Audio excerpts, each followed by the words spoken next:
fucking month. Oh, fuck. I hate pre-run ads. Oh, wait, was that a disconnected internet? I should probably run an ad soon. What's going on? Did we disconnect? I just went, because I don't know, my player did something. Okay. What a genuine reaction. Um, so I kind of named this Roads and Trails because I didn't want it to be too wordy, realization and actualization. But then I started thinking about, like, it's not always two types of people in this world, and it's not always a strict fork in the road. I mean, a fork has at least 3 to 4 prongs, right? Can we all agree a fork has like 3 to 4 prongs? So when you think about it, a fork in the road would not be this, it would be this, right? So when you come to a fork in the road and you only see two, just know if it's really a fork. Fork. Okay. So beyond a fork in the road. Is this shit glitching or no? Is my session restarting? Anyways, beyond the fork. You can be on a road. Thank you. I feel like, wow, new people. Friday night. How y'all doing tonight? Illuminati Miss Dex with the Dex. Sometimes I don't do Dex as much. Please don't fucking ask. People literally come on here. I've seen the rules. I've chatted in my own chat before. I've literally read it. The first thing, big capital letters. I do not do personal readings on this channel. And then I go into detail about that right there in the rules. And the first thing they still do is just, how can I get a reading? Oh my God, you can go on my website and pay for one. Bye. Sorry, I shouldn't come for people, but honestly, read before you speak. And also, I am an asshole because not everyone speaks English on Twitch, and therefore maybe not everyone can read the rules. And I just realized that, so I'm glad I said something.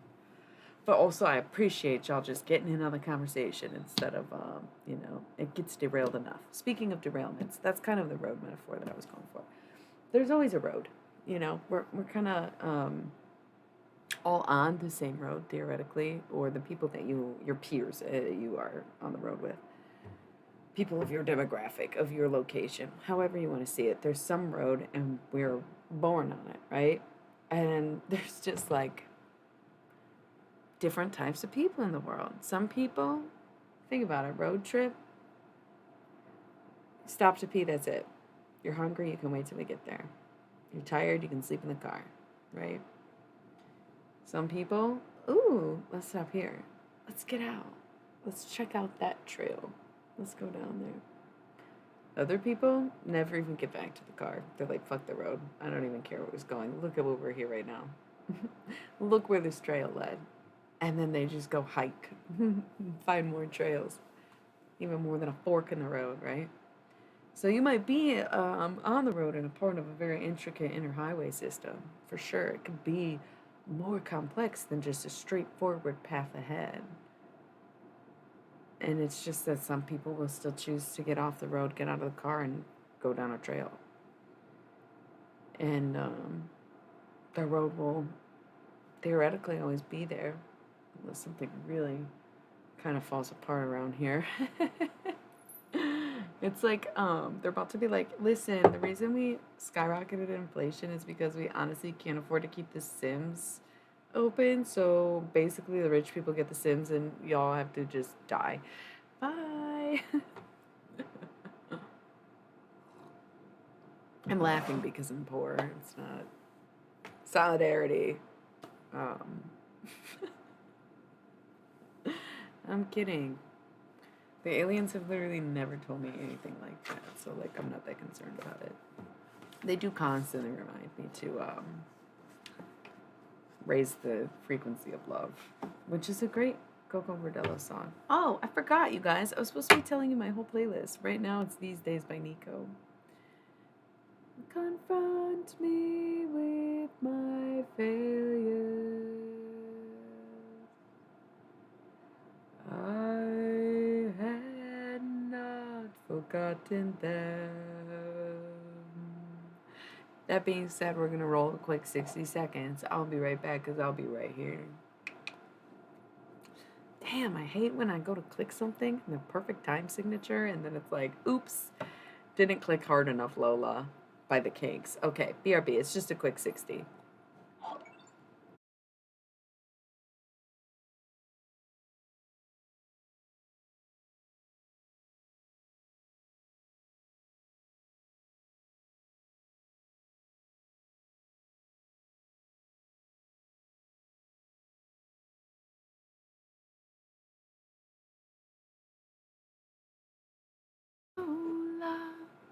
La la la la la.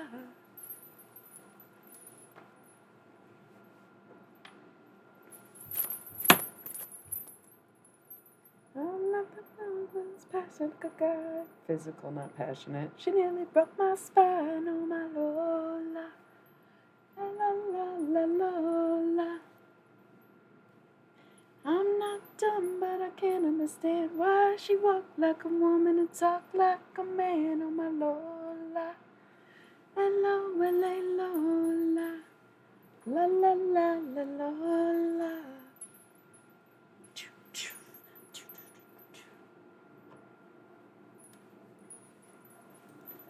We drank champagne and danced all night under electric candlelight. Me up and took a bite. I don't know. The little boy wanna come with me. I don't know. Like, I don't know. So I almost fell for my Lola. Okay, honestly though, you gotta give credit where credit is due. They may have not said the best stuff about Lola, but the fact that they wrote an iconic trans anthem in the 60s, the 70s, and what I really want to know is who did it first, the Velvet Underground or the Kinks, because part of me feels like maybe the Kinks, but I should give Lou Reed more credit, but at the end of the day, he's a Pisces man. I don't know how much credit I can give him. Okay, Lola, the Kinks, I thought was 1970, but maybe it was 1975? 1970. Okay, so Sweet Nothing. Lou Reed, I do feel like that was 75. 73? When did Loaded come out? 70. Damn. Okay. So it was a vibe. It was a vibe. It was definitely a sign of the times. It cracks me up, people who act like gayness and like transness is somehow new. It's like, do you even pay attention to the songs that you are listening to? Like, you're the one who passed down this culture. Like, from Dee Snider to Kiss to like any of them. And then to have outright songs about it and then be like, I never heard of these trans people. Yeah, literally. Exactly the point. Like, exactly the point. And y'all are the one who passed down these icons saying like they're legends in rock and roll. Fuck David Bowie. On God, I hate him. He's like literally a pedophile and lied about being gay, but he's still dressed like a fucking weirdo and is regarded as whatever, you know. I know a lot of them are, but David Bowie particularly always kind of fucking creeped me out, grossed me out. I did like his music in high school in a sense, but then to find out it was all written like about 14, 15-year-old girls is just like, it ruins it. I'm sorry. Same for Led Zeppelin. I'm good. Whoo, I'm good. I'm good. And then people still act like this is conspiracy theories. Like, homie, these are literal, like, published news articles of the day. They were seen together. Everybody knew it was happening. Nobody stopped it. Nobody said anything. Granted, they didn't have media in their hands like we do now, where we could cancel somebody for that. Like Leonardo DiCaprio's under fire for 18 to 25. Because it is gross and uncomfortable and fucking weird. He needs to grow the fuck up. No, Gigi Hadid does not count, okay? But either way, right? It's always been out in the open, but the people, the observers, us, the consumers, were never able to say, hey, that's fucked up. If they thought something was fucked up, they said it to their newspaper, they said it to their magazine, they said it to their TV set. They didn't say it to each other, they didn't say it online, they didn't tweet about it, right? So it's just one of those things where it's like, we have the option to speak up and we need to, you know?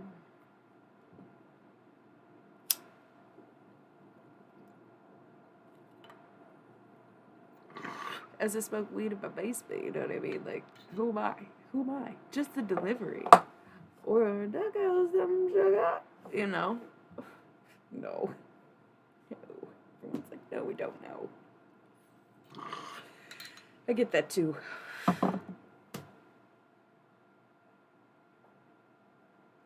I do want to do cards tonight because I didn't last night, but I'm also trying to like help everyone on my channel not get too into it, to reliant on tarot, to invest it in the story. But I feel like we have a lot of new people on here tonight, and I would love to flex my tarot reading on you guys. Yeah, of course it's a bong. I live in a legal state. I can smoke it legally on Twitch. They're like, yo, as long as it's legal, this is alcohol. This is rare for me. I don't usually drink. I made a transitional potion for the autumn equinox last night, 2 nights ago. Last night? Was that fucking last night? And the transition from Virgo to Libra season.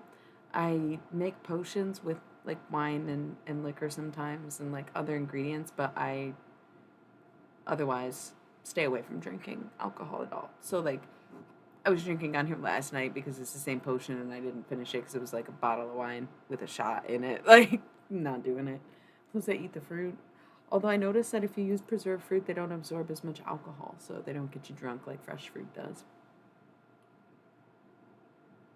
We had what we had, and it's really good. Peach Blossom Sunshine.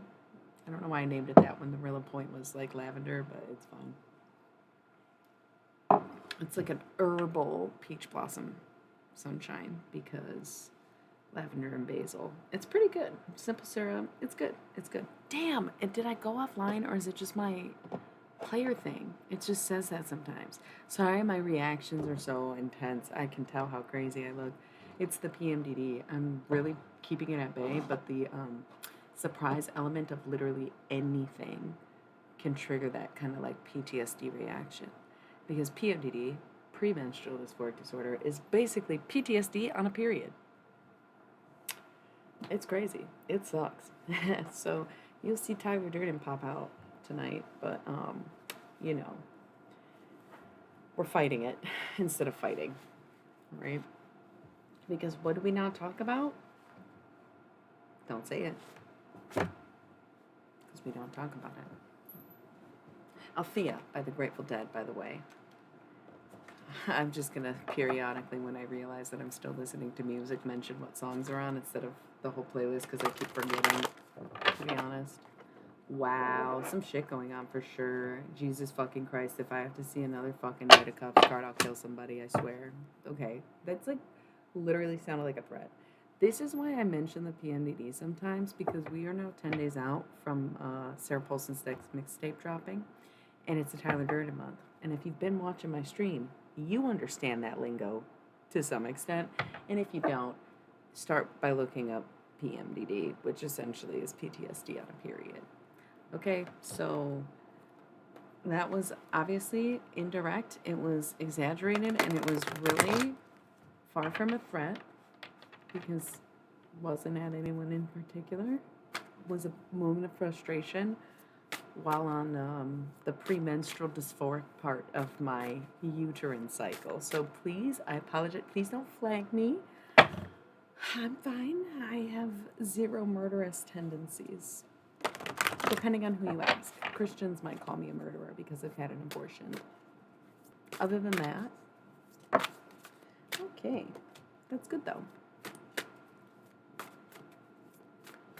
I don't know what the 0.1% was for, but yeah, I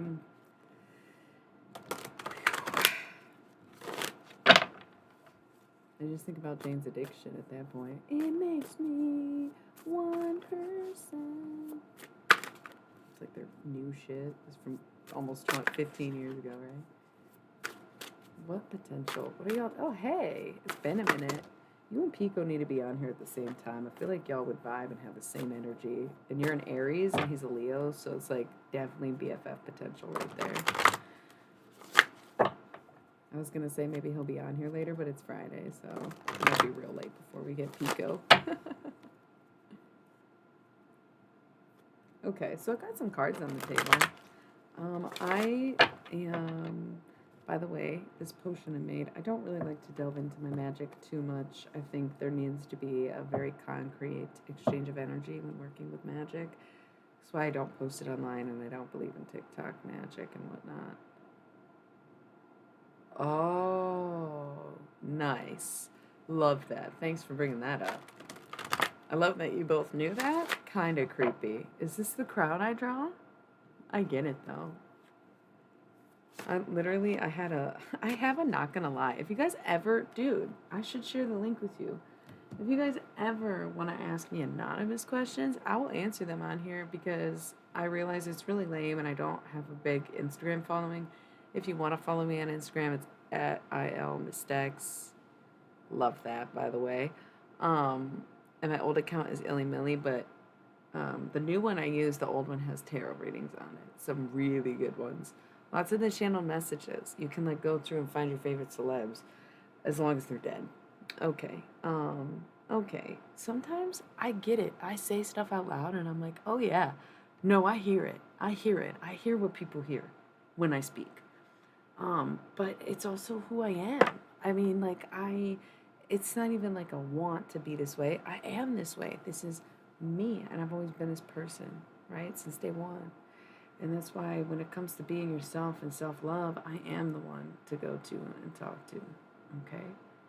So, oh, and I have a Discord, you guys. Do you like Discord? I'm putting the link in Discord. Y'all can ask me anonymous questions. I'm going to put it in the chat too. Um, oh, yeah, I just made it because people kept saying get a Discord, and now that I have the Discord app, I don't get it anymore. Hi, by the way. I have used it for D&D campaigns, like virtual D&D campaigns, and that's literally the only reason I had it, and then like to talk to my GO.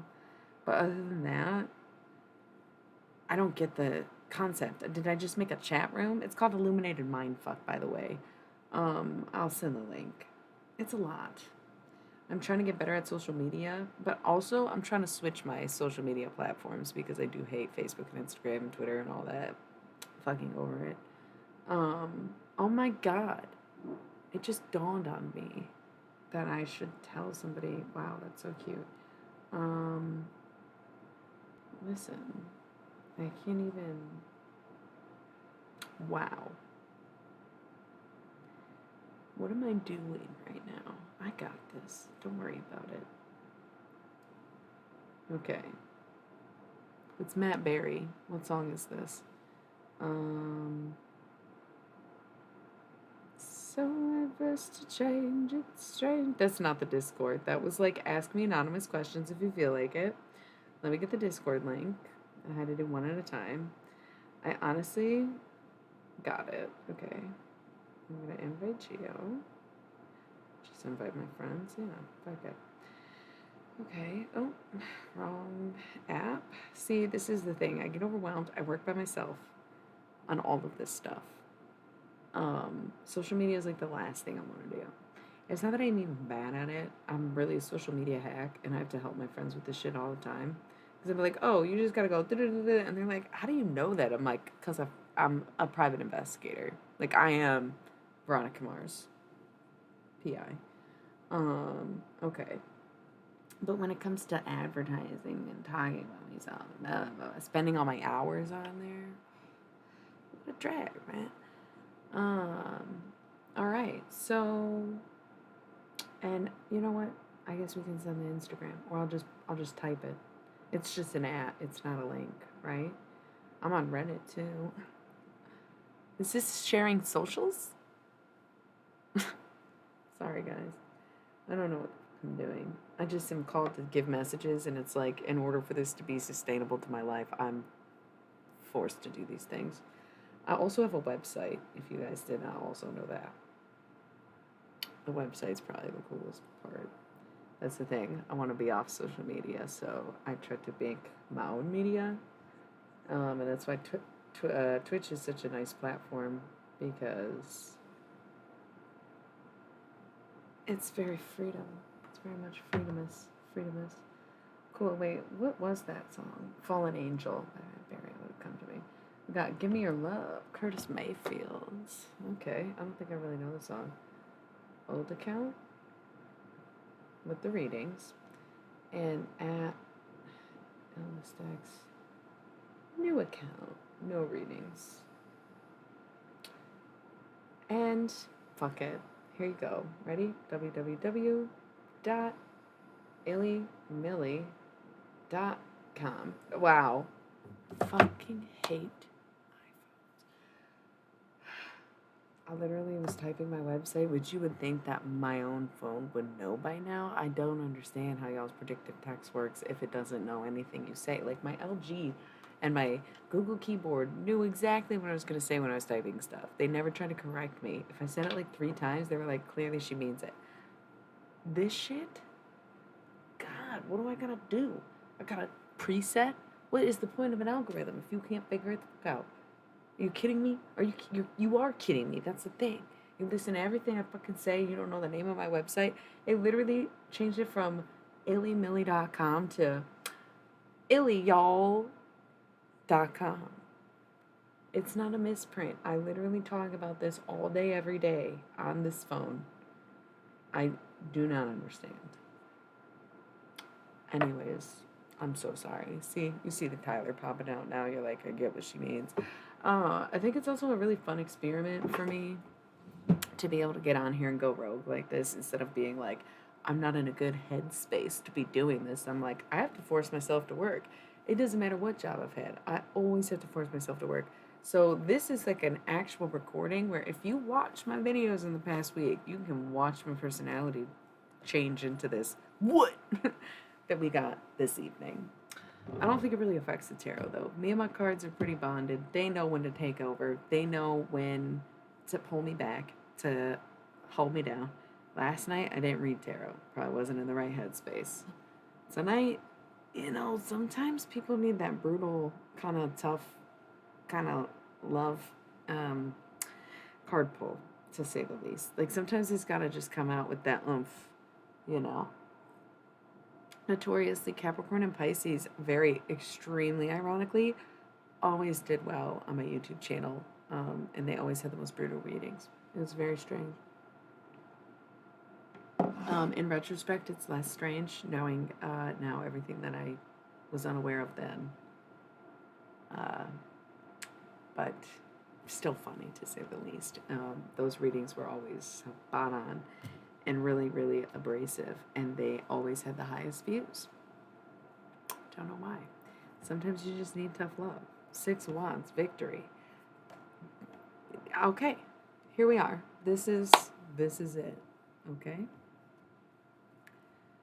The Emperor at the bottom of the deck, Aries energy. I love that I said, okay, this is it, because we just had that full moon in Pisces, and we were talking about how the full moon is like letting things go, releasing.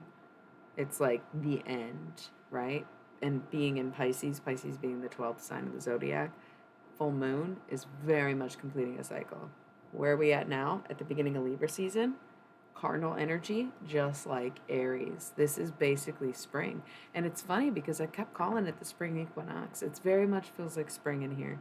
And I like that. And I'm going to be devastated when the weather gets extremely cold instead of warming up. I kind of do this every year. It's okay. But this is genuine spring energy. There's the Emperor at the bottom of this deck. And look, the sun at the top. It's crazy to think that things work out, even though I've seen it, even though I feel it, even though I know it, even though I hear it, even though I look back and see that it was always there for me.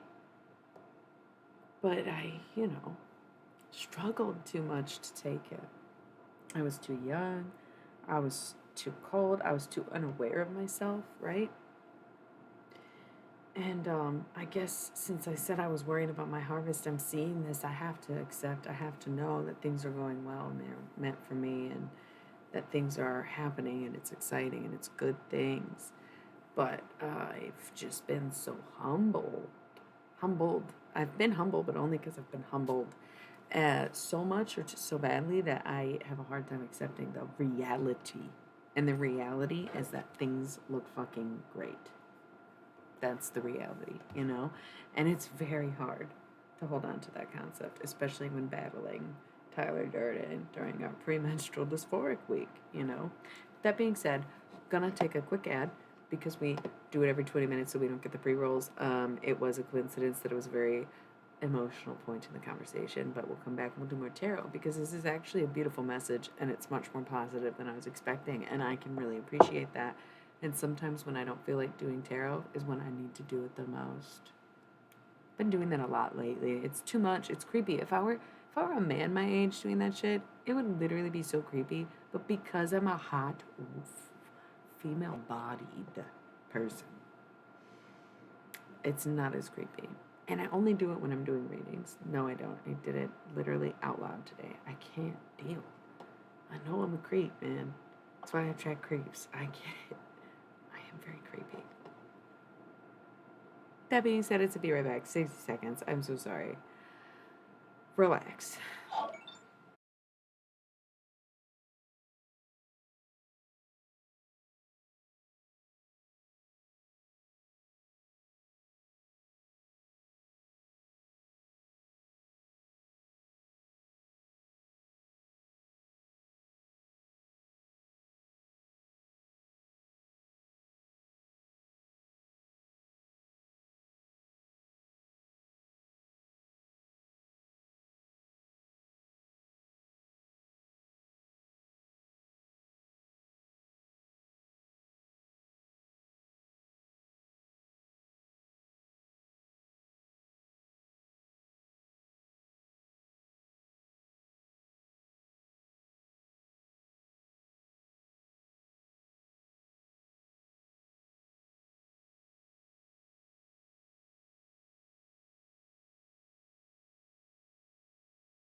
Okay, current song is Sheep by Pink Floyd, and I'm just gonna say it. I don't think I like this album. I could probably name the songs on this album, but only because it's all animals, right? I don't, I don't like this particular sound of Pink Floyd. This is not what I'm in it for. To me, this is what grandfathers cock rock, dad rock. Like, I don't know if is that Roger Waters or is that David Gilmour? It's hard to even tell because it sounds like is this them working together? I don't like it. I don't like it. I didn't even realize it till this moment. And it could be Tyler Durden doesn't like it. I get really sensitive. But I do kind of stand by what I said where this precurses cock and dad rock. And I can't unhear that. I think them separately, David Gilmour, amazing. Roger Waters, I don't know if I get it all the way. Okay? I don't know. The Wall is like, it's okay. I can't really like stand it, but it's fine. I saw it live and it was incredible, and I love that experience. And like any associate of Pink Floyd is definitely an honor to be witnessing any show they're willing to perform, especially one that is a spectacle, right? Second time I was so into it. And then my friends went to Bonnaroo who were also so into it. And so I was just like so into it by myself as soon as the concert ended. It was very much a time. I rapped for people that night, and it's very rare that I would do that out loud in person, even to this day. So those were really some times. Okay, so, buddy, what I'm getting at is that I don't remember. Let's get back to the cards. Things are looking up. Things are great. It doesn't seem that way because right now you're basically like, okay, look at this. 3 cups, abundance, knocked over. Your abundance is spilling. This isn't even, I'm not even doing this whole like it could go either way. No, no, no, no, no, no, no, no. If you cannot maintain that cup, keep that fountain flowing, you're going to spill it and it's going to be empty before you know it. Because what's right behind this, abundance on its side, interference creeping up, 8 of Swords.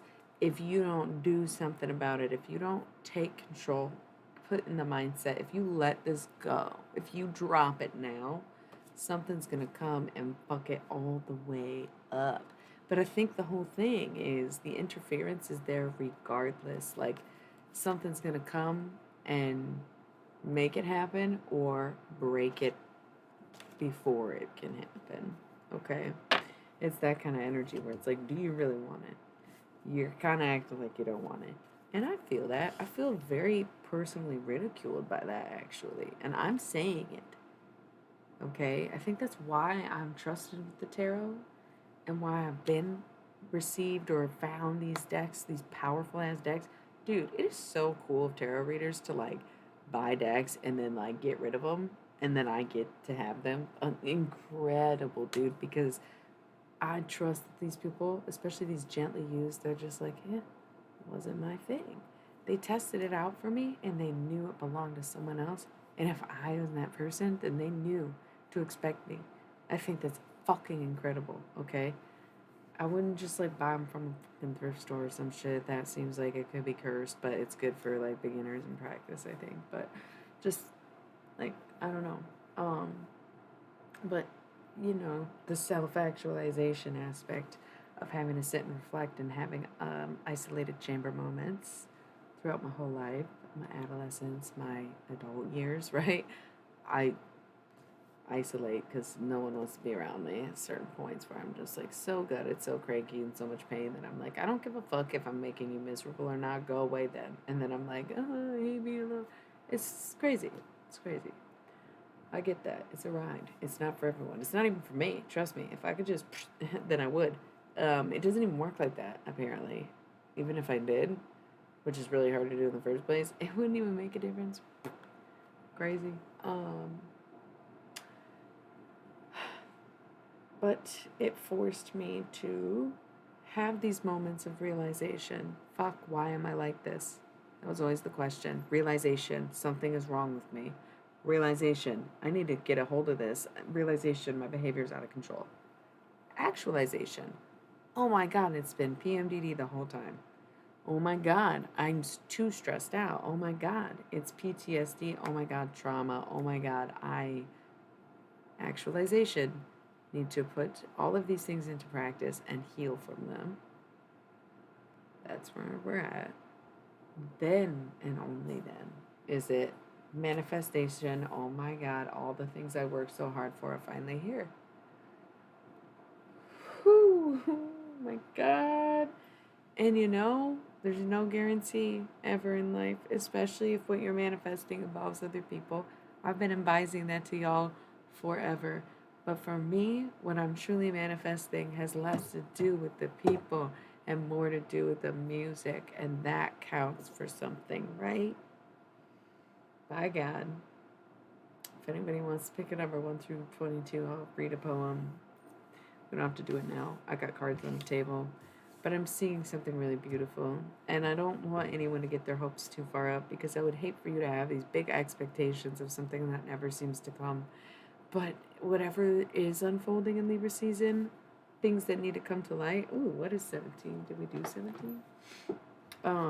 Things that do need to come to light we've talked about that. Things being revealed to us, mostly knowledge rather than physical. And yeah, we've done 17. Pick a different number. It's so much funny to make people do a guessing game. You can definitely interact with me, dude. I sometimes feel like no one's actually paying attention or listening when no one says anything. And I do get derailed so much that it's like probably not a terrible thing to keep me on a topic that you're interested in. I really appreciate that. But no, that thing I said in the beginning was not about y'all are like my regs, dude. I'll come from the bar, right? So, um, you're like my regulars. Never ever hold back on the conversation. I trust what you're saying, or you wouldn't still keep coming back. Most people who don't jive like with what I'm doing, they just stop showing up. Because I don't fuck around. So if you feel welcome and I'm all like, oh hey, and I remember things about you, you're good. You can definitely contribute to the conversation. We've done number 12. Isn't that funny? This reading is intense. Oh my God. Party Monster and the Motherfucking Space Brigade by Calliope Musicals. I'm so depressed. I knew the dream was dead when Calliope Musicals said they were playing their last show indefinitely. I can't even deal with that. The heartbreak is unreal. I wasn't even there. Didn't even see it. Didn't even realize it was happening until it was too late. I can't even. The dream really died that day. And part of me wants to revive the dream. Part of me wants to be like, okay, I really need to do something else. It's been like 10 years. And I dipped out so many times. What makes me think I'll stay this time? Oh, because all of this self-realization led to some self-actualization. And now I'm really ready to manifest the things we said we wanted. No big deal, though. Happy fucking Friday. Moving to the country, eating peaches, right? Oh, yeah, and I'm out of my Saturn return. That's what this is right now. You're a freak, just like them. There's nothing you could ever do that isn't strange. We're barely thinking, we're just the universe blinking. You should know it'll be over soon. So cute. Oh,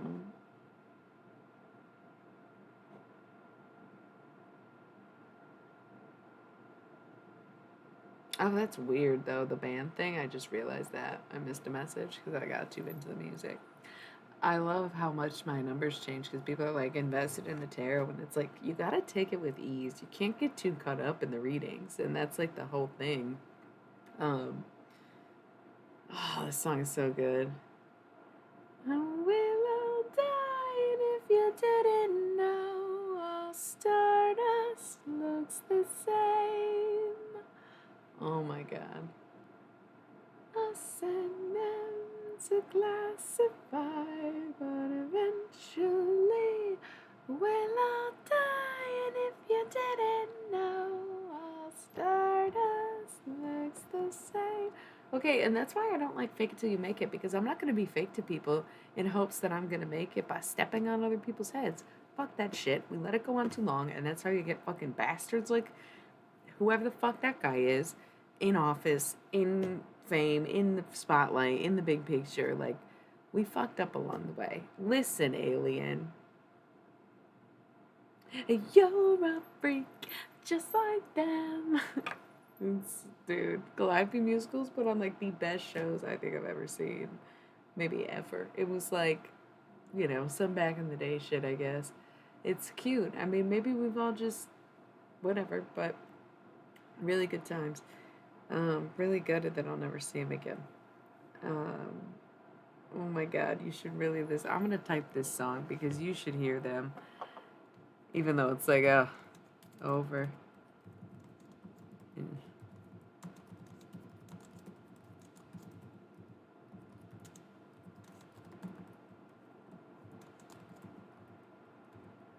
yeah, it's so lit.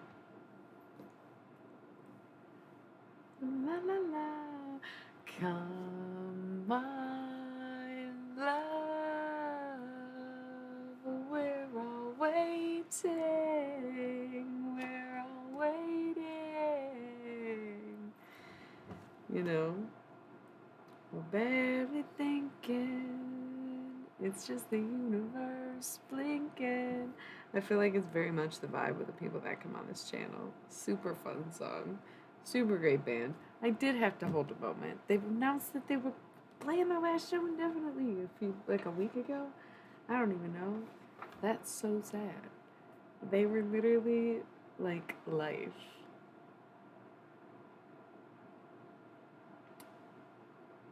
Oh, I don't use Spotify. I use YouTube. I was literally thinking like, oh, wouldn't it be fun if I could share the playlist that I listen to with people? And it's like I could, but no one would use it because it's fucking YouTube and everyone else is on Spotify. Summertime Rolls by Jane's Addiction. Fucking classic. See, now it's distracting because I just want to sing. I use YouTube Music, not like YouTube. I know, I'm a douchebag. I love it though. I've been using them for years. I love how to watch how this stream degraded in a matter of like 20 minutes. We were like peak wisdom, sharing knowledge in a moment, having a divine golden reading, and now I'm karaoke. Probably shouldn't eat so many. What? I never get to talk. Bro, no shit. This song is literally like, imagine, unless you have been there, being like 15, being high for the first times in your life, and listening to shit like this, and it's just like, wow, who knew life was so incredible or could feel this good? Holy shit. Love it. Always have. And the older I get, it's almost like the more I appreciate songs like this. And I don't even hate on new music, but there's just like something is so different, and it's got to be production value in a sense. But I think it's also like, people back then were trying to be different, and today people are trying to be trendy, and I think it's just made a very negative impact on culture. It's the same thing that you see in TV shows and movies, that it's all remakes or reboots and reunions. Um, and it's just like not fun and cool at all. But it's what people like. It's comfort. It's nostalgia. It's like, get over it. There's so much to be created. And if you're going to, you might as well just do the original. That's why it's like, yeah, I still listen to the same music. At least I'm not listening to whatever, like a remake of the music. I don't really support covers, and that is ironic because I did just put out a whole cover album, but I at least changed the words, I guess, and didn't even make it music. Didn't even try to cover it, honestly. I didn't even try. Um, it's an entirely different project based on same songs. I could not even actually call those covers. But there is something funny about it, right? Where it's like, I see what you did there, and I think honestly I could do it better. And it's like, what? Do it then. Oh, okay. Joe Cocker did it better than the Beatles. I'll say it. I think everyone says that. Have you heard his version of Get By with a Little Help from My Friends? You can't even pretend like, right? But when you make a song like Summertime Rolls, it would be insulting to cover it because how could you do better than that? But sometimes a cover is ultimately saying, your song is so good, I don't think I could do better. I'm just going to do your song instead.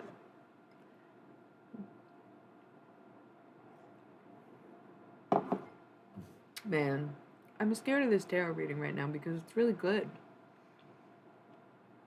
And it's not that I want to struggle, it's just that I have a desired outcome.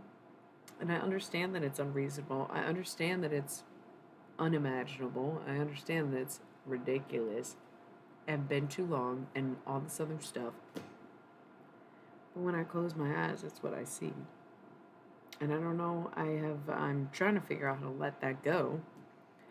And then I see these beautiful positive readings of like, oh my goodness, everything works out.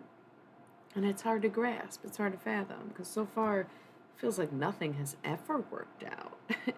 And realization is, oh my God, it's my fault that nothing in my life has ever worked out. Actualization, realizing that you have the means to fix it and actually fixing it, right? Manifestation, that part hasn't happened yet. So I'm like, maybe I'm not doing enough. Maybe I'm not good enough. Maybe I am delusional. You know, all these questions, all these things, all these possibilities. But those kind of doubts and those negative thoughts are what's going to fumble that fucking bag, spill that cup, dry you out, empty you up, and keep you losing. You know? I can't keep saying can't and shit like that, right? There's this stack, the Knight of Cups, and I'm literally so sick of his ass. I literally do not care anymore. What do you want? You know? I like woke up one day and realized like I don't give a shit. Actually, you're right. Like you were right the whole time. I don't. Cool. Thank you for that whole experience. Princess of Discs, it's time to invest. It's time to like put your money where your mouth is. It's like you can walk the talk, but you have to like finance the walk, right? So it's time to put your money where your mouth is and invest, make an investment. If you see a business opportunity, invest in it. If you're embarking on business, invest in it. Even if it's yourself, like taking care of yourself, vitamins is an investment. Gym membership's an investment. You don't have to be in business to invest.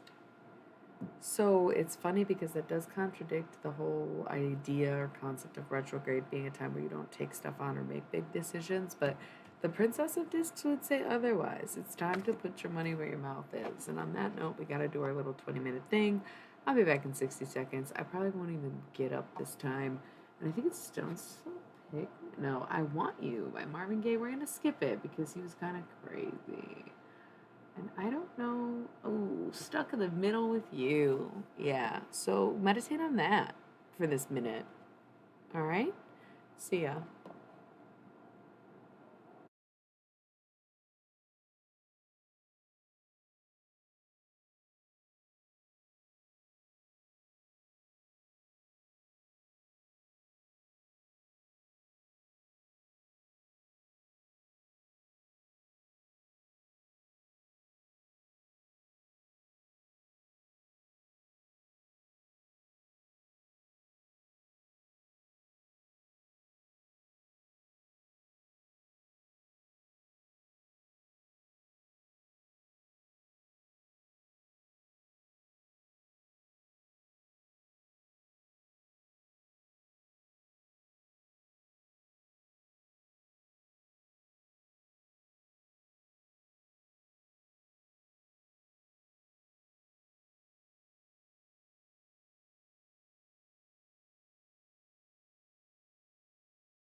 Listen, y'all.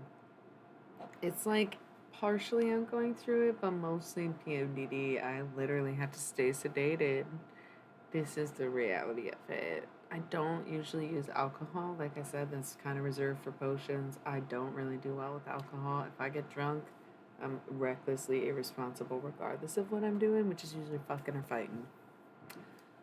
So, what are you gonna do? Um, I'm gonna not drink. That's what I'm gonna do. Self actualization. I've quit. Seems contradictory because I already admitted this was alcoholic. But once again, it's potion, it's witchcraft. It's like totally different. Because I also don't want to get drunk. I had one, and I'm gonna get a bad headache, and I'm gonna probably smoke a shit ton of weed.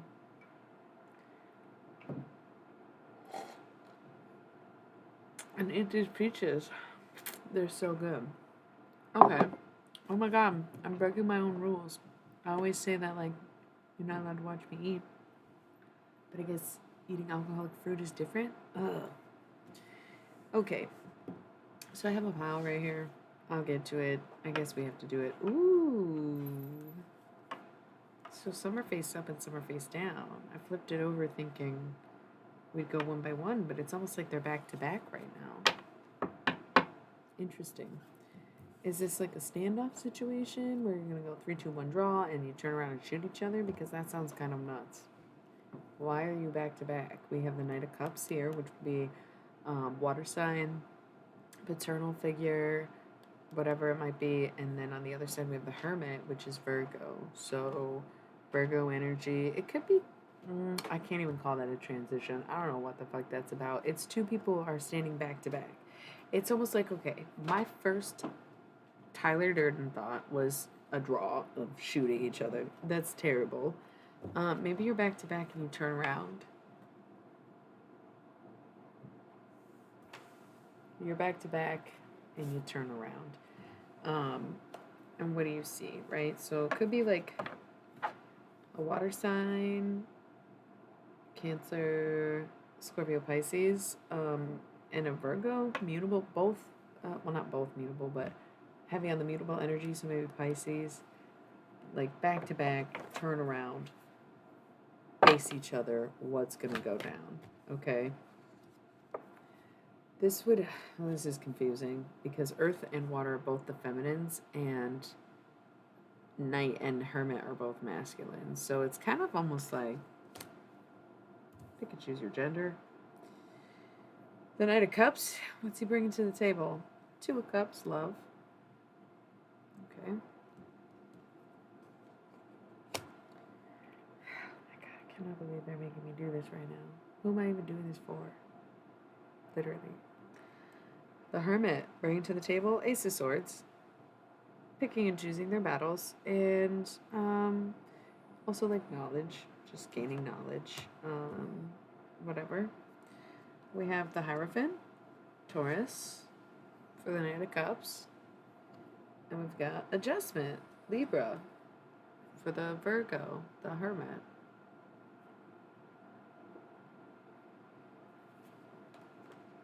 It kind of seems almost like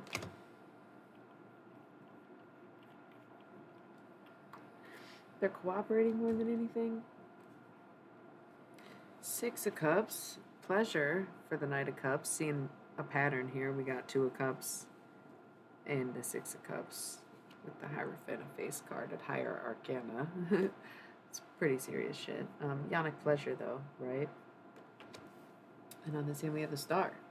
Double air energy, Aquarius, right? A surprise, focus on yourself, kind of movie-like element, but also to see Libra and Aquarius with the Ace of Swords, air energy, with the Hermit, the Virgo, and to see okay, I see it. Yeah, I see it. If you're curious, for sure, I get that. Cool. Lots of love coming on this side. Coming from this side. What song is this? Is this Bela Lugosi? Totally is Bela Lugosi's dead. Bajas. But But here's the weird thing is like we ran out of cards on this side, and then the Knight of Cups still has the Prince of Swords, which would indicate a little bit of fuckboy energy. It's not like Prince of Swords vibes, but it's a little more chaotic almost, where you're going in hot and swords ablazing, but you don't even really understand what you're fighting for. It's like kind of an interruption, but like an intentional interruption. Like the Eight of Swords is interference, so you can imagine that would be life interrupting you on your path. But the Prince of Swords would be like a person interrupting you, essentially, or you creating the rift. And the Chariot, Cancer, gross, honestly. Just kidding, not like cancers are gross, but just I see this loud as fucking day clear, and it just seems so fucking fake to me.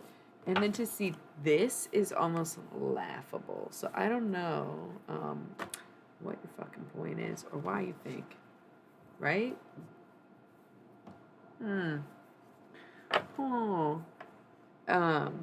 Either way, something about the Chariot is to say, yeah, slow ride, take it easy. But also, there could be blockades, there could be flat tires, there could be, detours and blocks, or maybe when you're on the road, you're just one of those people who want to get off and go explore some trails. Okay.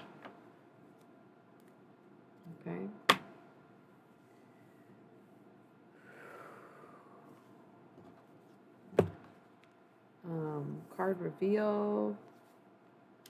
Nine of Cups, happiness. Cool. I'm glad you're really happy. Like, I'm glad you're happy with it, I kind of see what this was for, but I don't really get what it was for. So I knew it was going to be kind of like that harsh, blunt messages that I usually try to not dip into too much, obviously. Okay, I accidentally shuffled the deck with some of the cards face up and some of them face down. So I took this stack, which is shuffled, of what was face up when the rest were face down, and we'll read it. It just seems it almost feels tedious to do the tarot. It's almost as if it's affirming what I already suspected, and so that's why I knew I would be slightly even more than irritated trying to do tarot the past couple days, where it's like, honestly, I'm good. I'm good. I understand. I get it. I could care less. If I cared less, I wouldn't care at all. Okay, so let's just keep it moving. Lust, Leo, energy. Could have been something that happened in Leo season. Could be for you, Leo rising, or Leo, if anybody's even watching. It's such a weird night, right? Motherfucker Friday. But lust, also obsession, physical attraction, shallow romance, like, cool, yep, we've all heard it before. Eight of Wands, swiftness, okay, kind of contrasting the lust energy of, like, obsession and shallowness. To see the Eight of Wands, swiftness is just kind of act upon your emotions, right? Is to just kind of think on your feet, go towards the things that you feel you're being pulled to or whatever. Six of Swords, science, hoping it all works out, or even to say following your gut, or understanding the level or depth of the attraction that you have and the obsession that you hold, so that it can work out.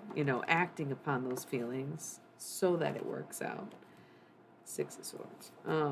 Wheel of Fortune. Gosh, wow. When you work on stuff, you get results. That's wow. Oh my God. I knew this was going to be a sassy ass reading, and I probably shouldn't have done it, but somebody needed to have it just like, I'm stupid. Things turn in your favor. Incredible, amazing. Ace of Cups. Immortal fulfillment. Mortal fulfillment. New mindset, new way of looking at things, new perspective. Just all from putting in the work, right? And having the life you want. Queen of Swords. There's always going to be adversity. There's always going to be an opposition. There's always going to be someone. And honestly, this could be someone who fights with you or someone who fights for you. So, one. Pick and choose your fucking battles. Pick and choose your battles. If you ain't up to battle the Queen of Swords, then you should not be picking battles at all. Because the Queen of Swords is ultimately just like, she's going to kick your ass, right? That's the whole point. Five of Swords, defeat. Understand that you lost before you even started. Ain't that it? Prince of Cups. Oh my god. Surprise. Is someone fucking pregnant? That's so funny. Anyways, also can be a new perspective. Also can just be a new mindset, starting from the beginning, emptying everything you once knew and replenishing with things that you didn't know. Nine of Swords, cruelty, understanding addiction, understanding the self-inflicted wound, right? Ten of Swords, ruin, things around you falling apart. Nine of Swords, cruelty, things within you falling apart. Know the difference, learn the difference, understand the difference. Okay. Ace of Wands, very, very phallic, right? But also getting a hang on your emotions as a means to not suppress the addiction, but to cure it. And not that there's a cure, but it sure as fuck can be helped, right?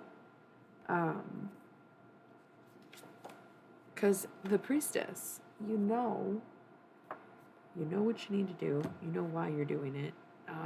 But if you know these things, then what is the hang up? What is the hold up? What is the, you know? And the Fool. You know that there's a journey ahead, so you won't take the first steps, right? I think there's 12 of them. I think you'll be okay.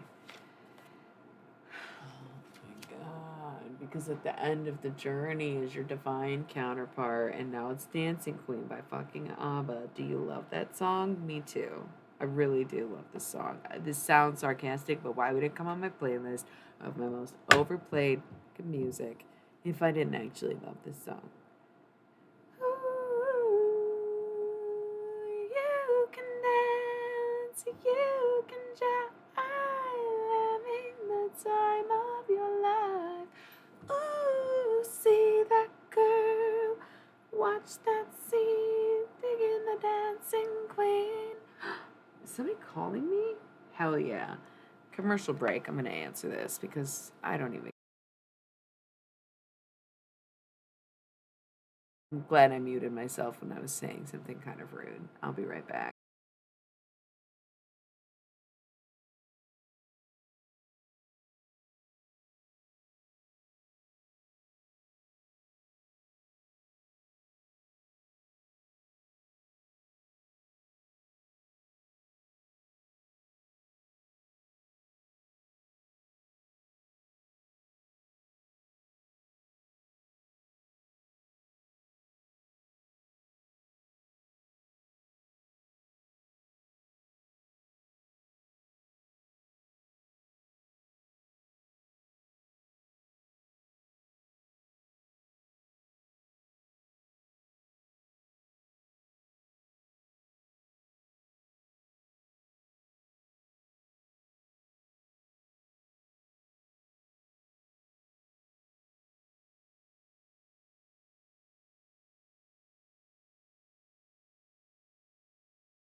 dancing queen, young and sweet, only 17. Do-do-do-do-do-do-do-do-do. A place to go. Do-do-do-do-do-do-do-do. I realize that no one can stop me from listening to music as long as Twitch can't hear the music. It has changed my life. That guy. I don't know all the words. Hi to this song. And I just finished those peaches and I was like, I don't think these are as potent as regular fruit. And I'm like, oh boy, that tasted potent. Get the chance. You are the dancing queen, young and sweet, only 17. Do-do-do. Dancing queen, feel the beat from the tambourine, oh yeah. You can dance, you can jive, having the time of your life. You know, see that girl, watch that scene, digging the dancing queen. We love it. We love ABBA. We love Mamma Mia. I'm kidding. I saw it in theaters when I was like 16 and I was on Nutmeg, I guess. I don't fucking know. Do we love Mamma Mia? This is why I took the phone call. I saw this card. One of the first ever loves of my life called. So I answered, you know. And I see this universal hexagram. Doesn't matter if they were a Aries or not. It's not the bottom of the deck anymore. So the universal hexagram, of course, is the divine feminine and the divine masculine coming together in divine union. And this reading, to me, just is like, sure, there's a lot going on, but it seems pretty obvious, like, what everybody wants. And it's like, who are you back to back with? Or what is this whole, like, it's just been a weird, it's funny because I saw the first 3 cards and I was like, it's going to be so positive. And it's like, cool, it's good news. And it's also, once again, being actualized, not materialized. I think that's a better way to say it than manifest, is materialize. You know, when you go through the realizations, the dark night of the soul, when you have your actualization and you put these things into practice that you know you need to fix. And then it's like the materialization of things coming to fruition, becoming your life, becoming real, becoming the outside, what is on the inside.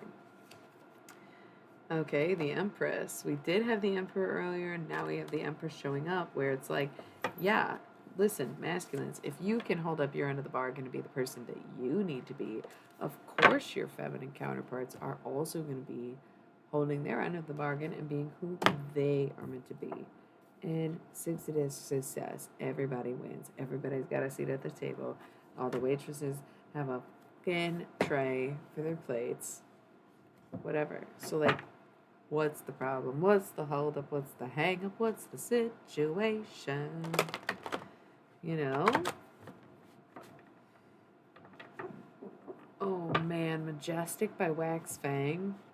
The way this album, La La Land, hit me in the fucking dome piece. Like, dude, talk about a rabbit hole. I was literally, it must have been psychosis. I heard this album for the first time in 2017, even though it came out in 2018, I'm sorry, that makes no sense. Or does it? No, it came out in 2008, and I first heard it in 2017. And the timing of it was just impeccable because it paired with my psychosis so well, considering I am, right? Just really wild. Okay, let's see what else we got here. This, to me, feels like a personal reading because it is so quiet tonight. And maybe the point is to get to know people. Holy shit, holy shit, holy shit, holy shit, holy shit, holy shit, holy shit, holy shit.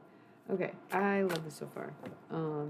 Personal to me is personal to you because there's just a few of us in the room anyways, right? And if you're watching the replay, fuck it.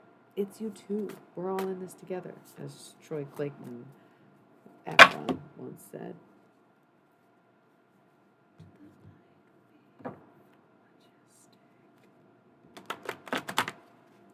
It would be the most beautiful thing that they ever had seen. would cause such surprise and then make all of their minds electric. Huh. How could anyone tell them that some things are not what they seem? I really thought I dropped a card, but like perhaps I did not. I thought I was asleep when I met you. Okay, whoa.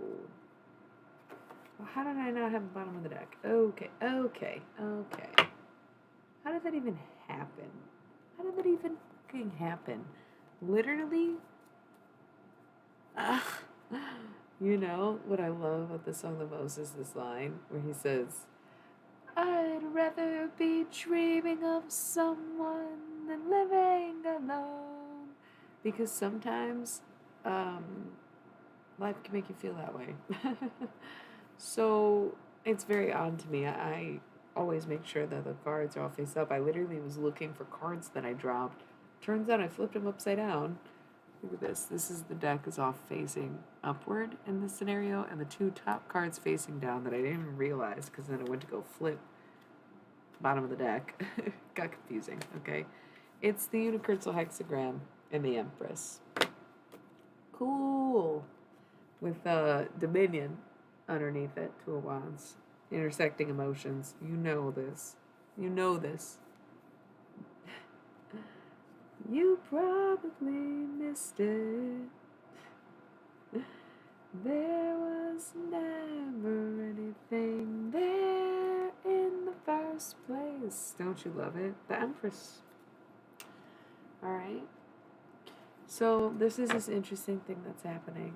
Like I said, it feels very personal. Those first three cards indicated it was going to be a really good reading and there was really good things coming.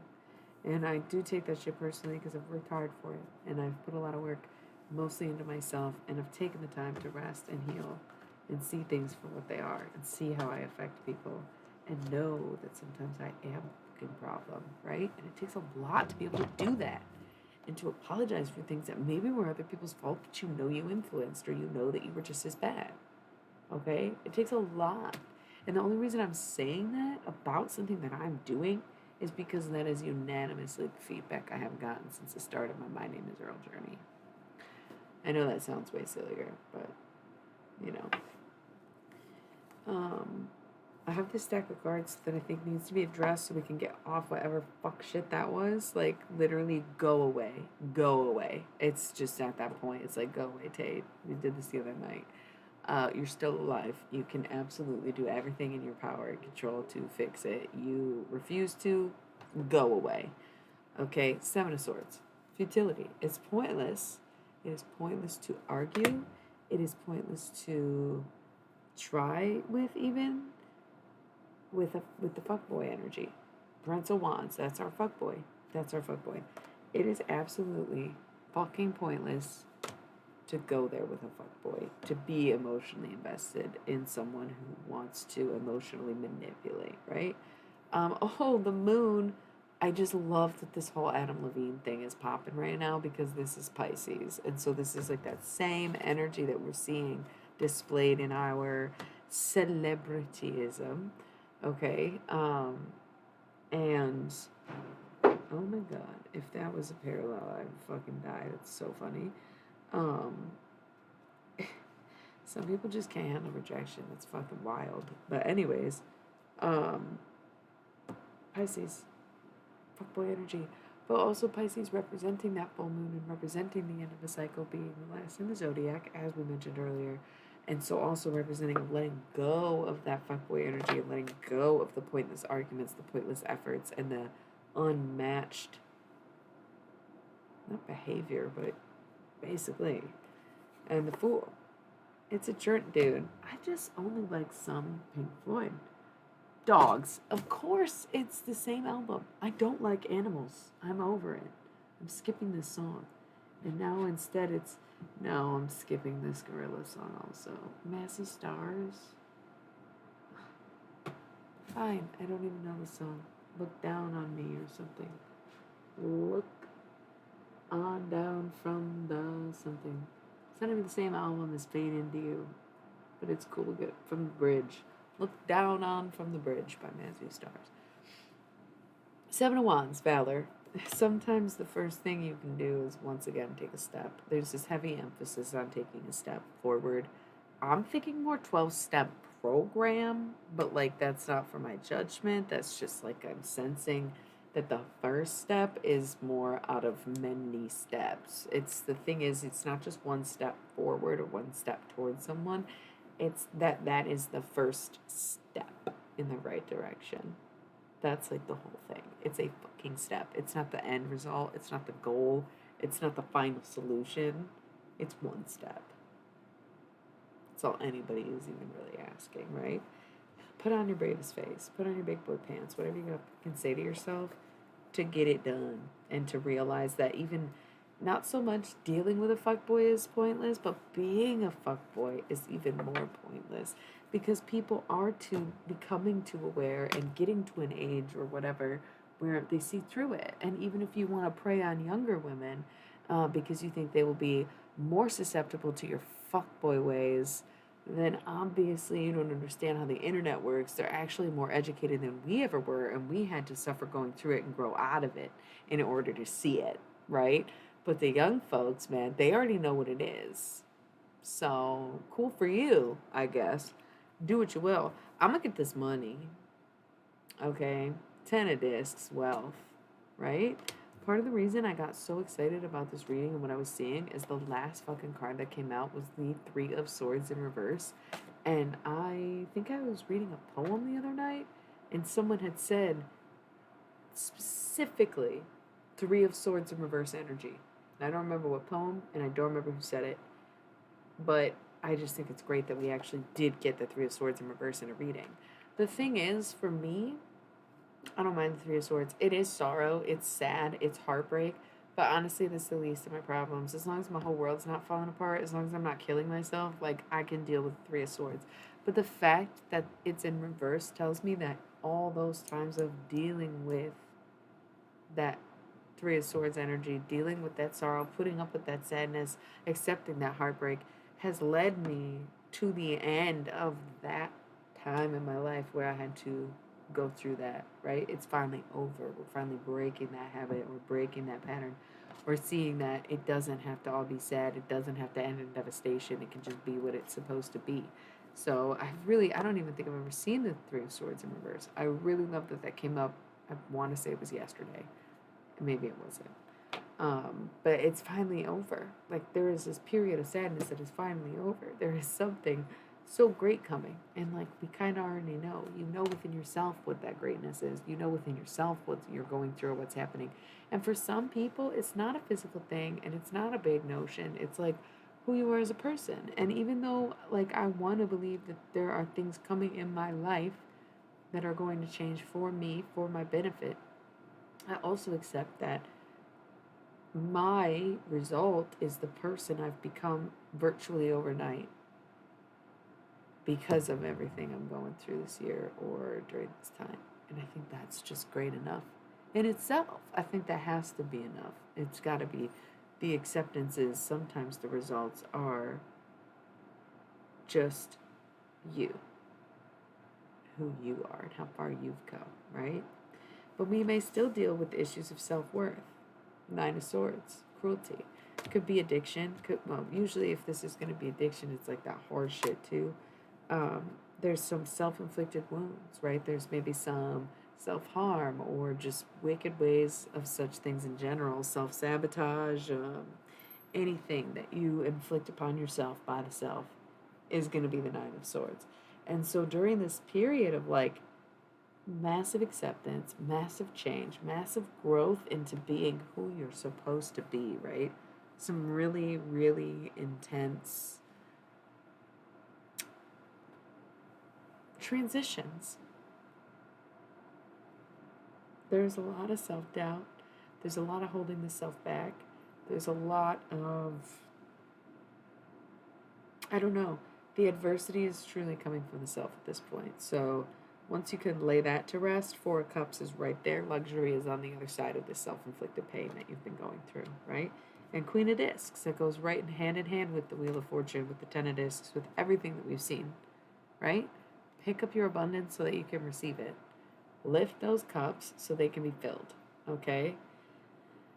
Queen of Discs, she's got it all and she's looking out, she's proud of herself. She's watching over things, she's in control, whatever. We got the Hanged Man here, but listen, sometimes that dedication doesn't kill you. Okay? Sometimes being so dedicated to something and hanging on for so long, being willing to hang in suspension, knowing that when it does finally pay off, it's fucking worth it, and it was worth every second to really truly feel that way. Six of Wands, victory. It all works out. You win. You get what you want in the end. So be really self-aware of what it is that you want, because the end of this road for me here is the Emperor. That Aries energy, that beginning. And what was the bottom of the deck? Was that the Empress? Now who's back to back? Now who's back to back? Not them same people from the other reading, I know that. Oh, come on. Come on. Can't all be the Empress, right? But we do have that bag secured. Ace of Discs, things are stable, things are going well. Money is coming in a way that is providing and not just pocketing. It's not about profit, it's not about payment, it's really about providing and security and stability and building a foundation. Very, very, very crucial word lately is building a foundation. Emphasis on the foundation being word that I was referring to rather than phrase. Nine of Discs. We can't have the Ten of Discs twice in the same reading, right? It's there. It is there. And you get so much out of this. But more than anything, Three of Wands virtue. Being true to yourself is the most powerful part of it. Like, yes, there's monetary gain. Yes, there's physical things to be had and to be captured, right? But what's the most important aspect of this is that you were true to who you are. You were thorough in your boundaries. You stuck by your word. You never gave up. You fueled the fire, and you became who you wanted to be. This is America, Childish Gambino. So at the end of the day, this Empress is getting her Emperor regardless of who it is, right? Nobody's going to trip about a connection so much that they miss out on all the other ones. Because part of the fun of having, especially a twin flame journey, is like, man, if I see you at the end of the road, I'm going to explore while I'm out here. Bye. Good luck dealing with that later. Hopefully you figured out your ego by the time you see me again. Anyway, pretty much at that 20-minute ad break dealio. So, gonna roll a 60 seconds. God, it's such a weird night. It seemed like we were kind of vibing, and I think Tyler scares people away. Because suddenly it's quiet again, and I totally actually understand that. So, all right, be right back.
Yeah.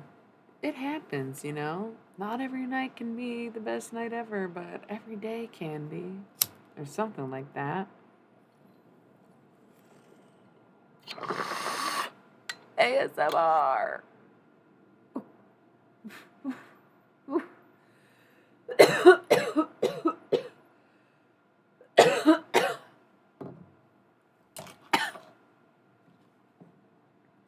I know. Anyways, got a face down pile here and a face up pile here. We'll go with the face up pile here first. Oh, it's long. I didn't even realize. Okay. Whatever. It's you and me, buddy. How long has my fucking keyboard with brand new batteries been on? God damn it. Days. I don't remember the last time I used it. Fuck. My mind. What a place. Is this an Italian and American coffee shop? An Italian in America. No coffee shop. Joe Messino. An Italian in America. It's jazz. So, we've got the Princess of Wands. Listen, as much as Prince of Wands is fuckboy energy, I can't say that the femmes are immune to fuckboy energy also. Um, it's an emotional journey. It's like you're starting at the bottom, you're realizing how you feel, you're realizing that you're out of touch with your emotions, blah, blah, blah, blah, blah. You're going on the journey of growth. And sometimes what you see, Seven of Cups, is that people were not great to you in the first place. Um, One moment, please.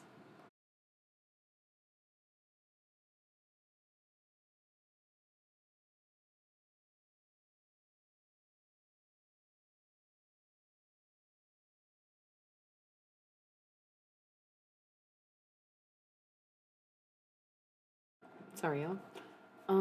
Seven of Cups. Sometimes the emotional journey and the growth that is coming with that journey is that you realize that people weren't great to you or that you weren't great to people. It's usually both ways, right? Like that's part of it.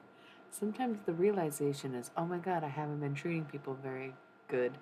But the actualization is, oh my God, they actually weren't treating me very good either. And the materialization is to either let them go or improve the situation on both sides. And it can't always just be weighted to one. So, Seven of Cups, the botch. It's to do things in excess, yes, but it's also like my cheater's card because debauchery is a game and also a medieval term for when someone on your side crosses you for the other team, right? So, it's like part of the journey and recognizing how you feel and getting control of your emotions is realizing that things have been pretty fucking shitty, backstabby, discord, right? Five of of discs. Oh, worried about your money much? Feeling physically or financially unstable? Of course, that's like most of the time the intent, right? Five of discs, worry. Oh God, am I out of balance? Am I out of touch? What's gonna happen to this and that? But Two of Swords, make peace with it. Make peace with all your worry. Make peace with whatever's happening, right? Five of discs is not as bad as a seven of discs. It's not as bad as a ten of swords. So, fuck it. Take that. Take that for what it is, and see that you can find peace in anything. Okay, and sometimes the only thing you can choose is peace. It's like, yeah, maybe you don't have a lot of money, but at least you got peace of mind, bro. And then Queen of Cups, right? Maternal energy, parental energy. The Cups family represents family. The Queen of Cups would be very motherly. It could be tied to a mother, being a mother, somebody else's, like a motherly figure, or just maternal, compassionate energy in general. It could even represent a mother wound. That came up with the mystery deck reading the other day. And then we have Prince of Discs, so it could be planting a seed. To me, this doesn't. This is far from screaming pregnancy. This almost indicates the opposite, where you take that maternal energy and compassionate nature, and instead of procreating and seeing the Prince of Cups here, you see this sort of energy be channeled into more of a business endeavor, right? Like physically investing.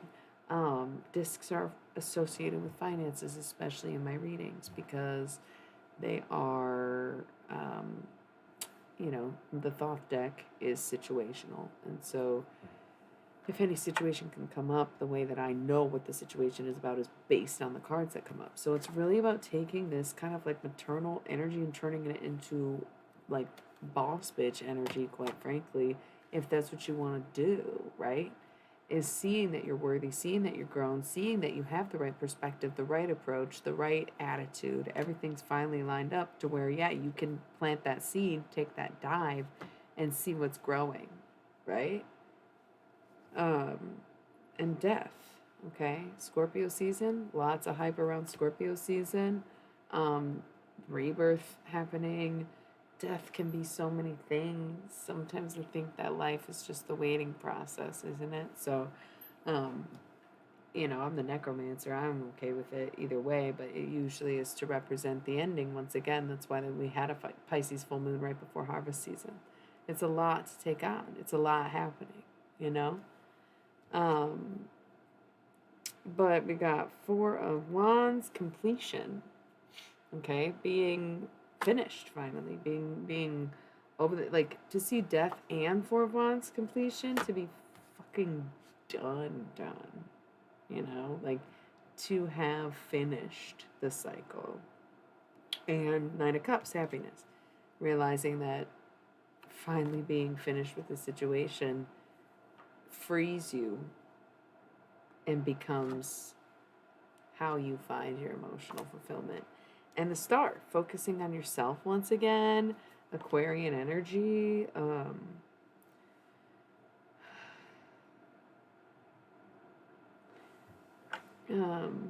Just things coming as a surprise, but also, knowing that you're the star of your own movie, right? The Sun.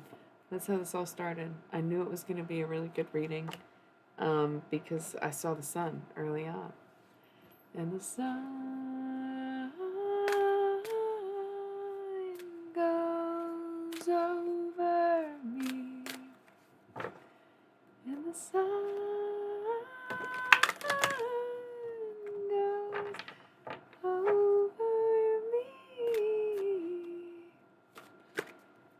It'd be so good to see your face at my door. Yeah. I wouldn't have to ask anymore. It'd be so good to see your face at my door.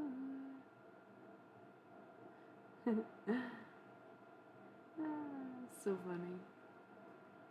I love it though. It's funny the way things can happen in life, and it's funny how we can see it sometimes and don't even know. God, I keep doing this with the cards. There's always something left face up. What do we've got? These are going to be super important cards because I think I saw the Two of Swords, maybe not. I sure did.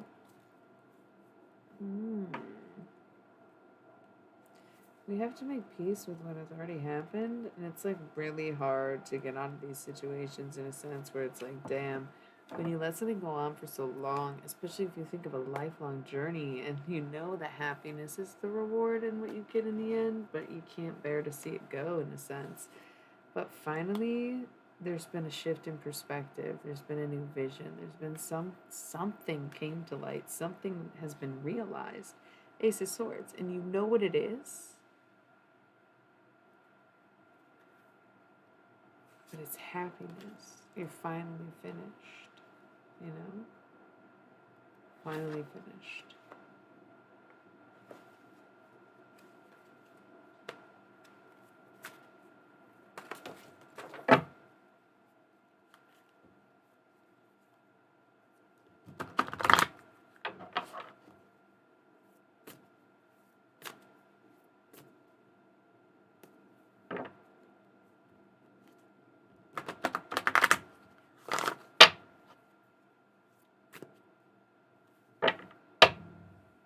It all works out in the end.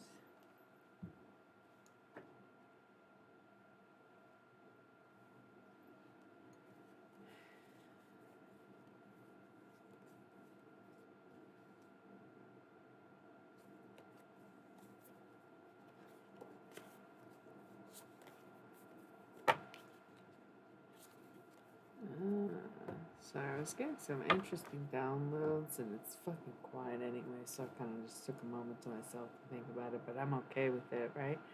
That is life, is you have to accept what you're given and the way you're given it, in the way that is the way everybody has their experience, to teach them the same things with their own concepts. Okay? Five of Discs, money problems. Seven of Cups, trust issues.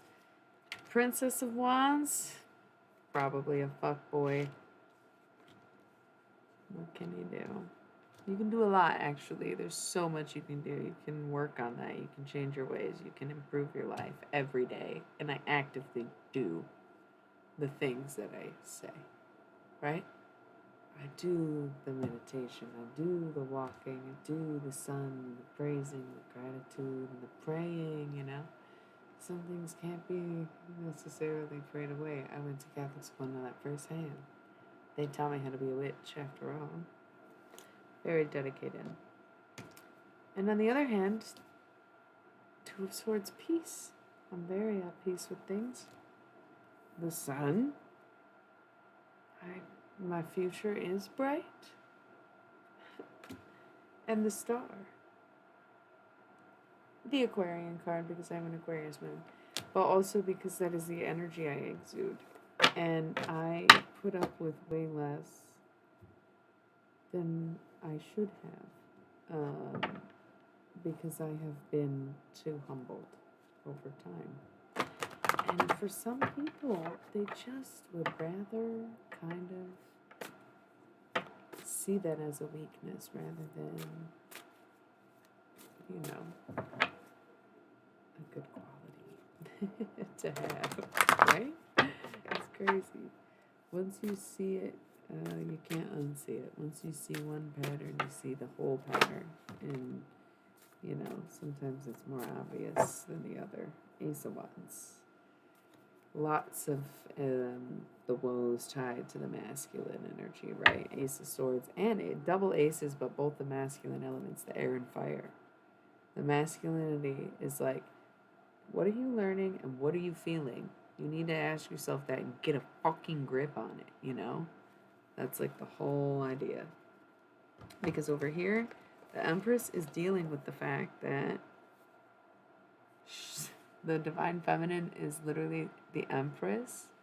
The Divine Masculine is the Prince of Wands. Get a grip. Get a grip. It's pointless. We're looking for the Emperor, right? You will never stop them from coming together no matter what you do. You will never stop them. The Emperor and the Empress at the end are the ones who manage. Like, that is what it is, what it is.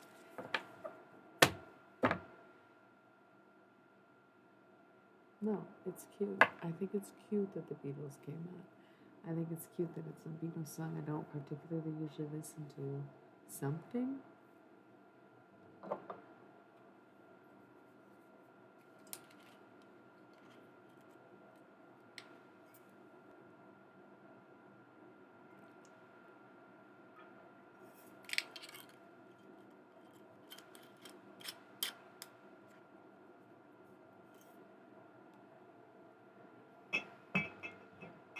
Oh, I really love that.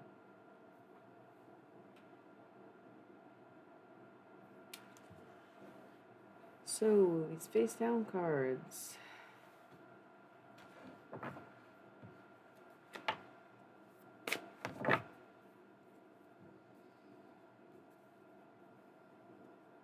You know I believe in how. Hierophant, bottom of the neck. Taurus, that's me.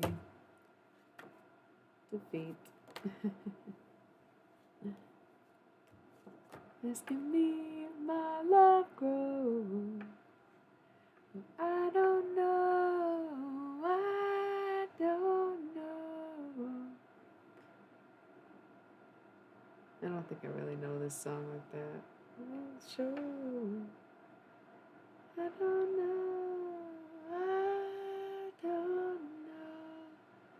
The thing that's so funny to me is, like, Libra really does master the simple aesthetic simple, classic. It's still ruled by Venus, so it's catchy or whatever. But it is simple, and they add something to it that makes it special, like the rest of the band. John Lennon is so basic. Is this even John Lennon singing this song? Something. It sounds like it's not good enough to be Paul McCartney. I don't know though.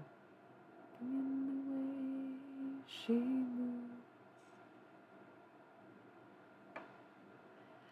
makes no. See, no, I don't know. All I have to do is think of her. Jesus. In the way she shows. No, I don't know the words. I can't pretend like I do. But now I'm like really listening to this. You know I believe in how. Dun, dun, dun, dun. I should just be John Lennon. What, for Halloween? No.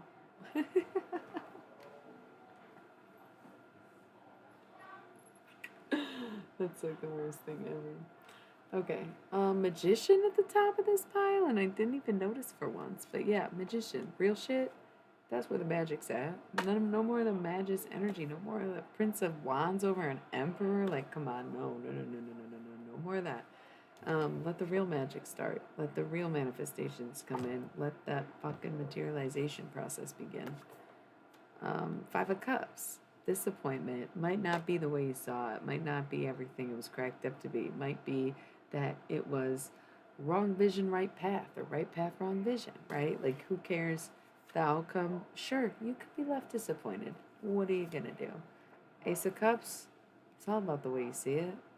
One man's disappointment is another man's freedom. Ace of Cups. It's about shifting your whole mindset, your whole perspective. And Knight of Wands. Okay.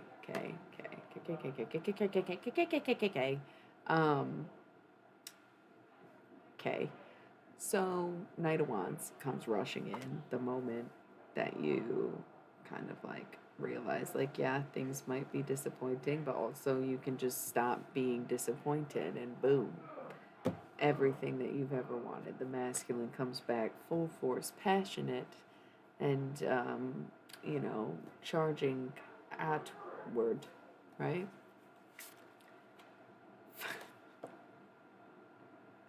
Five of Wands. If that's a repeat thing, you know what I mean? The Empress is gonna be with the Emperor. None of the knights stand a chance, especially not these princes. Like, the fuck you think this is? The Empress is going to be with the Emperor. So it's like you can try all you want, but you cannot fix something that you broke, unless you're willing to admit you broke it, right? Eight of Cups, indolence. Okay, so maybe a bit of isolation. Indolence is not isolation. Laziness? No, it's isolation, not laziness. No, it's laziness, not isolation. I can't remember. Let's do our little ad break. We're pretty much at that 20-minute mark, anyways.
All right. Table for one? Or wait, this would be two. Cute. Okay, yeah, and out of control. Ten of Wands, oppression. So, um, what a mess this is, it looks like. However, looks like, but maybe isn't necessarily, which is so stupid because it's double tens. Ten of Wands, oppression, and Ten of Cups, satiety. So, even if it caused some emotional turmoil, even if you got to your max point of sanity, even um, maxed out mentally, emotionally, and also having everything you want, and then some insane vibes, right? Insane vibes. Wow. Wow. Wow. You know? It makes the blow of the Ten of Wands not so bad when it's everything you've ever wanted. It's double tens. Yeah, sure, it might be more stress. Yeah, sure, it might be more complicated. Yeah, sure, it's more emotions to take on. It's more work to do. It's more self involved you need to be. And maybe involved with another person. However, 10-10, that was the whole thing. Where was that thing? This is Stevie Nicks. I'm honestly not in the mood. No, it's Elton John. Still not in the mood. Sorry, Conor Oberst. Sure, Hundreds of Waves. Don't know it. Anyways, um, it's right there. It's everything you've ever wanted, even if it is pretty hard. Sometimes, if you want something that's really ridiculous, it's gonna take some ridiculous shit to get to it, and that's like the whole point, I guess. Eon, judgment. Of course, people will judge. Like, no shit, people will judge. That's just kind of how things work. You might even be judging yourself. There might even be a reason to judge the connection, rightfully, even.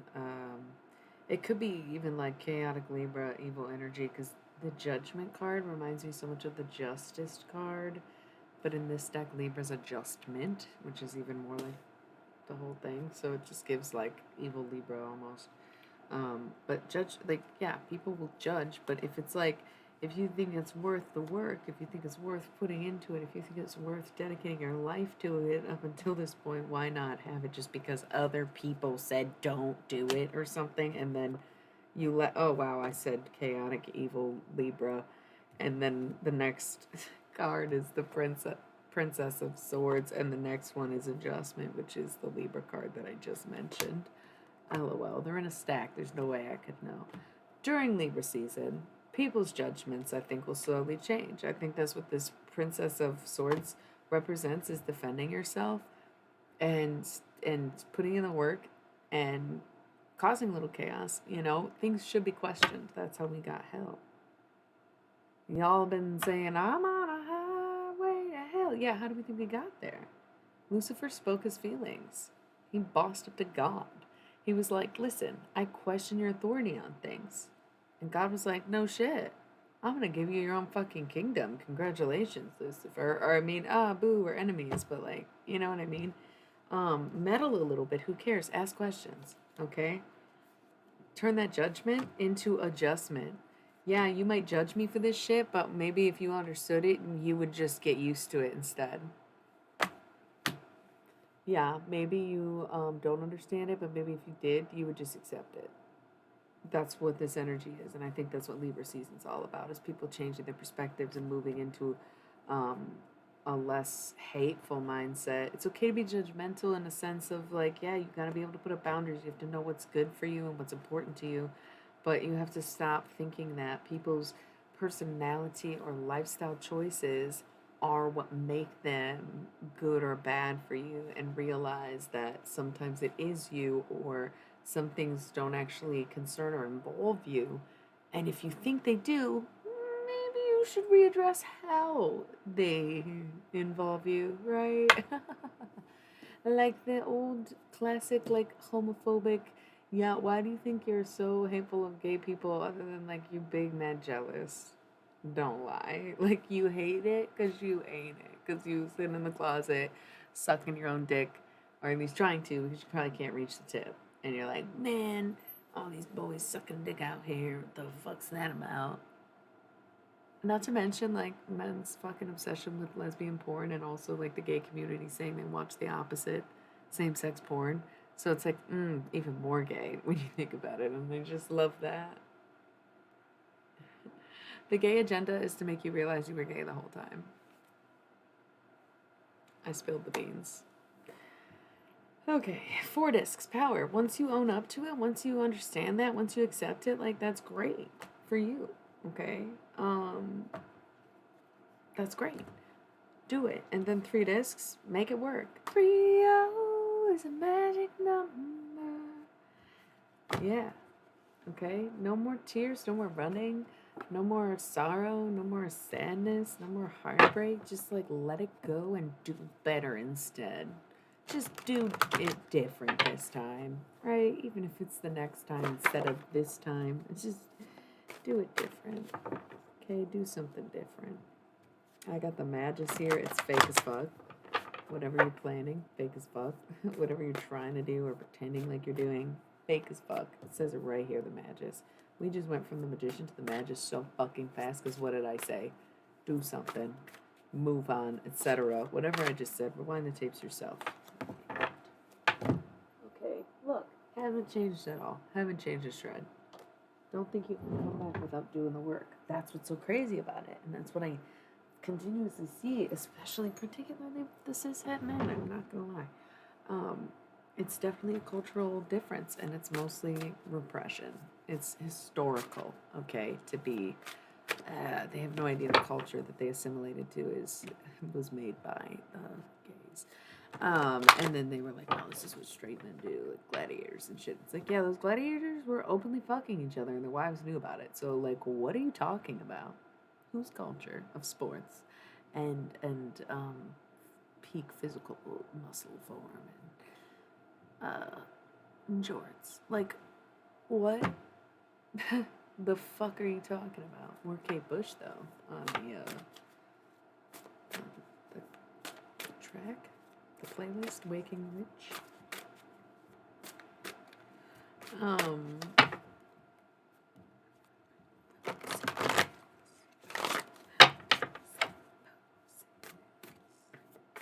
Yeah, so don't think you can come back without changing or readjusting or thinking like, how can I do better? What steps am I taking? What is my program, right?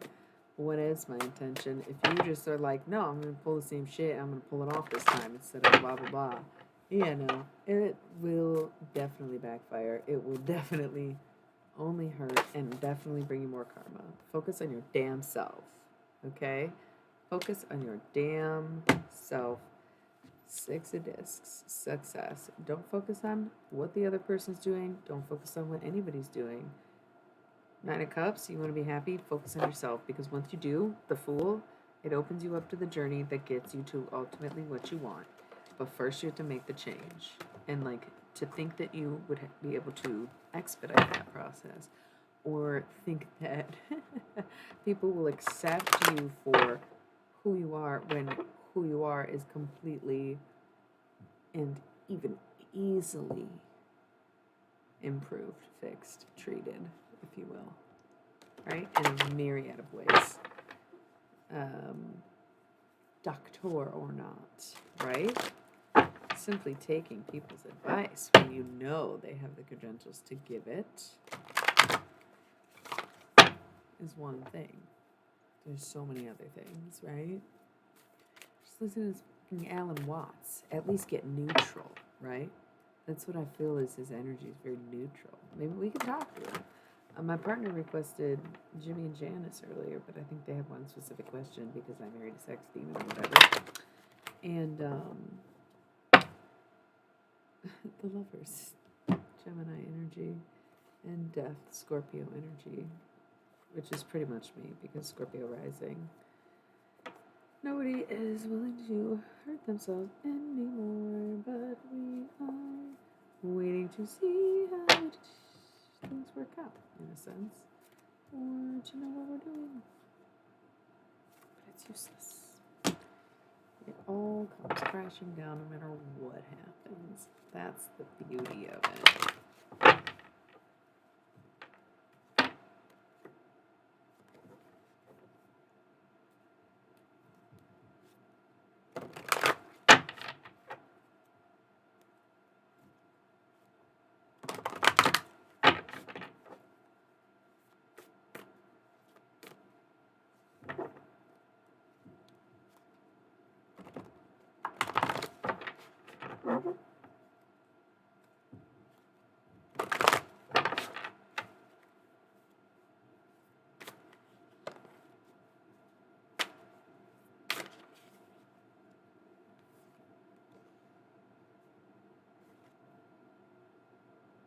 Ace of Cups, Two of Swords.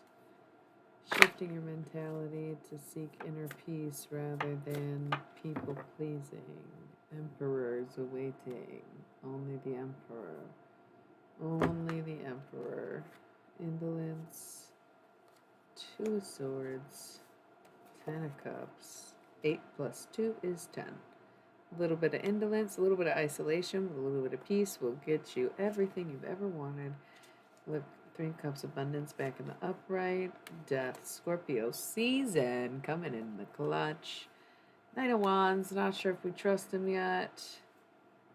But we're going to try to see if we can get everybody on the same page, same mindset, and come up with some kind of solution. Peace treaty. Knight of Discs, showing up with that money, bringing home that bacon. And 6 of Wands, right where we started. Victory. I kind of intended to do just one more. Ace of Discs, very affirming. Bag secured. The moon, it's all up to you. All up to you. 3 discs, and make it work. Make it work. Queen of Discs, Knight of Cups. That's it. I thought there was 3 here. It's just the Queen of Discs and the Knight of Cups. Could I make it anywhere? Yeah, that's starting to irritate me. You know? I have to just put the deck away. I might even call it. It's a slow night, and I am abrasive. We know it. What is this weird song that's on? Queen. That's so funny. Weird as fuck.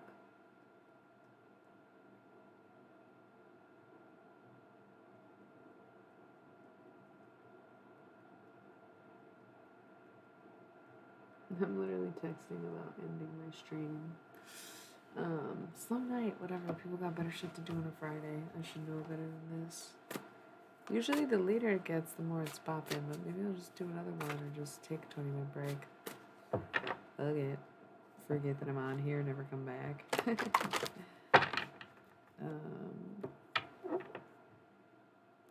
Fuckboy energy surrounding everybody. Hate that. Time to move on, time to grow up, time to do better, isn't it? Wheel of Fortune. Yeah, done with this deck. I'm gonna take some time. I'll read one poem that we haven't read yet. Top of the deck universe. It all works out in the end. Even if it's just death. But Wheel of Fortune stayed at the bottom. So I like that. It's okay if sometimes you feel like crying, especially when hearing things like this, seeing things like this, dealing with things like this. These moments are tough. They can be a lot worse than we think they're going to be because, in theory, they sound harmless, but in practice, it's so much worse than you could ever imagine. So sometimes it's better to just let it go and just allow yourself to fucking sob if you need to. And like I know that you do. Right? I learned a long time ago that I had to stop being shy about the fact that I cry, especially because of the PMDD rotation, but also just the sentiment of being somewhat psychic. It just leave you feeling like you could shred to tears. The fact that felt like a channeled message, I closed my eyes. It felt almost like more like astral projecting more than it did a meditation thing, to be honest, or channeled messages. But it made me want to grab the Halloween Oracle, and the doors just came on. So I'm feeling a little Jim Morrison cosplay.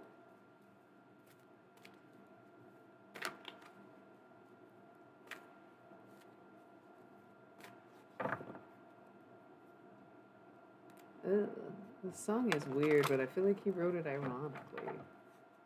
Or he was only like 22 to 5 probably when he wrote it. Oh, thank you. Hi. It's such a slow night. I was really ready to give up. Sorry, that sounds so dramatic and it's like, oh, clingy. I'm not always like this, and neither is my channel. I just deal with stuff. You know what has been a really fascinating concept to me? Wait, do you want to know about a fascinating concept or do you want some? Hey, lass, where are you from? Who are you? Siren of Shadows. Um, my evening is slow and a bit dull, and I'm glad you're here. It's not that I was bored, but I was ripping somebody to shreds, and I don't really know who it was, but there was only one person watching, and I was doing a full blown thought reading, and it was kind of funny to me. And then you showed up, and that's literally where we're at. It's been a rather slow evening. You can see the chat was alive at some points, but the last 5 messages were to me, basically. So,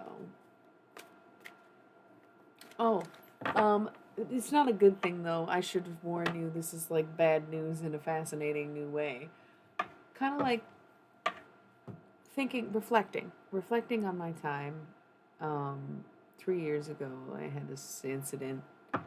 New Zealand, and you're saying like lass and shit. Okay, before I get into this, I have to roll an ad break so we don't get interrupted.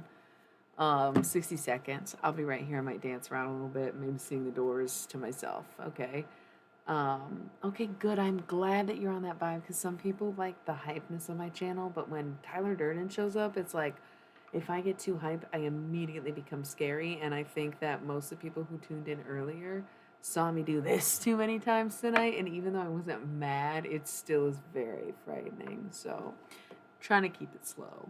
I did drink some peach juice that, and I partake because I'm allowed to in a legal state on Twitch. So let me roll this ad break. Gotta do it. And then we'll get into this whole like starvation and mental health and homeless people. That's the concept. We'll dive in if you're interested. Also, we love knowing people's charts and sun signs if you want to share. Just because sometimes there's roasting, sometimes there's other things. BRB.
I would beneath the sky if nature ran a course from inside a Trojan horse. It means a fresh start for you and I. I'm scared of us falling in love. What we're meant to be. Oh, shame down in your man-made town when all you wanted was to be free. Clive Musicals, Vegas. Your chart's cracking me up so far. What are your other ones? Gotta tell you, bud. Gotta tell you, Siren. Or Shadow. Which do you prefer? Listen. I too, 222, am a Taurus sun with an Aquarius moon, which is also fixed like Taurus and Scorpio, but I have a Scorpio rising. So that's very funny to me, and your energy is very appropriate for this evening. I feel like that's why you're here for the first time, because you're like, a little bit like I am, where it's like, honestly, I could, or not, it's just like fixed the whole thing the past couple weeks. last few streams is and even in the past few months I noticed astrologers brought it up first before the tarot readers brought it up. Astrologers said all these movements and planetary alignments were going to affect fixed signs the hardest, and it did. We had a fucking rough ass year. Last half of last year, first half of this year, think zodiac year, right? Not necessarily that it's the first and last half, but it was the second half of the last zodiac year. So this was a time that was tumultuous, maybe till March, right? And since then, it's been a challenge of trying to get back on our feet, but also pulling back because we realized we were doing too much. And it finally was pointed out to us, and we saw it for the first time. And that's why these divine alignments were like trying to show us something. So being double fixed, it kind of sucks right now. And I think that's how you found me. Because it's like, yeah, you wanted someone who could vibe on this. Like, listen, I am a high vibe human. However, if y'all are going to turn my vibes down, they're going to stay there for a little while, and you can deal with that. Queen now, by the way. What is this, Killer Queen? Wish I knew all the words to this one, but maybe it's better I don't. Okay. I've never talked to Freddie Mercury before. Oh, that would be so cool. Maybe I have. She's a killer queen. Dynamite with a laser beam, guaranteed to blow your mind. Oh yeah, we were talking, not doing tarot. I looked at my fucking conspiracy board. Oh no, okay. Me most of the time. Good timing on my part too. Ooh. The ancestors are wondering why you're hesitating.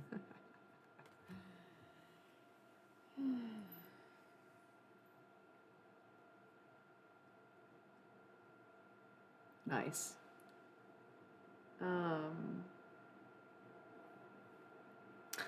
Queen is pretty good. I'm not that well versed in their music, but they are pretty damn good. Freddie Mercury is more an icon to me than Queen is the band to me, if that makes sense. I just know the basics. They came on earlier, I didn't even know it was Queen. And I called it weird, so I'm a poser, but I respect it. Anytime. These few cards I just pulled, like the ancestors came up on the bottom, the love and legacy of our DNA. So the Halloween Oracle is what I use for channeling messages when I do necromancy, which is essentially me talking to and seeing the dead. And I don't mean in concert, although I was there this summer for the big farewell, and let me tell you, it was emotional as hell, and I think that now that I'm replaying it, it's even worse. But it was beautiful, and I'm glad I was there. Apple, risk and reward. Take a bite, know how it tastes. You'll never know if it's poison until you eat it, right? And if it's not poison, it could be magic, so you might as well fucking swallow that shit. Mummy, change, and vampire, emotional intelligence. You have to know when a situation is going to change and when it isn't. You have to accept when things are what they are and when the effort can be put into something and when you're giving fruitless efforts. Okay? Perfect. Perfect sonnet, bright eyes.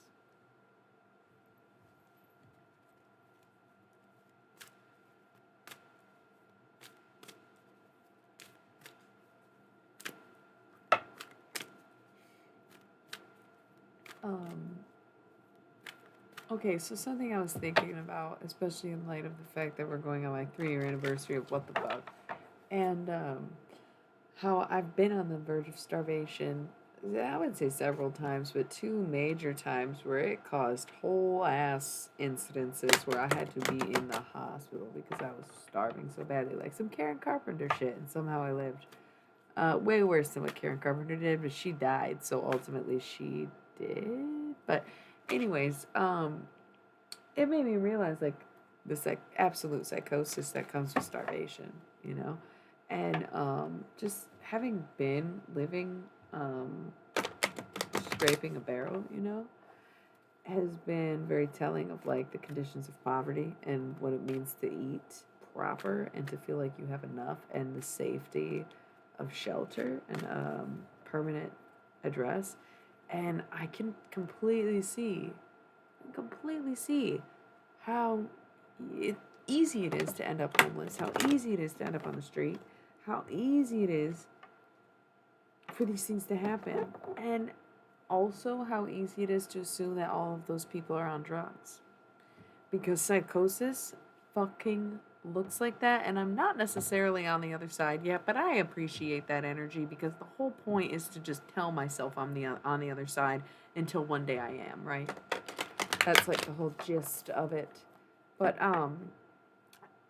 psychosis mirrors and mimics drug addiction, but even still, not just drug addiction, but like even like from the hallucinations to the euphoria to the delusions and disillusionments, it very much mimics the same side effects and symptoms of drug addiction. But you might not even be into drugs. You might just be having psychosis because your body's literally starving and you haven't slept in 3 days, right? And you get the same effects from both. Have you ever not slept for 3 days? You see trails and shit. Your mind is in survival mode. You literally like go insane with theory, with what projects, like just being a fucking mess, right? And then on top of it, if you're starving, if you don't eat the whole time, bro, have you ever lived on the edge of death before? You might seem like you're on drugs too. And honestly, you might take drugs to curb your fucking appetite. Wouldn't you? What else are you gonna do? You're fucking hungry. You can afford more smack than you can snacks. And that's a fucked up world we live in. And to think that so many problems could be solved by helping people get food, by accommodating more to the wages and finances. Oh, yeah, thank you. Not necessarily living on the streets and homeless and starving. I'm saying I've been there, even in a way that I was in a safe place and still like sometimes my body rejects food and then it goes on too long. It's just like a thing that happens. Um, Working on it. But I'm talking more like actual homeless people on the streets. I can see how difficult that is. It's like a lesson that I never really needed to learn because I've always had respect for the homeless. But then after seeing like how bad it is in some places, like seeing the homeless population, it's like really analyzing what the fuck happened here, right? And I can see after having my own experiences with starvation and sleep deprivation, I can see how you would think that people who are actually probably just hungry are on drugs. And that's what's so sad. And it doesn't help that a lot of them are on drugs. But once again, if somebody comes around and offers you affordable drugs that will curb your appetite and make you not even want food versus you trying to harbor food to yourself and eat and just to be more hungry, I don't know. I could see how that road would be really easy to go down. I honestly think I might be channeling a homeless man. This idea has been on my board for a while, but I have a feeling that this person, just some anonymous person, I could probably tell you his name. He says Davy Crockett. That's the thing. He went fucking insane and thought he was channeling Davy Crockett, just like I'm doing now. But of course, young hot women, we know. What was his name?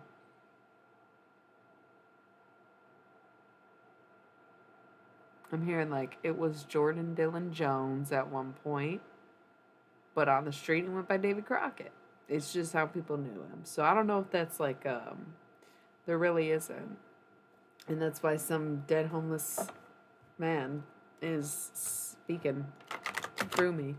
I guess he wanted a chance to have the floor because he never did. It is really hard. And I agree with what I'm saying right now. I do channel messages, but I've been having these thoughts for a week. It could have been a conversation with him, but it's also me reflecting on my own experience and thinking that I was homeless and thinking that did happen. And that's true advocacy. And it also is in line with what I've been wanting to do with my life, which is completely, almost like impossible to explain and currently out of my budget, but I'm hoping that things turn around in my life and that I someday am able to implement some of the ideas that I've had. And understanding the complexity of homelessness is part of the battle to fixing it, I think. Groove is in the Heart, Delight, by the way, is playing.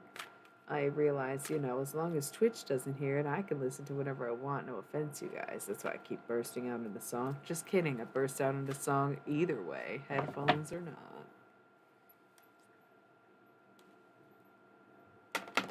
Groove is in the heart. Groove is in the heart.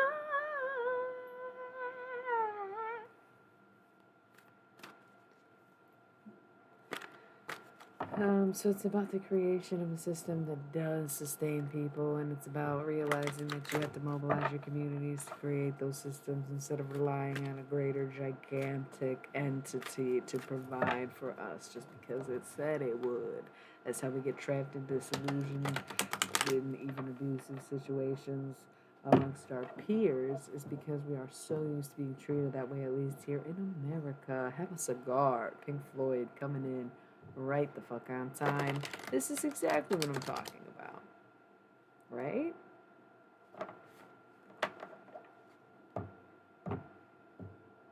Tonight I realize I really don't like... Thanks.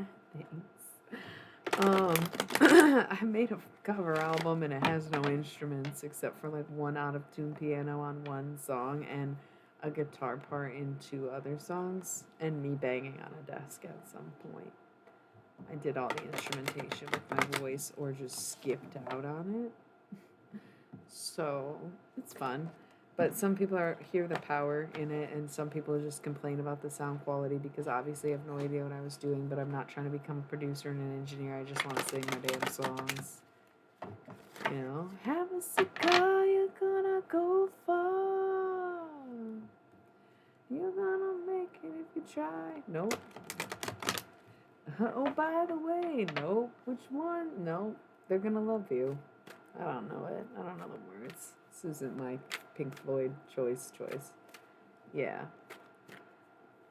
That was dumb. It's a cover album. And like I said, it's really poorly recorded. It is on Bandcamp, but it's mostly just my website. If you go, oh, by the way, which one's pink?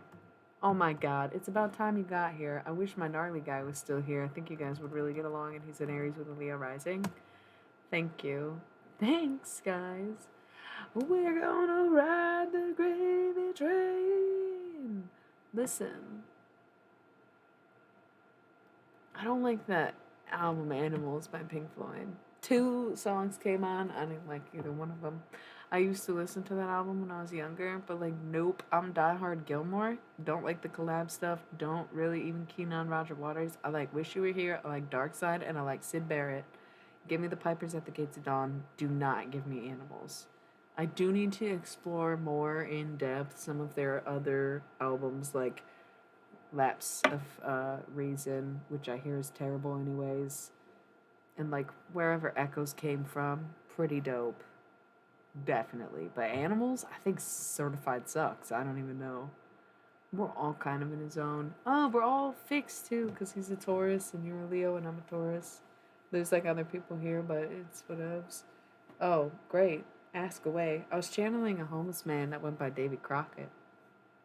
He was just trying to educate people on how you can't be so mad about the drug stuff when half the time they probably weren't or aren't on drugs. But what is your question? We kind of got derailed. I just was like, oh, we were doing something.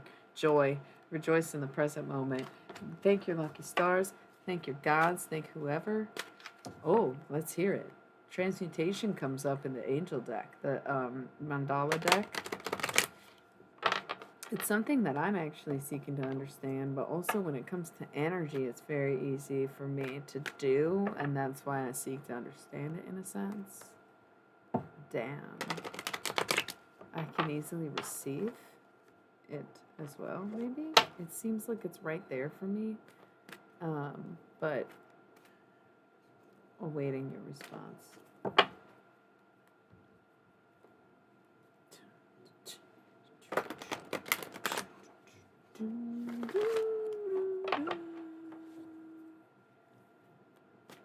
Yeah. Yay.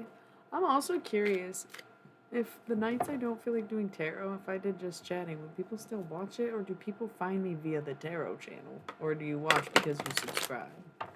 just like in general, because usually the topics I talk about are pretty on point with tarot and spirituality, anyways. But I sometimes don't like disappointing people who are seeking tarot readings and come on here and they're like, oh, I don't give a fuck what you're saying, I just wanted some cards pulled. But I found in the earlier days of my streaming, the just chatting category was not serving me well whatsoever because tits aren't usually out. And there's nothing wrong with people having their tits out. If I honestly kind of wish I did have my tits more out, but it just ain't that kind of thing for me right now. Scrying, intuition, and ancestors, the love and legacy of our DNA. They're talking, they're watching. We're still waiting for this example. That's cool though. I'm looking forward to it. And also, God, that I have soda. I don't drink a lot of caffeine anymore, which is really a feat because I was on coffee since I was 3 years old, and I just don't even have time to unpack that right now. I didn't even realize it was an adult thing. I'm very Italian American. I cannot speak on Italianism, but I'm telling you right now, I am Italian the fuck American. So the fact that I don't drink coffee every day anymore is a feat in itself. I don't think I get any credit for overcoming the addiction of caffeine.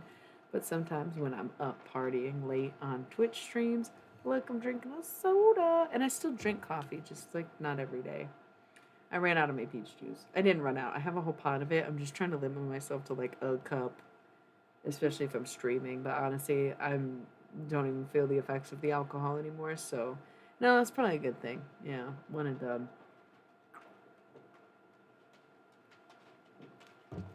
This is cherry vanilla Coke. My sick and twisted capitalist mindset makes me crave bubbly, carbonated syrup drinks. And it's time for an ad break, BRB.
Okay, so you kind of inspired me to get a little more of my peach blossom sunshine.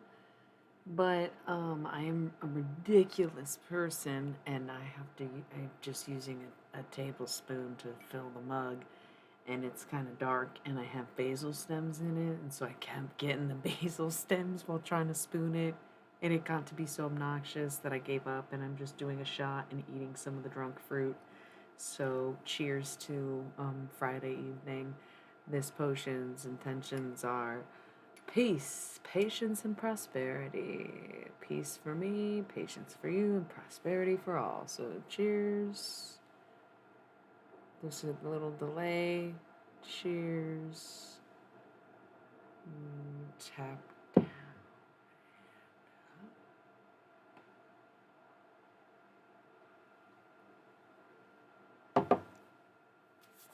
Okay. Okie dokie. I'm back up to date here. What if you turned your twin flame bad? That means you're a karmic, buddy. I don't know how else to tell you. We've been over this. This is not your twin flame. I'm sorry. I mean, maybe it is, but if you've been carnal, it's not.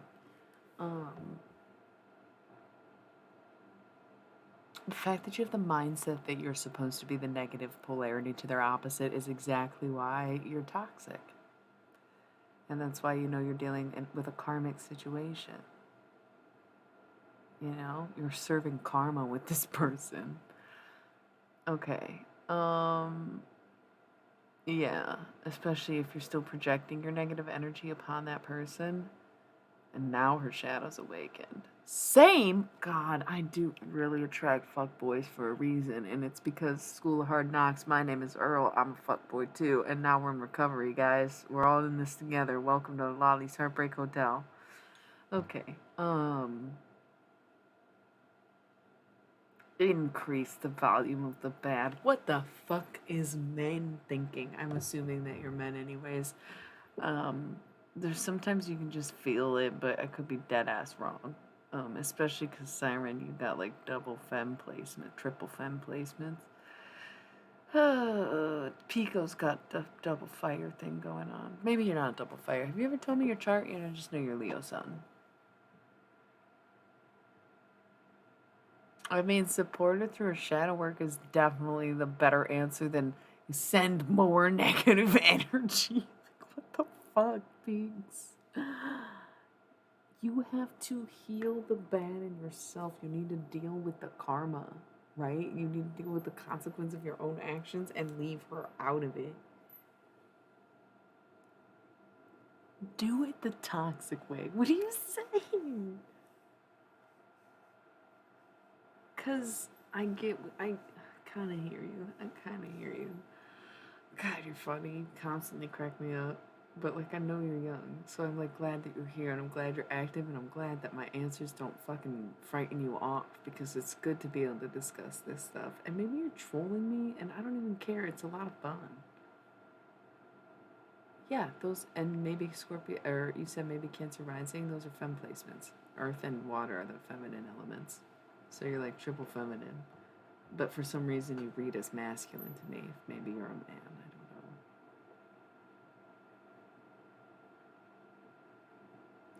Listen, you have to not focus on the polarity. You can't fix the polarity. You're not meant to align the energies as much as you're just meant to align yourself and your being, your actions, your intentions. Like, you just have to put the rituals into your everyday living, right? Debaser? No, this is some other Pixie song. Because they're like, okay, here comes your man. That's what it is. And I'm gonna honestly skip it. I don't really want a man to come near me ever again. So let X equal X. And make it chromosomes. Am I right? Moving to the country. Gonna eat a lot of.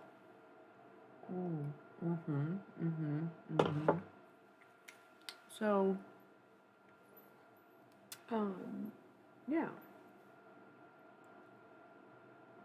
Oh, you are? Okay. That's what I mean. I don't know.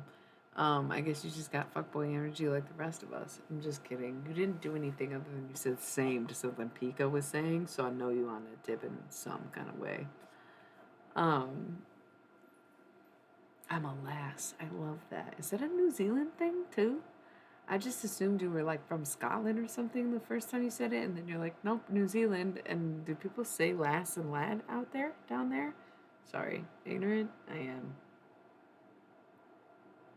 No, you keep blaming it on a placement. You keep blaming it on Scorpios. It has nothing to do with you.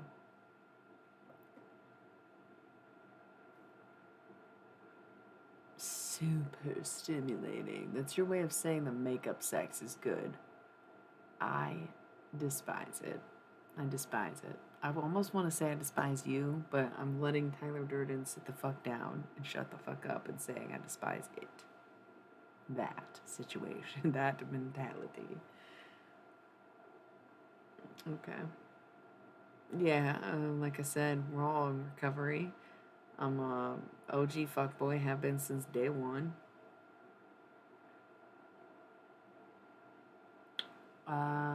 You're the one who's into. There's always one of the two in I feel every relationship, it seems, and then like maybe once you find your spiritual partner, that's when things start getting kind of heavy.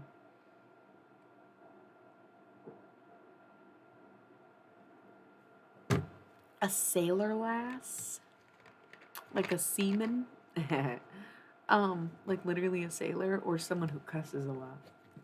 Just curious.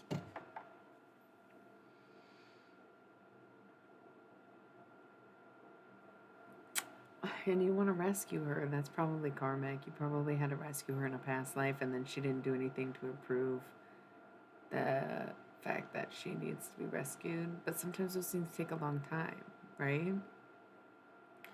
And the thing is, don't say that because I literally am so crazy and I literally get so violent. It's the premenstrual dysphoria. Every other month, one of my ovaries decides it wants to kick some ass. And usually it's mine, hence the Tyler Durden aspect. Right? Sorry, spoiler! Fight Club came out in 1999. Get over it. Even though I'm like, no, don't spoil the X-Files for anybody. Don't say anything about the X-Files. Like, bro, that was even longer ago, but sure. Yeah. Let's keep it a secret. Okay. Oh, wow. Okay, that's cool. This is pretty much, you know what I mean? But mental, emotional, spiritual Fight Club. Can I? Tyler, that wasn't even a good one. It's like a chug and pop.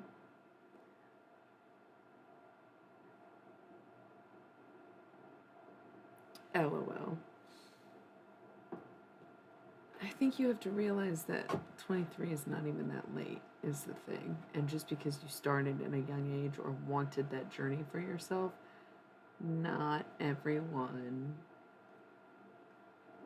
does that or goes down that road, even.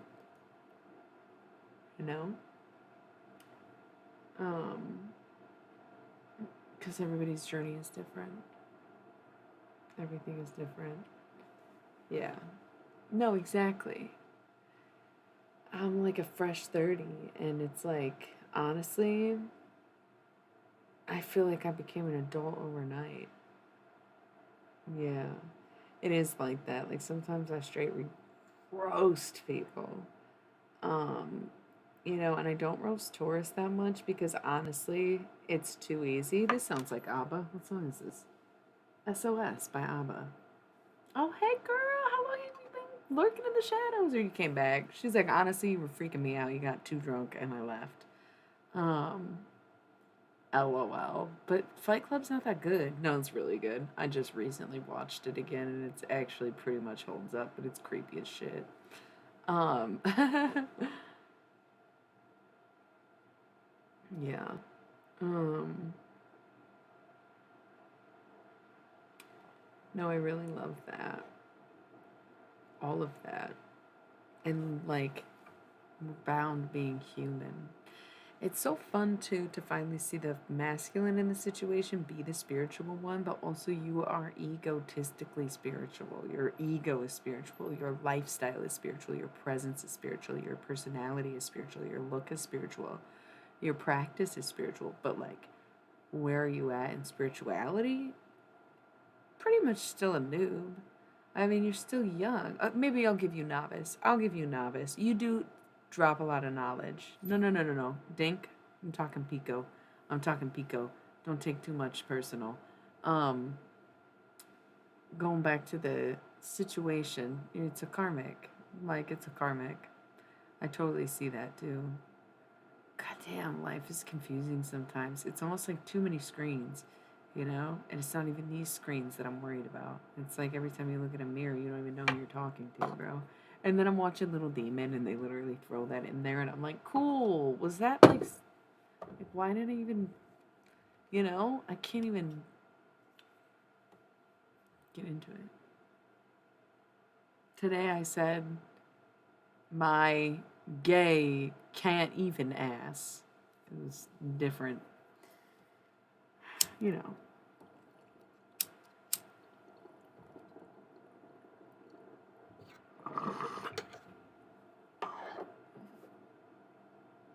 You know, there's something so respectable about the openly party girls. The ones who are like, yeah, I'm fucked up. Yeah, I'm drunk. Instead of like the culture of like, I low key take 6 pills a day. I'm zonked out of my mind right now. Or like secretly doing drugs and stuff. I just like the openness of like, yeah, fucking I'm a mess. I bet you are too. You just don't want to admit it. And you want everyone to see me as a mess so that they don't even suspect that you're hiding anything. So anyway, it's too easy to roast a Taurus because we're the most evil zodiac sign in the whole culture of history, and it sucks. And there's not much more to say about it. Why even go into a roast? None of the stereotypes are true. We're absolutely evil, completely psychotic, mass murdering, dictating, cultish, kind of don't hold back leaders and hacks. So usually when people come on here and tell us a sign, they're like, roast me. And it's like, well, you're a Taurus. No wonder you didn't ask to be roasted because it's, once again, too easy. And that's why. It's too many. Too many. What's this? Q? If you care. No, I'm skipping it. Doesn't sound that good. No offense. I don't know what it is. Ooh, Satellite of Love by the Velvet Underground. I've been really digging the Lou Reed vibes. Maybe we should talk to Lou Reed. I don't know. It's spooky season, y'all. It's about to be person after person after person. And I know it's just like people aren't that into the Halloween Oracle on Twitch, but we did have that sweet Bonnie reading.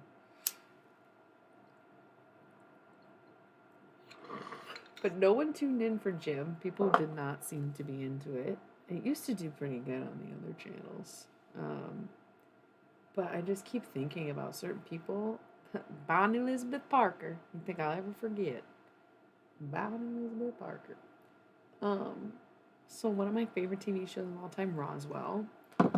The lead character in Roswell's name is Liz Parker, and Bonnie and Fuckboy, is Bonnie Elizabeth Parker, aka Bonnie Liz Parker, aka Liz Parker, and I just loved that.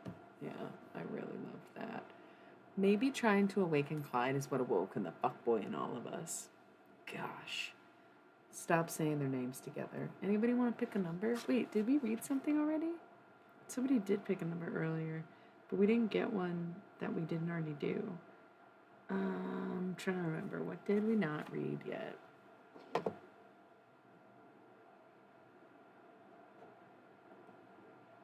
I thought I've made it perfectly clear how old I am. Best I can do is tell you, I'm going to send you on a scavenger hunt to figure out how old I am.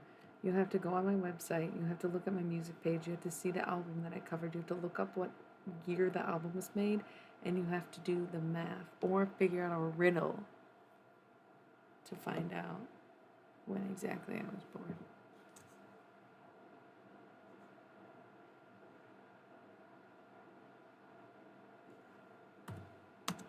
No.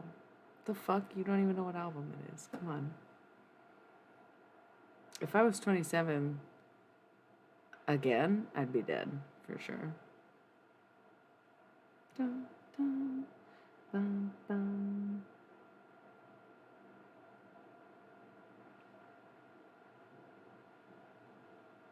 We must have done 13 already, right? Yeah, we did. Okay.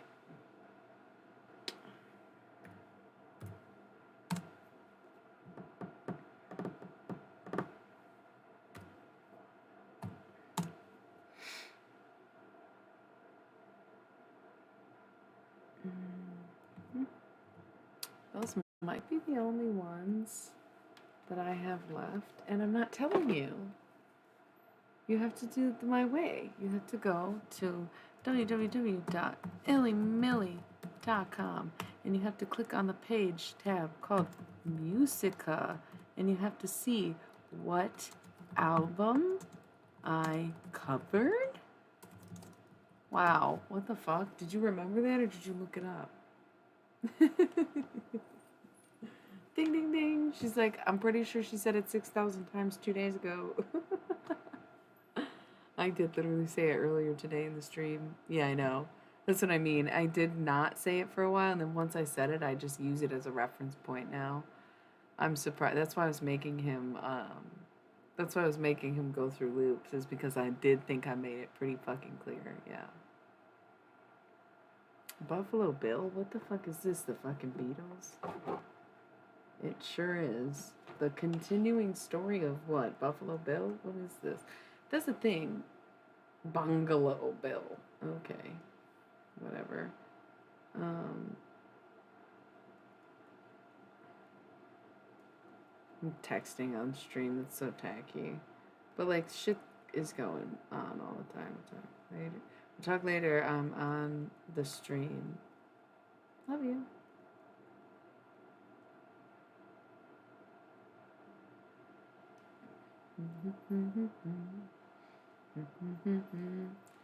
Bungalow Bill, so dumb. I'm skipping it. Soul Kitchen by the Doors, it is. 2022 is correct. But you know what's so crazy also? Okay, so first of all, that was the whole gist, is that it's my 30th anniversary of life. We need to roll 60 seconds, goddamn. This year has been some fucking magic, but I would love to see that magic unfold into materialization. But let me BRB, so we don't get cut off before we get too deep.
Okay. So here's something that's so funny. And we know that I hate spoilers. But I've been listening to my music on my headphones. I use YouTube Music. I've been paying for that shit since they ended my free 1.5 year trial for being their beta tester, and I liked them so much that I was like, have my money, bro. Love YouTube Music. So I just had this playlist, this infinite playlist of songs I like that's been playing since before I started streaming, which was literally over 3 hours ago. And it's crazy because I got a glimpse of what's to come. And it's how could anything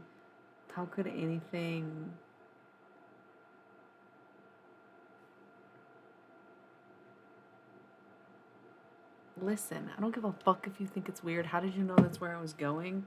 Literally, Soul Kitchen by The Doors is on right now, and then it's Coolville by Laurie Anderson, and then boom, Where Is My Mind by the Pixies. And I kind of just want to put it on now because it's just what the fuck? How is it that in the same 20-minute time frame, of course it didn't happen when we were talking about it, but you did just say Tyler Durden. So it's very odd and very strange that now, after 4 5 hours of this playlist, we're now getting the Pixies' "Where Is My Mind." With your feet on the air and your head on the ground. You know? Try this trick and spit it. Yeah. Yeah. Yeah. And you ask yourself, where is my mind? Where is my mind? Try to consider also giving 2022 the zodiac calendar for yourself. And if you're not feeling the magic just yet, realize we just started the second half. I'm not going to lie, they had me in the first half. I'm not going to lie, they had me in the first half. But you're right. It is fucking magic. What? I was swimming in the Caribbean. We all matter. That's a fact. Yeah. Did he say something about being a bitch? Oh, where is my mind? Where is my mind? Where is my mind? I wish I was literally dancing with that fucking Bitmoji right now. He's so fucking cool. His moves, his little eye close, brilliant. You know? Ooh.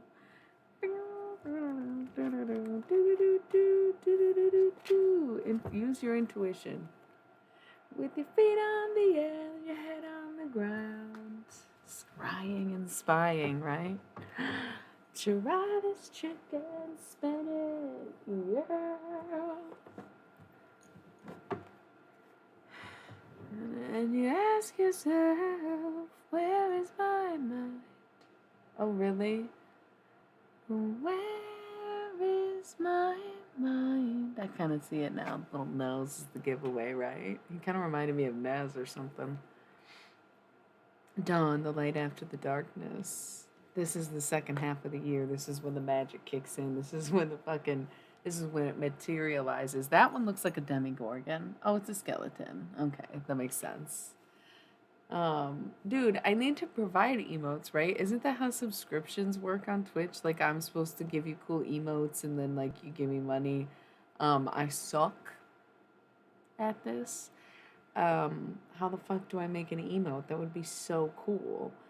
What would it even be of? My tits? No, come on. If anything, it'd be your ass. Don't lie.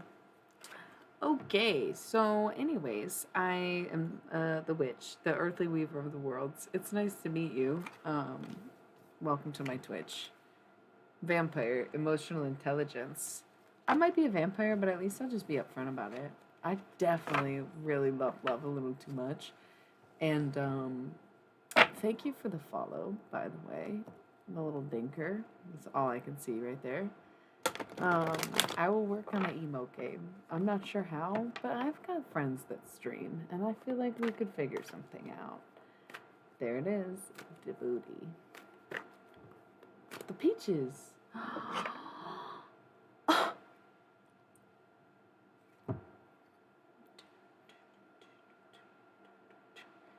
Dude, I'm not even gonna lie. Can I say something? Can I say something? A bit of a hot take. Ooh, especially with New Zealand in the room. Oh no. Wait. I could be wrong about that. Tame Impala. Aren't they from New Zealand? Isn't Kevin... Am I American? Where did I get that information? I don't know if that's good sourced. Tame Impala. I think I've seen him at least 2 times that I remember, but maybe there was a third time I don't remember. Amazing both times. Honestly, one of the most incredible shows I've probably ever seen both times that they played. One, they were an opener, and they blew they blew the main act out of the water as an opener. The other time was at a festival. Probably one of the best fucking shows of the weekend, right? Incredible. The Less I Know the Better is on right now. This is a great song. However, I do feel left feeling bored every time I listen to Tame Impala. There's something about their music, even though the show is so good and I know they're so talented and it is like theoretically everything I like about music. It's also just like, yeah, I don't know, it's so boring at the same time. Let me look. Oh my god, listen, we know I'm a fuckboy, but get this, I'm a douchebag too. He's Australian. Kind of. No. Hi, little moon bunny. Thanks for the follow. I really like your name. It's really cute to me.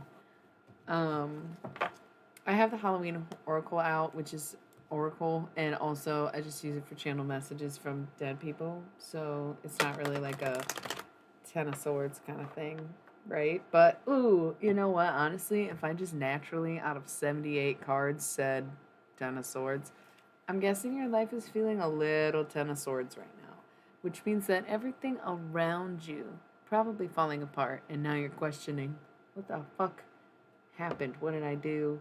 Blah blah blah. Sometimes, if you've made the realization that you are at fault for your own whim, then sometimes you have to actualize that other people are also in on it and allow your life to materialize the way it's meant to be. Don't let the Ten of Swords get you down. And maybe it's a theory, but it seems like you gotta just let things fall apart and embrace the fact that for once you're doing things right, my little moon bunny.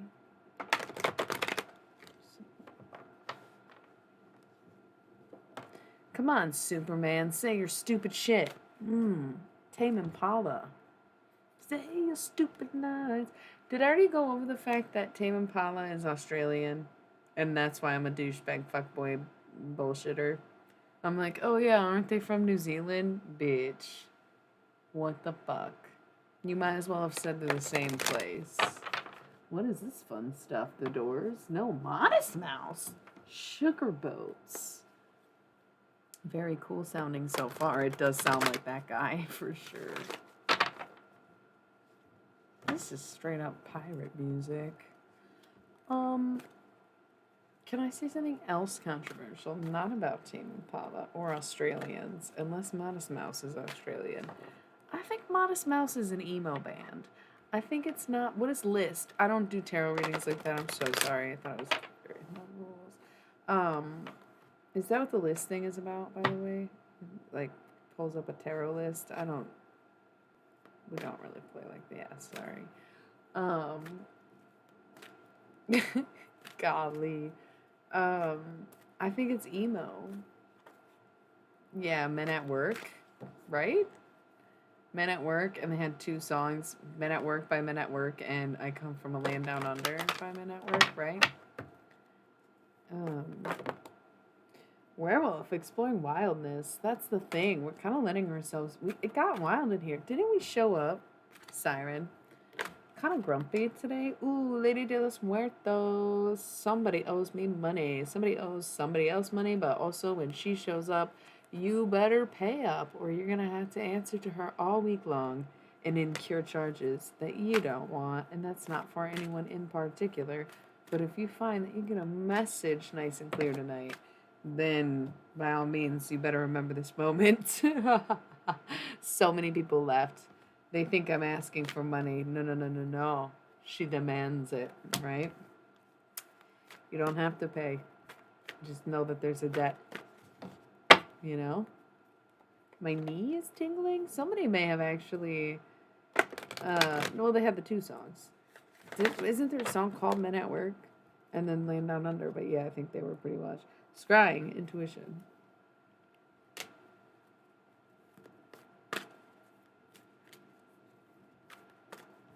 LOL, that's the Village People. What the... How old are you? You said 27?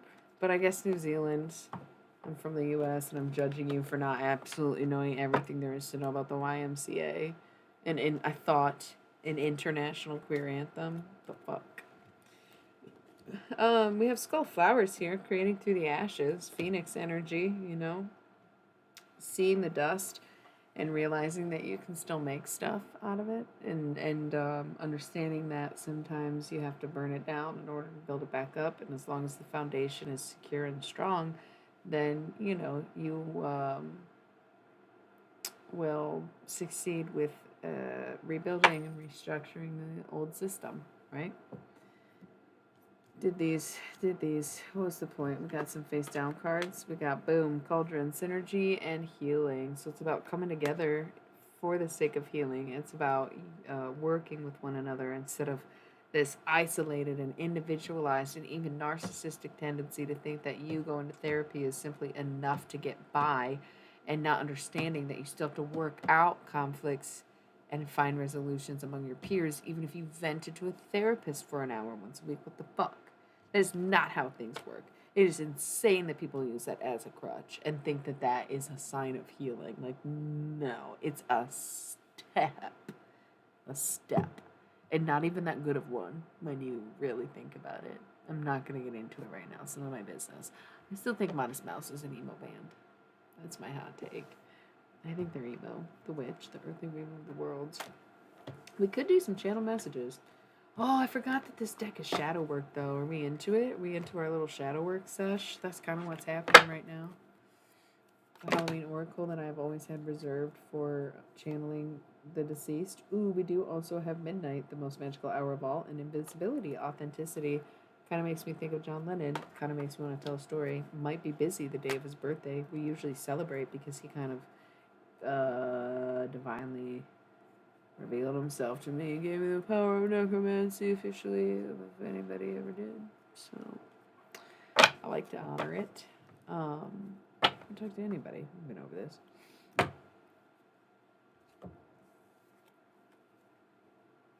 What is this? LCD sound system. American Dream. This doesn't sound that good. Is this about Blanche? No. She's upset. They changed the taste of Coke. Golden Gals, Animal Collective. I think that's from the Golden Gals show. Zombie control, forgiveness, reducing burden, and joy, rejoicing in the present moment. Recognize when and where people have control over you or where you are lacking control in yourself. And and learn to forgive not only them for seeking control over you in the first place, but also for yourself also forgiving yourself for getting into that situation is going to be a key, and also rejoicing in the present moment, not reflecting on what time you lost and being disappointed by the things that have hurt you, but rather see where you're at now and appreciate being in a better place. Okay. Rejoicing in the present moment is just being glad that it's over, in a sense, or being able to finally be in the present and like proud of yourself or where you want to be or closer to it every day. Are you saying there's like an urgent karmic dilemma that just unfolded, or you're now recognizing that your twin flame situation is actually a karmic? Because, yeah, no shit. Invisibility and Midnight definitely made me think John Lennon, and like I said, I will be busy on his birthday, so we might just have to unroll this whole thing over the course of Libra season, because it's a lot. And something I've always loved, okay, this is really funny, and I love that Animal Collective's on, but the John Lennon card's on the table, because like crossing these two things is gonna be fantastic. When I was young and I guess like doing drugs or really into the culture, all of my friends, who, they're cool, but I'm not even really, whatever. The one thing we all had in common was not our choice of drugs, was not our taste in music, was not our favorite movies or anything like that. But the one common bond we all did have is that everyone loved Animal Collective. Like if you put on Animal Collective, you could not go wrong. It didn't matter how we knew each other or how we met. It was like all sorts of different groups, all of course within a scene or within an umbrella. Everyone undoubtedly liked Animal Collective. And I look at my friends now, and I could not help but notice, and every time I bring it up, like I said, to my closest friends, people who have been there through thick and thin, not just drug buddies, right? And it cracks me up because the one thing, like all my friends are very different. None of us have in common. We are not even umbrella people, right? Because I have more individual relationships with different people rather than a group or a scene that I belong to, right? And the one thing that all of my friends have in common is that none of us have ever given a fuck about the Beatles. We went our whole lives just being like, yeah, never really got on the hype, didn't really pay attention, don't really care to now, not sure I really dig their music. And that was me for the longest time.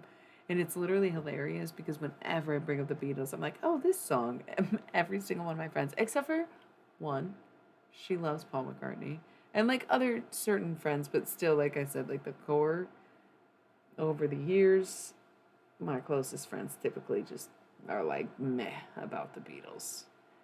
Um, except for my one. So it's just really funny that that's such a common thread because now the tables have turned and I'm like, you guys, they're really not so bad. And they're like, yeah, sure, we believe you. We don't care still. Um, and it literally did kind of take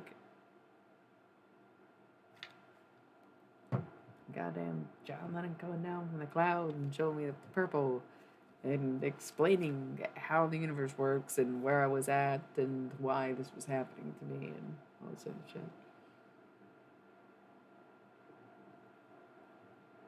And there was like a 2 week period in which I believed him, and then there was like a 2 week period in which I didn't. Maybe that's Libra energy, right? Kind of that pickleness, where it's like, okay, sure. Hey, guess what? It's 420 somewhere. I agreed, and I appreciate you getting the energy. I'm also curious, bitch. How old did you think I was? If I could not possibly be fucking 30.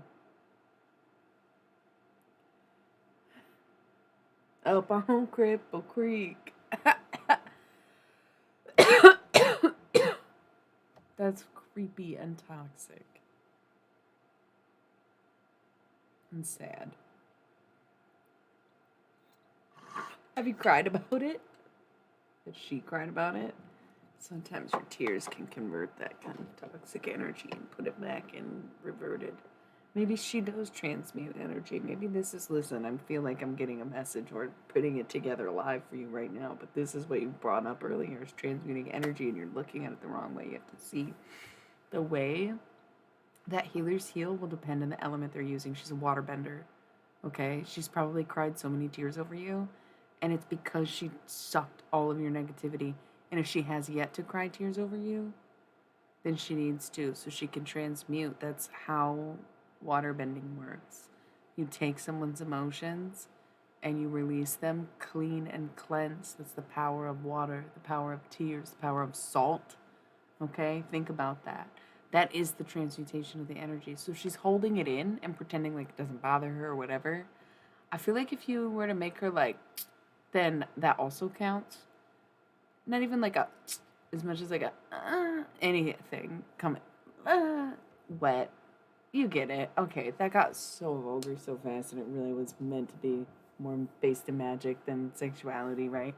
And not even magic, but yeah, transmuting energy. She has to use her tears, her water, her liquid to transmute the negative energy. And if she's holding on to shit or not giving a fuck because she's mimicking you, right?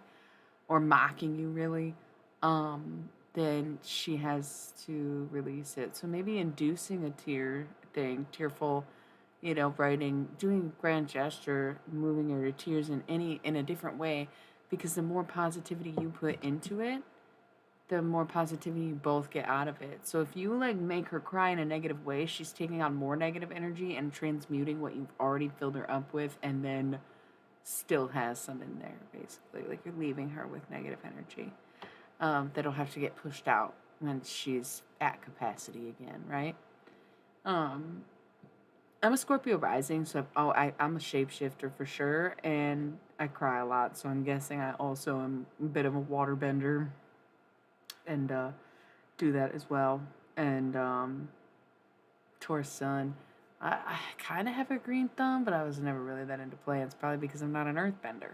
You know what I mean? Like, I mean, I'm sure I would. I've gardened for work and stuff, and it just, I don't know, sometimes digging and pulling can be very soothing, and sometimes it can be a little spiraling. So I haven't really mastered earth bending yet, but I think I'm a water bender, you know? Comes with the territory of being a Scorpio rising. Any Scorpio placement's pretty much like that. So yeah, definitely toxic as fuck though. You literally sound like that. You literally sound like. Listen, I'm a fuckboy. I'll be the first to tell you I'm a fuckboy. I admitted it to all of astrology Reddit that I'm a fuckboy, okay? I told them my placements. I'm like, what is it? Just a terrible combination of things? And yeah, it turns out pretty much is, okay? I get it. But I'm gonna reference Rick and Morty anyway. Are we running overtime on the commercial break? Fuck. It's that episode of Rick and Morty where they go to that planet and they are them toxic selves. That's what you sound like. It sounds like you trying to reason with the toxicity. Isn't that what happens with Rick? Where he's like, Morty, I kind of like this guy. And Morty's like, oh my fucking God, you idiot. Like, that's how this feels. But I would never be the Morty to your Rick. I'm obviously Pickle Rick Sanchez. So, fuck with it. BRB.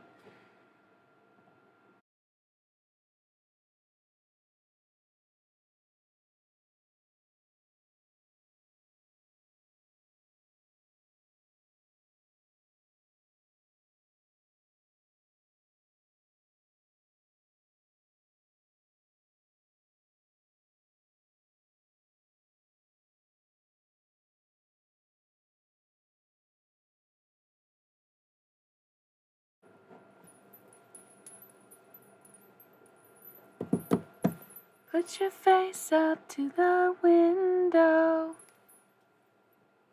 Tell me all about your gay folks. It feels better when you're in it. If you're nervous, use the payphone.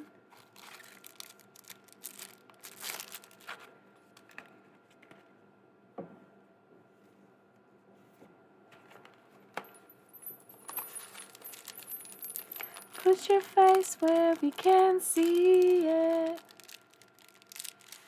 Putting on a show on cable. You can really show it all there. Turn it on when you are able. Turn it on. Turn it on and on your way up. Turn it on. In the houses when you wake up. Turn it on. And if you ain't got no relation to all those other stations, turn it on. The Flaming Lips.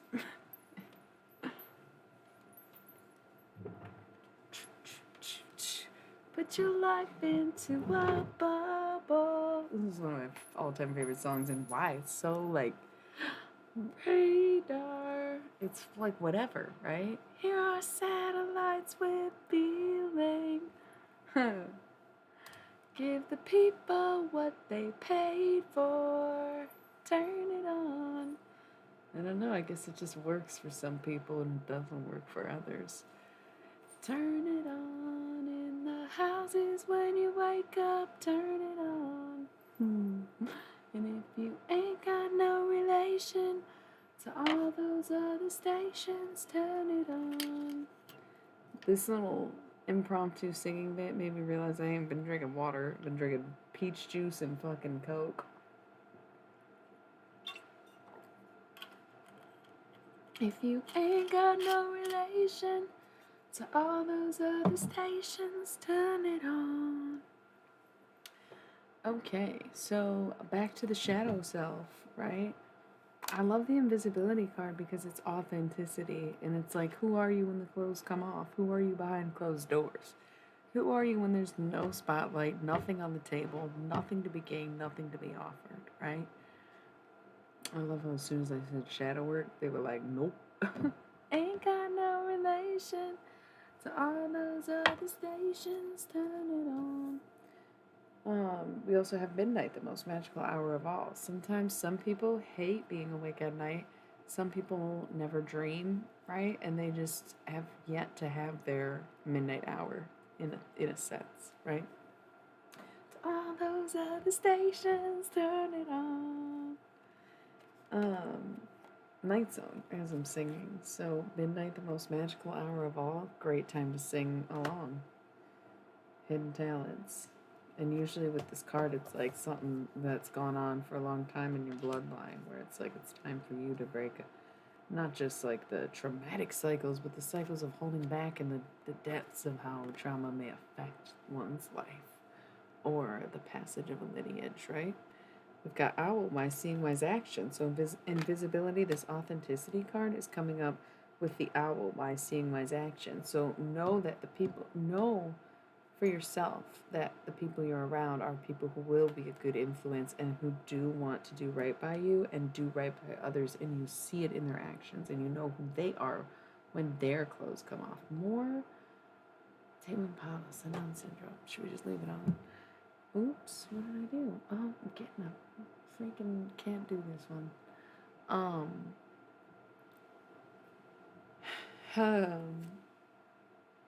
Make sure people are worth the esteem. Make sure you know what you are. You are the company you keep, essentially, right? We've got Skull of Flowers greening through the ashes. So sometimes your hidden talents can be destroyed and you have to recreate them. And sometimes the original is just the blueprint and it's not the final product. It's not the finished thing. And so it's okay to realize that you need to redo it. It's okay that it got scrapped and you're starting over. Nobody cares. Like, just keep moving forward. Just keep moving on. Keep going. And realize that sometimes it takes some ash to create the right shadows, right? We've got cauldron, synergy, and healing. So if you see that maybe what you're seeing around you is improving like you are, then it's time to, then it's time. Well, yes and no. We'll get to that in a moment. Well, if you start to see the wise seeing, wise action, like you like what you see with the people around you, but you know they're hurting, you know they're still struggling, then it's time to come together, right? And heal with each other and like use each other as a crutch and stop relying on random therapists who know nothing about you and want to prescribe you to drugs. Like, you guys have to stop letting yourselves be pimped out in a sense. And I'm sorry, I know a lot of, even some of my followers have talked openly with me about prescription drugs, and it seems like I'm on drugs because I keep with my nose, but it's honestly allergies. It's this time of year and there's a lot of cats in this house. um so it's about coming together and healing. It's about less individualism. It's about less um, narcissistic mind frame mind frame framework, because it is the frame of mind that they have frameworked for you, right? Okay, so werewolf, exploring wildness. So when you create something new, why don't you do it from the depths of your soul? Scream at the moon. Let it call you once again. Let it be even more insane than the first time. Let it be extra. If you're doing a reboot, go all out. If you're gonna do the remake, you better do it fucking full force 100. If you're gonna have a reunion, you better go fucking Looney Tunes with it, okay? Literally invite the Looney Tunes cast. Like, what?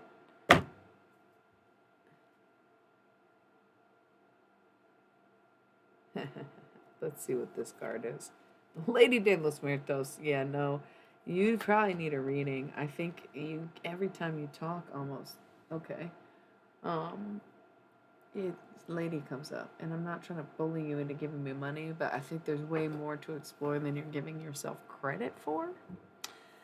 Um, but you're talking about a specific person, a specific situation. I just have this feeling that there's something more. Because that's kind of why there's two piles right now, right? Without getting too in depth, but also it could even be a money curse that came up for someone else the other night, too. Without going too in depth, there are two piles here. That's why I keep referring back to the card before it. And it seems almost slightly out of order to where I keep going back and forth. There are two piles. And so to see, like, okay, so this, or look how you worded it. Do I just ignore the fact that I don't really like them, or do I shift my focus? There's a little bit of both happening. Okay? If something's not sitting right with your soul, maybe you gotta like burn it down and try again if that person is worth it to you. But on the other hand, sometimes you have to just find the healing elsewhere or make sure the people are even worth it, right? So there's definitely like, I don't want to say it's two paths to go down, but three through three. Um, but there's definitely two piles here. So there might be two different situations you're dealing with, or there's two different ways to handle your shadow self. And the thing is, it's like one road will take you down a darker, deeper, further path, and the other one will bring you towards light. But the joke of the shadow work is you'll never know which one is which.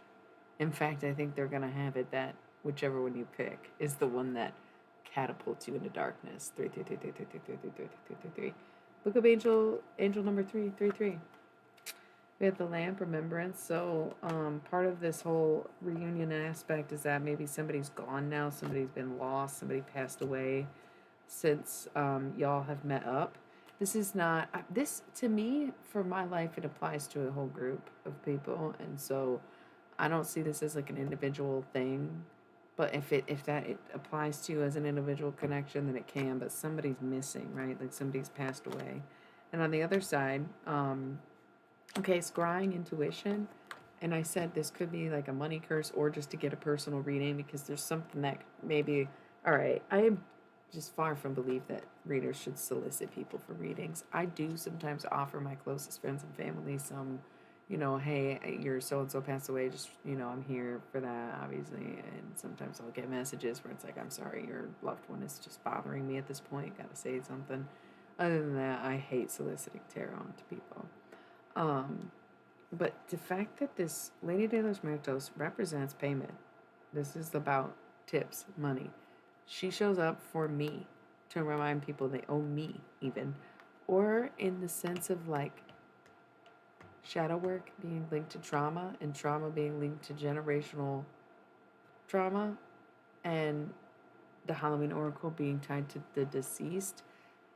This would almost indicate with the scrying and intuition that somebody may be paying to spy on you, kind of. That's weird.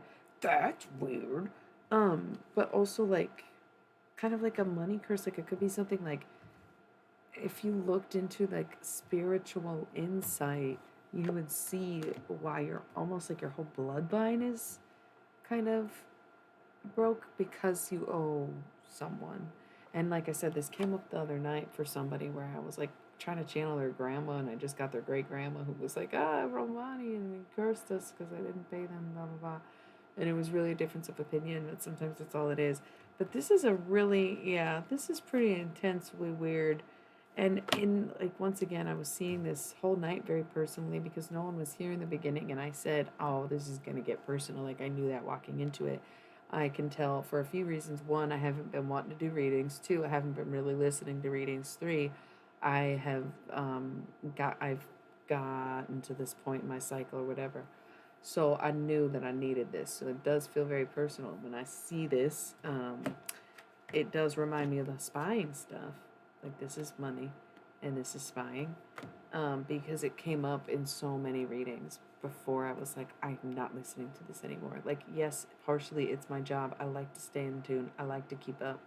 I try to only listen to Tarot readings or all sign readings because I like to keep it fair and not spy on anyone.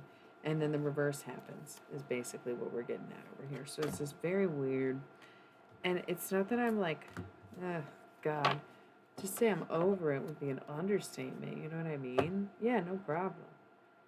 Um, yeah, I agree. Crying must never be underestimated.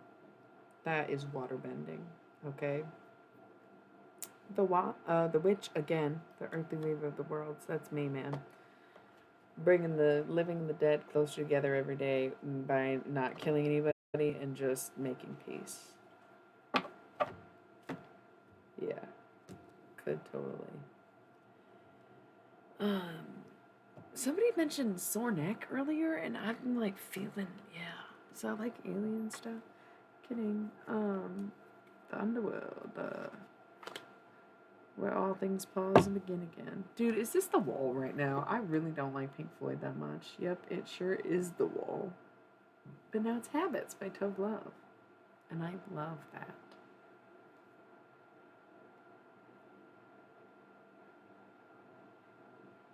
Okay. I'm gonna roll a little early ad break so I can make a quick a ding ding, but 2 minutes tops. Just trying to get my girl on the chat. Okay, so I'll be right back.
Uh-oh.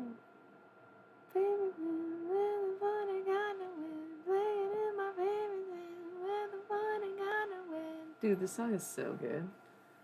Sabotage remix all day though. Okay, I'm not gonna lie. I was throwing kids around today. We were playing spider people or whatever. I don't know. There's a trampoline. I hurt my arm so bad because I just was like with these kids. I don't know what that was for, but thank you. Oh my god, it was bits. Thank you. I was like these dancing sparkly shamrocks, and you're gonna tell me you're not Scottish. No, thank you. That's only like the second time I've ever got bits. Pedigree, nice to have you back. Um, Need someone to numb the pain. You're gone and I gotta stay high all the time. I love this song, and so does like everyone I know.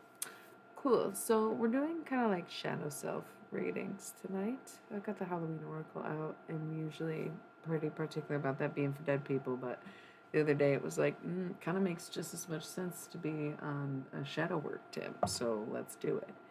And it seems like a good time in the year and also for people to get the business, so to speak. Okay.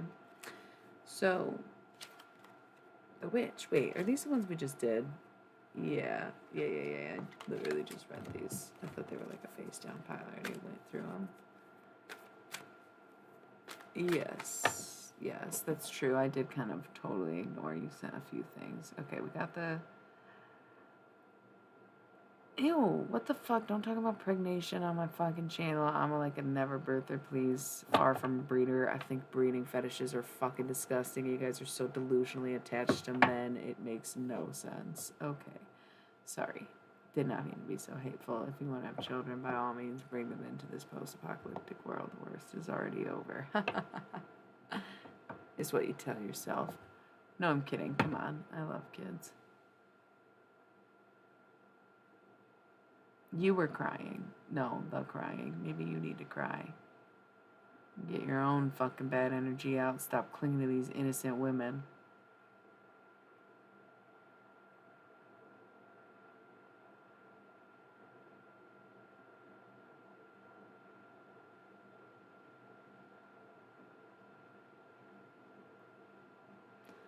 Got yourself a Marla, huh? She didn't fucking cry either.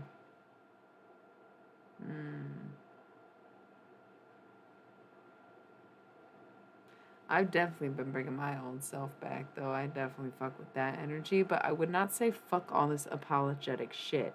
You take like 3 steps forward and 6 steps back almost every time you come to a breakthrough, and that's what makes you kind of still evolving, obviously, but unevolved in essence. Um, oh my god, I love Doppy as the nickname. That's really cute. Doppy. I love that instead of Pico, but I know it's Pico because it's the Picogram. Um, Doppy. I love how many interpretations of your name there has been. I just can't. Um, anyways, so toxic, man. Fuck this apologetic shit. No, you should still be apologetic for the ways that you were, even if you change it, even if you like see that other people have something to do with it. You're still in the phase of realization and you're trying to get to the point of actualization that you'll never have until you grasp what you're supposed to be realizing. You know? More Animal Collective. A little Floridata. I really wish I knew the words to this song because it's so fun. I have no idea what they're saying. I don't even care to know because it's like so fast. What's the point of me flexing vocals on Floridata? That's not a thing, right?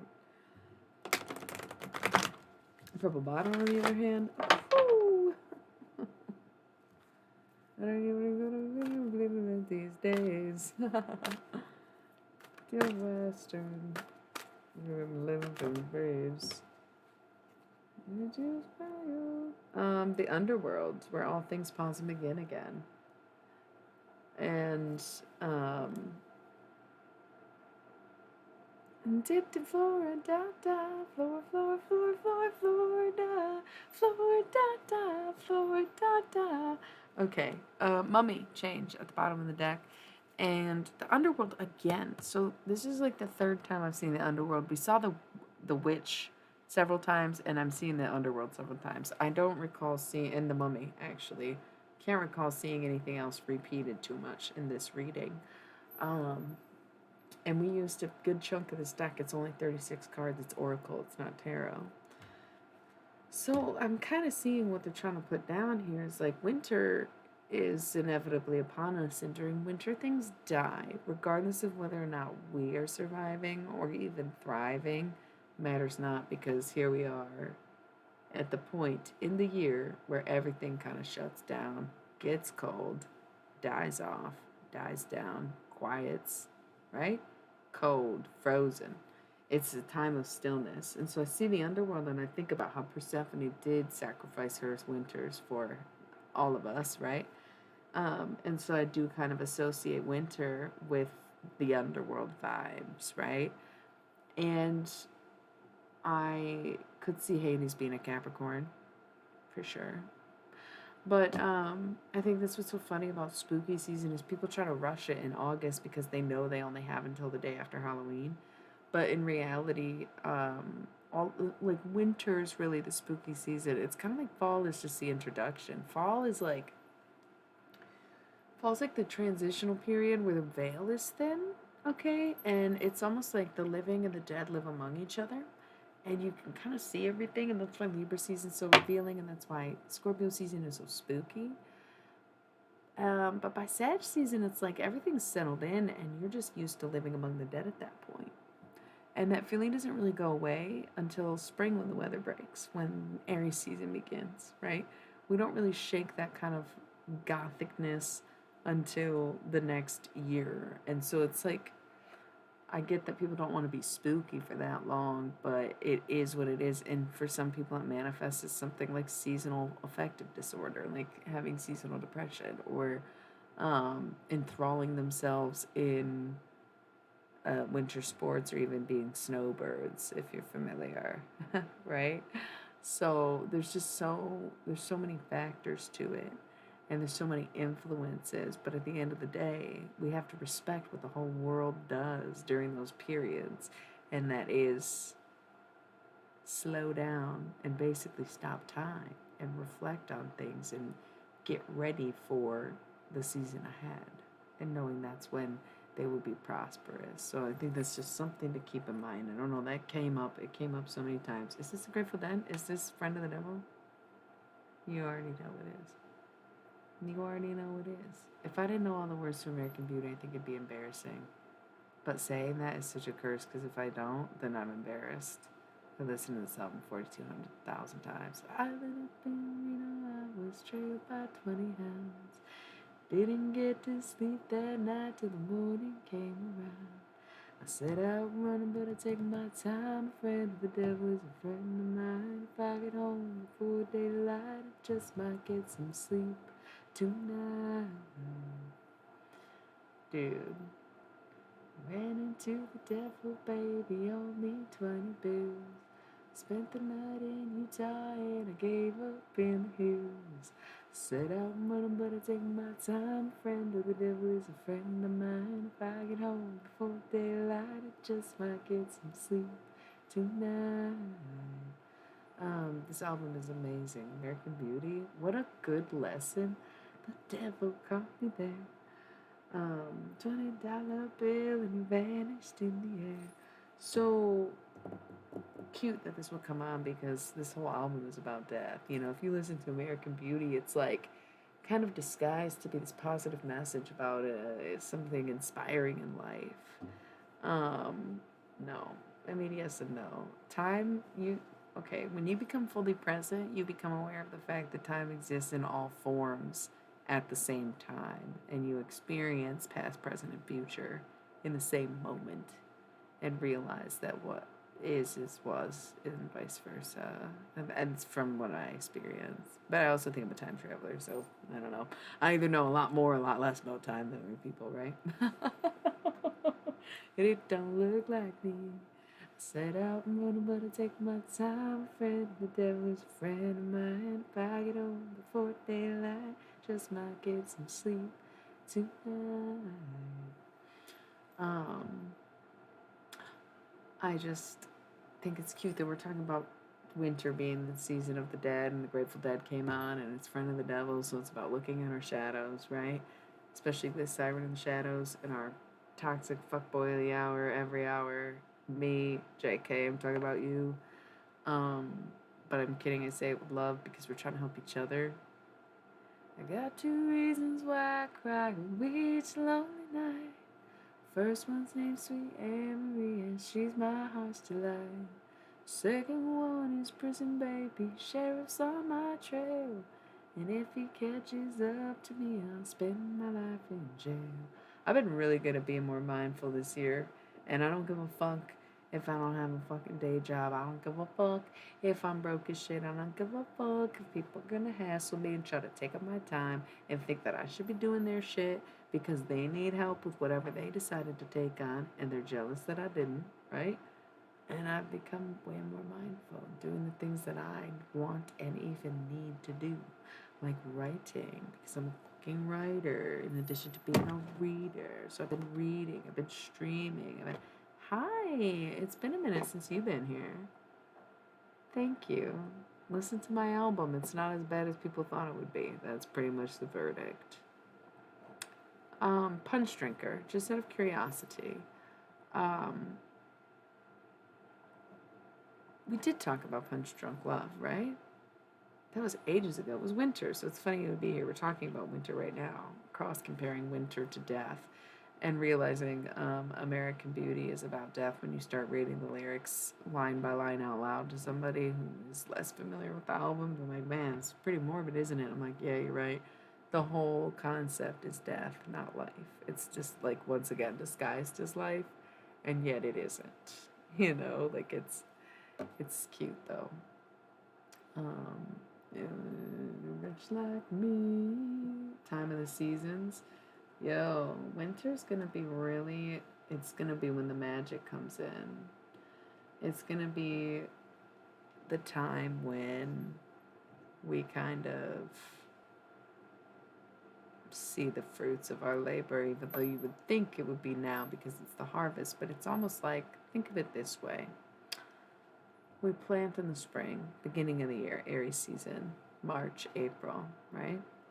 And then April, May, June, Taurus, Gemini season, we water the things we plant, take care of the soil, make sure it's got sun. June, July, It's hot. Cancer, Leo season. It's like, gotta take a break, take a step back, make sure you're still doing your routines, but it's all implemented. It's all in there. It's planted, it's seeded, it's ready to go. You took care of it, you fertilized it, and then you walked away for a minute to see what would grow, and you came back and you kept putting in the work, right? Come August, come fucking Virgo season, it's time to put in the work. Did you put in the work this Virgo season? What did you do? I did like, I was streaming like every day, so at least I was doing what I want to do, right? And what I know I'm good at, and what I know is the most helpful. Thank you. I would love to like tell you all about it. Oh, that's so funny because you're in the other part of the world. Yeah, so you're like opposite schedule, lady. So true. But yeah, I God, I didn't even really think about that until you mentioned it, and it's like again very ignorant of me, but also kind of funny because it's just something that like 10, 20 years ago we would have had to never think about without the internet. Anyways, not 10, 20 years ago. Girl, the internet. Come on, that's like 50 at least. Um, what the fuck were we talking about? So spring, you do your planting, blah, blah, blah. Did you put in the work for Virgo season? Then you move on and you're in Libra season, and that's when you get your crops. That's when things have grown. They've been growing all summer. It's like, have you maintained your field? Have you made sure that no insects got to it? Have you taken care of the land around it? Have you done the watering schedule, whatever? Have you been feeding what you're growing with what you want it to taste like? And so Libra season's when you start going into the fields and you get your harvest and you gather your crops and you get all your stuff. And Scorpio season is when you jar it up. It's when you sell it off, when you kind of like, and you celebrate the labor being over, and then you turn your profits, right? Because when you harvest something, it's like, okay, I got to take some to the farmer's market to sell, and then I got to keep some for myself in the fridge, and then I got to jar some up for over the winter, and I got to be ready for it. Libra season's all about seeing what's there, collecting, if you will. Scorpio season is more about applying and making it into your life. Sagittarius season, probably take a little break. It's usually pretty insightful, pretty restful, pretty much thinking for Sagittarius season, making plans, making goals. But by Capricorn season, you're celebrating again, and that's why we have Christmas. Boom. Love that. Boom. Love it. The New Year's. Say love you to this calendar for whatever reason, because we just need people to celebrate in the middle of winter so they don't kill themselves, I guess. I don't know. Maybe this is a little too dark for me. But, you know what it is. So, yeah. I'm just saying.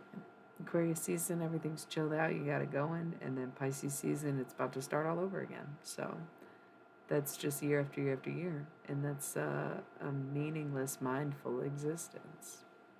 Just keep going, keep trying new things, keep adapting, keep up with your resolutions, keep up with the things that you want to bloom. Joy Division Disorder, the 2007 remaster. It's pretty good. It's just, I guess, the process. It's the growing. It's the fact that we even pay attention to calendars. It's kind of like, phases too, where I've come to these realizations before in my life and I snapped out of it and wanted to go to the fucking psych and see a fucking doctor, right? Because I was like, nah, some of this is too much. I need to come down, get real. You think it's healing, but maybe it's actually filling you with negative energy. We don't really fully understand how black holes work now, do we? Better mind your thoughts. Here's the thing, the black hole is a vacuum. So why don't you think about the things that you're terrified of, the things you want to release, the things that you're doing?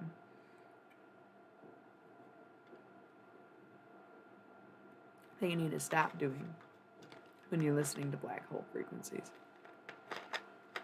Right?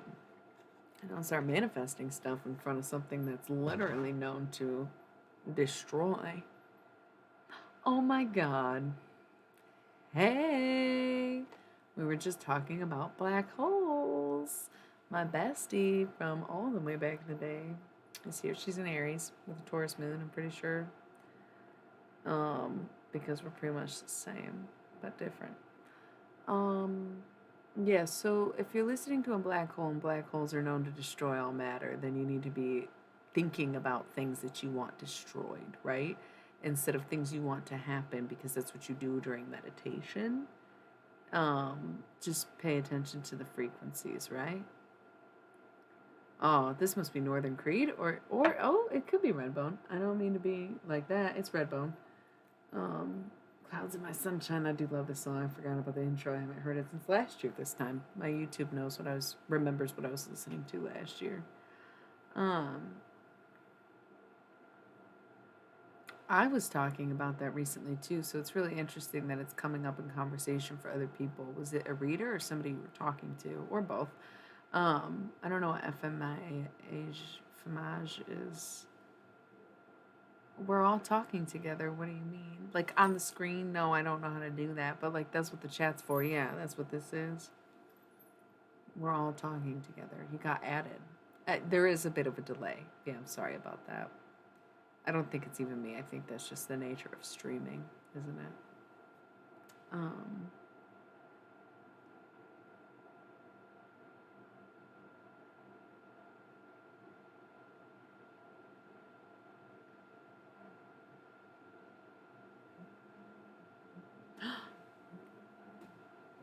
you can't hear the alarm. I have headphones on.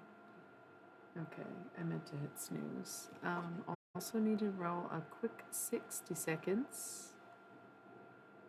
Um, cool. You have probably been too distant from yourself. No, for sure, for sure. Listen to raw sounds, but like I said, just be wary of what you're putting into what and be paying attention to each step. Okay, let's do a BRB real quick.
Okay, I would even go as far as to say meditation can help with anything. Um, Love that. Musicians are everywhere. People are talented as fuck.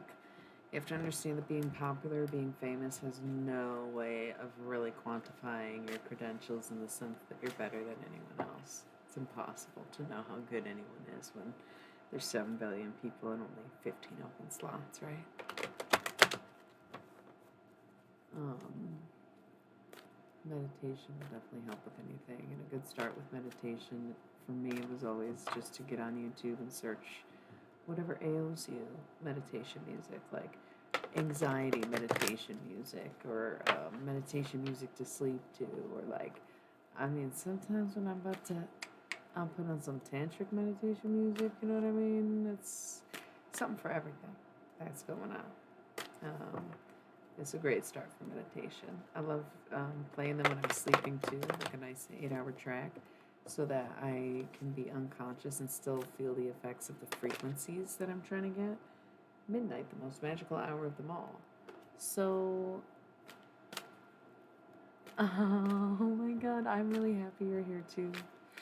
Um, isn't this so much fun? This is why I love what I do. Now you know.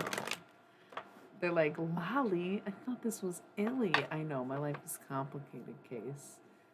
Um, just kidding. I can be anybody and anything. So, literally, though, the Illuminati Sex part is like the one who channels, right? Everybody's got layers. I know. It's super cute. I think we were more like 3-4 than 4-5, but it's okay. um, joy, rejoicing in the present moment, getting all this way, right? Coming so far. LOL, that's what I'm saying. She's talking about me, y'all. Illuminati Miss Stacks is obviously not my name, right? It's Lolly Page. But Illuminati Miss Stacks is when I do tarot. So I can click over and be the entity that I'm meant to be. And sort of like my alien surname, if you will, that I gave to myself. Isn't that so funny? There's definitely layers and depths to all of it. But no, literally, that's obvious. But everybody calls me Millie on the channel, which is cute. It's cute. It's fun. And also, that's the wise one. That's the one you're supposed to be talking to. Cute. That's why it's funny this conversation's coming up too, because sometimes I'll refer to myself as lols. And then it makes me wonder if anybody even gets the joke. If I say, oh, I'm the interweb lols, like I'm me and me, I'm lols. LOL. When I say LOL, LY, people don't get that joke either. I mean, I'm saying laugh out loud, love you, but it's also my name. I'm an artist through and through, that's for damn sure. Yeah, and a writer, so I am my own character. I'm in comic books and shit. I think just one, but still. And the one I'm drawing, I guess. The other one was like they took pictures and superimposed us into comic books. More Pixies, by the way. Hey, probably my favorite Pixie song because honestly, exploring their music didn't really get very far for me. I just like those few songs I like, you know? And that's pretty much it. Hey is probably my favorite. Got Skull of Flowers, Creating Through the Ashes, and invisibility, authenticity, right? So it's like knowing who you are when no one's looking, when all the lights are off, when all the clothes come off, when all the doors are locked.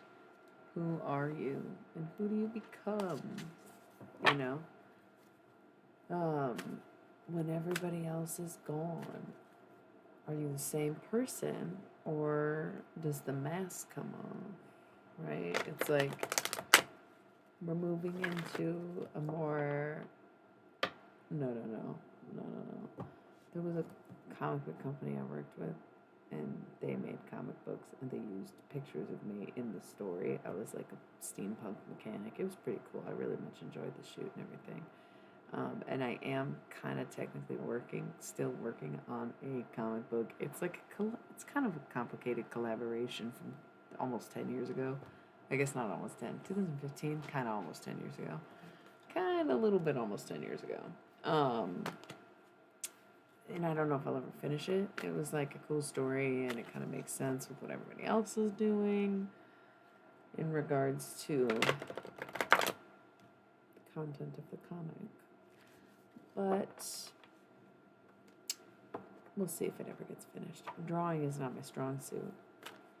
I like drawing as a hobby. I like, I think the problem is we're so on the verge of living in poverty so kind of often or whatever. Like, how do you say we're also concerned about money and inflation rates are so insanely high and there seems to be nothing we can conceivably do about it, right? Even like, especially not on an individual level, but even in a collective way, we're a little lost on things because we just leaned into trusting and going along with what was happening and then realized as we get older, as it gets more out of control, that it's completely toxic and harming us all, right? So there's a lot of pressure to monetizing the things that you do and the things that you're good at. And one thing I could do was monetize tarot because it's exhausting. It takes a lot out of me. I did it for free for a long time. I think that if a reader isn't doing readings for free for a while, even months, years, depending on how they come into it, I think they should never even be charging money, you know? If people, you got to make sure you're giving good readings. You can't just read from a book and be like, okay, I'm ready to charge people for readings. Like, no, no, no, no, no, no, no. Never gonna work like that. But after a while, I was like, okay, it's actually depleting me. I actually feel like I need to be compensated for this. And for some people, drawing is that thing that they're like, no, I'm putting all my time and effort, and the outcome's really good. That's how this is for me. Putting in my time and effort, and the outcome's really good. When it comes to drawing, that's a fucking hobby. And for some people, tarot's a hobby. They want a deck so they can daily card pull, study along, understand it, get a reading, know what they're talking about, do it for their friends while they're at home. Their goal isn't to be a tarot reader just because they have the interest in or hobby of tarot, right? So in that same way, yes, I monetize tarot, but I refuse to monetize all my hobbies. If I could choose which one was monetized, it would totally be modeling or music, right? It would never be drawing. It's not that good. I guess writing even, but like playing instruments, fuck it. No. If I'm going to play the guitar, it's going to be to understand sound waves a little bit better or from a different angle, like looking inside of it and hearing what comes out. Or, like, gosh, what other hobbies do I have is like sort of like meditating. Like I never really want to get into necessarily like something like Reiki just because I like meditating. Even if I could guide it or something, you know what I'm saying? Where it's like some things you've got to keep sacred to you, And if I was into needlework or something, maybe I would draw more. But honestly, I'm shit at it. That's all I really took the long way. Just to say I'm shit at drawing. So you probably won't ever see this comic book until someone wants to maybe draw it. Because my drawings aren't real great. It's something I never practiced. It was not a craft I wanted to acquire. It was just something I like doing. Like I like to get reading. That's reading books and stuff. Never been an academic type. Never was interested in university. Barely went to college. I was doing online school before COVID, right? And that's not virtual, it's online. It's totally different. I laugh in your virtual faces because online school's the shit. Virtual school fucking sucks. That sucks. It's just really funny because, like, that's the thing. Reading's a hobby. Reading's not going to be something that I do. It's not going to be a part of my end goal. It's not going to be part of my process, really, because I'd rather just do it for fun. I'd rather learn for fun. Like, math, even. I don't want to take a math class. I just want to, like, do some math. You never just crave an algebra problem or some problem solving or something. Like, I don't know. Hobbies are really important to have. I like how this conversation is straying into something actually really important. I'm hearing a really interesting sound. Is that this music or is it something in real life? Oh my god, it's the music.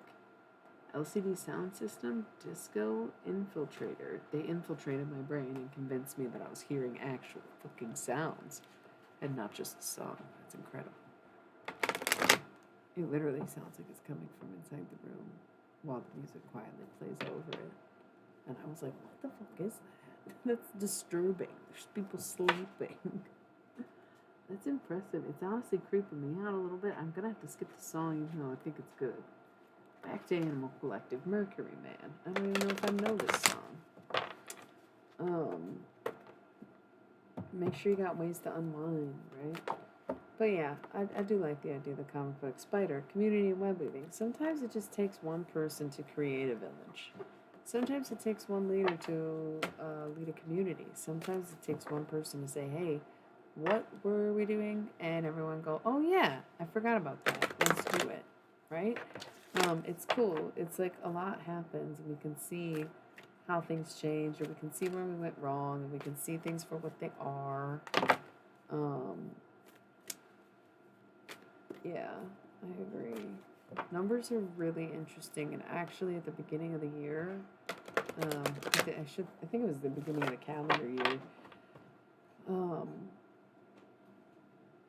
I was getting really into like math as more abstract than it already is in a sense.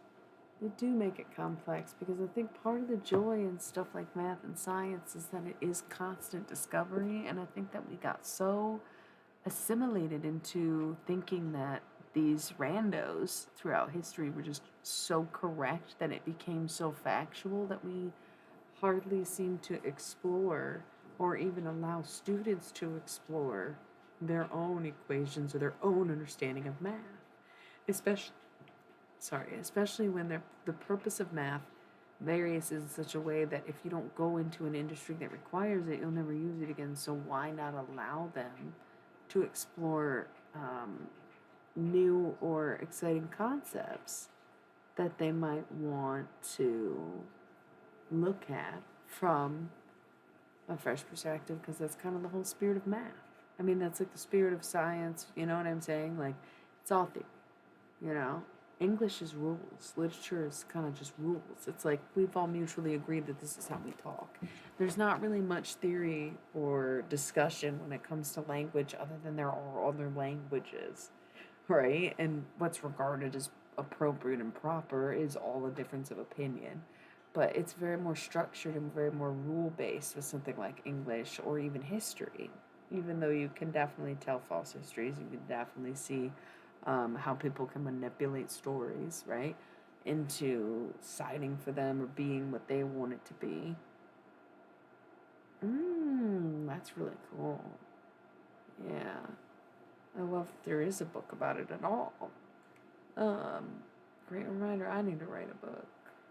I thought like, oh, the album's enough to say I'm sorry, and it's like, nope, write that shit down just like you did the first time. Beach, make your rights wrong. I mean, make your wrongs rights. My name is Earl. Serving up that karma. Gotta love it. Gotta love it. Right? This ended up being a really fun night. Kind of digging it. Kind of like feeling lively all of a sudden. I started so slow. It's gonna end up being such a long day. It already was, you know? I wake up every day, and this time of year is so weird. I know you're in spring mode, so it's like totally opposite. But it's so funny to see how, like, I know the sun's gonna go down earlier and earlier every day. I know it's gonna be colder and colder outside. And so I've got this thing where I just have to be outside during sunlight, daylight, warm ish hours. And it's putting my schedule back where I still wake up with plenty of time to do the things I need to do in a day, but then I don't do them because I'm like fucked off at the park. That sounds so bad to say fucked off at the park. What does that even mean? What does that even mean? I was just hanging out. Ooh, I do need to make my rights right.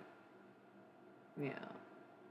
Or really, I need to make my rights right because, yeah, because the writings that I used to do were very wrong. They were very wrong, and I just have been so blocked for the past like 10 years trying to figure out what's the holdup. And obviously it's me, but it's like what aspect of me? I'm doing so much healing. I'm doing all this shadow work. I'm doing this and that. I feel like I'm a decent person. But I talked a bunch of shit, put it all in writing, shared it on the internet. I was like, oh, it's free. And everyone's like, thank God, because I'm so glad I didn't pay money for this crap. And some people actually were like low key obsessed. They're like, when's the next book? And I'm like, dude, that was trash. You should not be saying that. Thank you. A beautiful, beautiful writing, beautiful way with words. But I was saying some ignorant fucking helter skelter shit, and that was like almost kind of terrifying. Where it's like, Lolly Manson, what are we doing here? What the fuck are we doing here? And I was like, bro, good point. I don't know. I'm gonna pretend that never happened. So in the past few 10 years, I've been pretending it never happened. I guess like the first 5 years that I wrote it, I was like, I wrote this book, probably a bad idea. Just don't really know what to do now. Feel kind of weird about it. Here, anyways.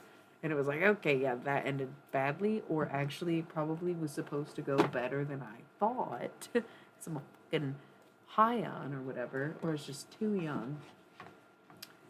And now the last 5 years I've been pretending the whole book scenario never happened at all, right? Just ignoring it, just being like, yeah, no, forget it. Irrelevant to life now.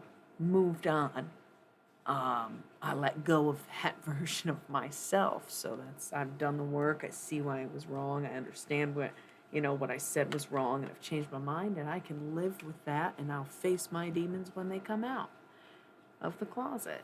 Okay. And it's like, actually, better idea, since you've had literally no success with either being comfortable with it or pretending it never happened. Let's be uncomfortable about it, address the fact that it happened, make up for it, rewrite it in a way that explains what the fuck we were doing and thinking back then, and why we've changed our minds, even. Okay. And put that shit in writing to reverse the curse you put on yourself, bitch. What the fuck? I wanted some weird ass world, and now we live in it, and I'm like, oh my god, I'm still fucking suffering. Cool, that's good to know. Great. Love it, even. Love it, even. Yeah, so that's like something I keep forgetting I gotta do. What do you do when you got writer's block and your whole fucking life depends on this book? You know? And it's not even a measure of success or a scheme of talent. It's like literally like I created a huge blockage to my own self and abundance and life, probably affected others at least emotionally, if not mentally, and possibly spiritually. And I need to set the record straight and make that shit right. In the same way I did the first time. Very comfortable talking on the stream. It's been going really well. Right before this, I was trying to get into podcasting. One man podcast, somehow so weird. One man stream, not so much. It's the live studio audience for me. Or the like unlive. How would you put that? Um, Anyways, let's do a quick ad. I actually think this won't be quick. I think I gotta, do human stuff. So it'll be like a 2-minute thing, if you don't mind being here when I get back. Look, I'm gonna miss 420. It's 10-second countdown, which means 4 hours and 20 minutes. Hence why I need to use a bathroom, right? Yeah, but also 420. I can't be patient. It's been 10 years. All right, I'll be right back. Thanks, y'all. Love you so much.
Damn, y'all really held out for me. I'm back though. Hey, baby. My partner was going to work, so I just like spent a minute talking with him before he left, and then I started to pee. So it was just like, okay. Wow, all that time I can roll another ad break.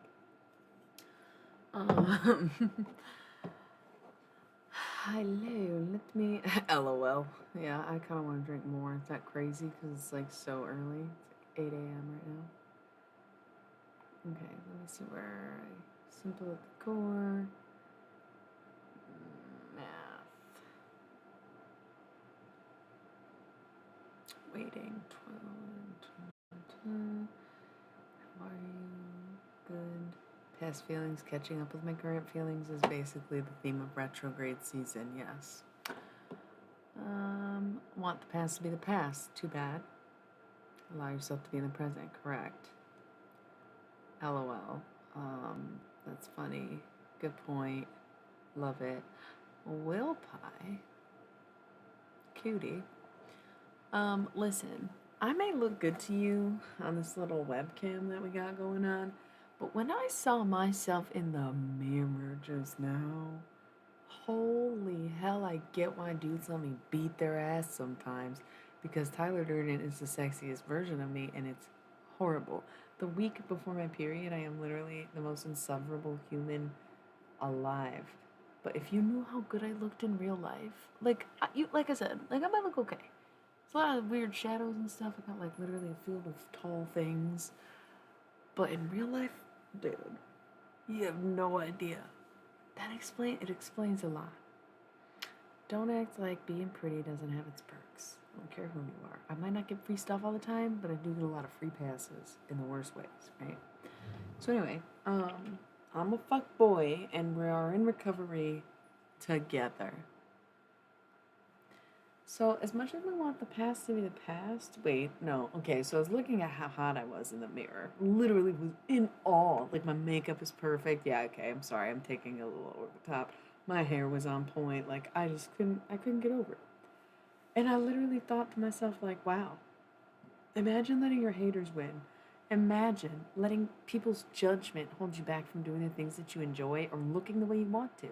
Imagine if they would have bullied me on wearing jean vests back in 2006 when I had the hand me down tore up, and one person in my whole high school was like, that's a pretty cool vest. Thanks, Darren. I thought you were pretty cool too. We didn't become friends over it, but it still felt good.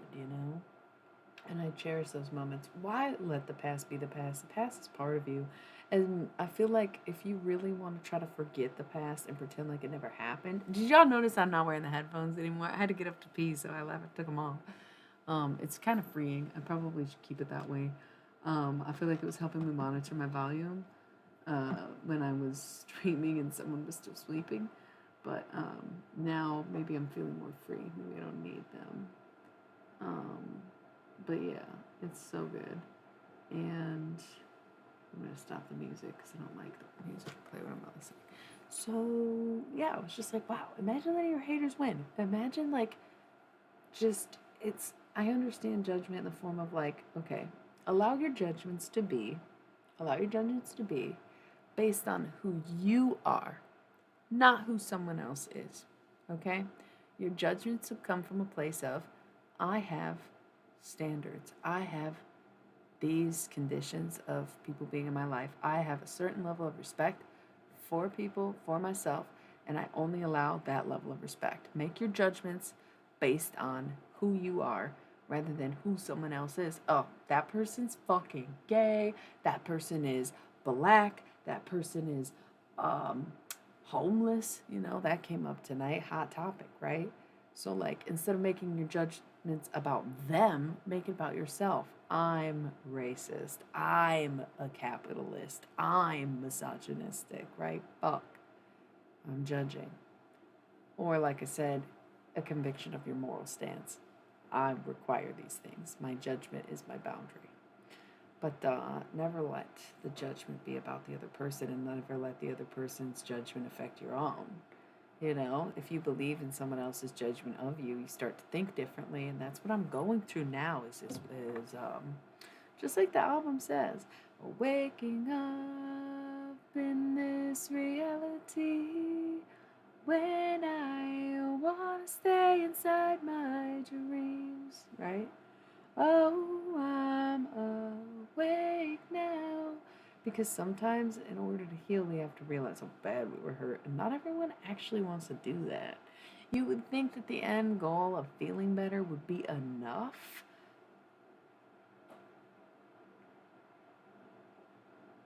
Uh, but sometimes it just isn't. Okay, so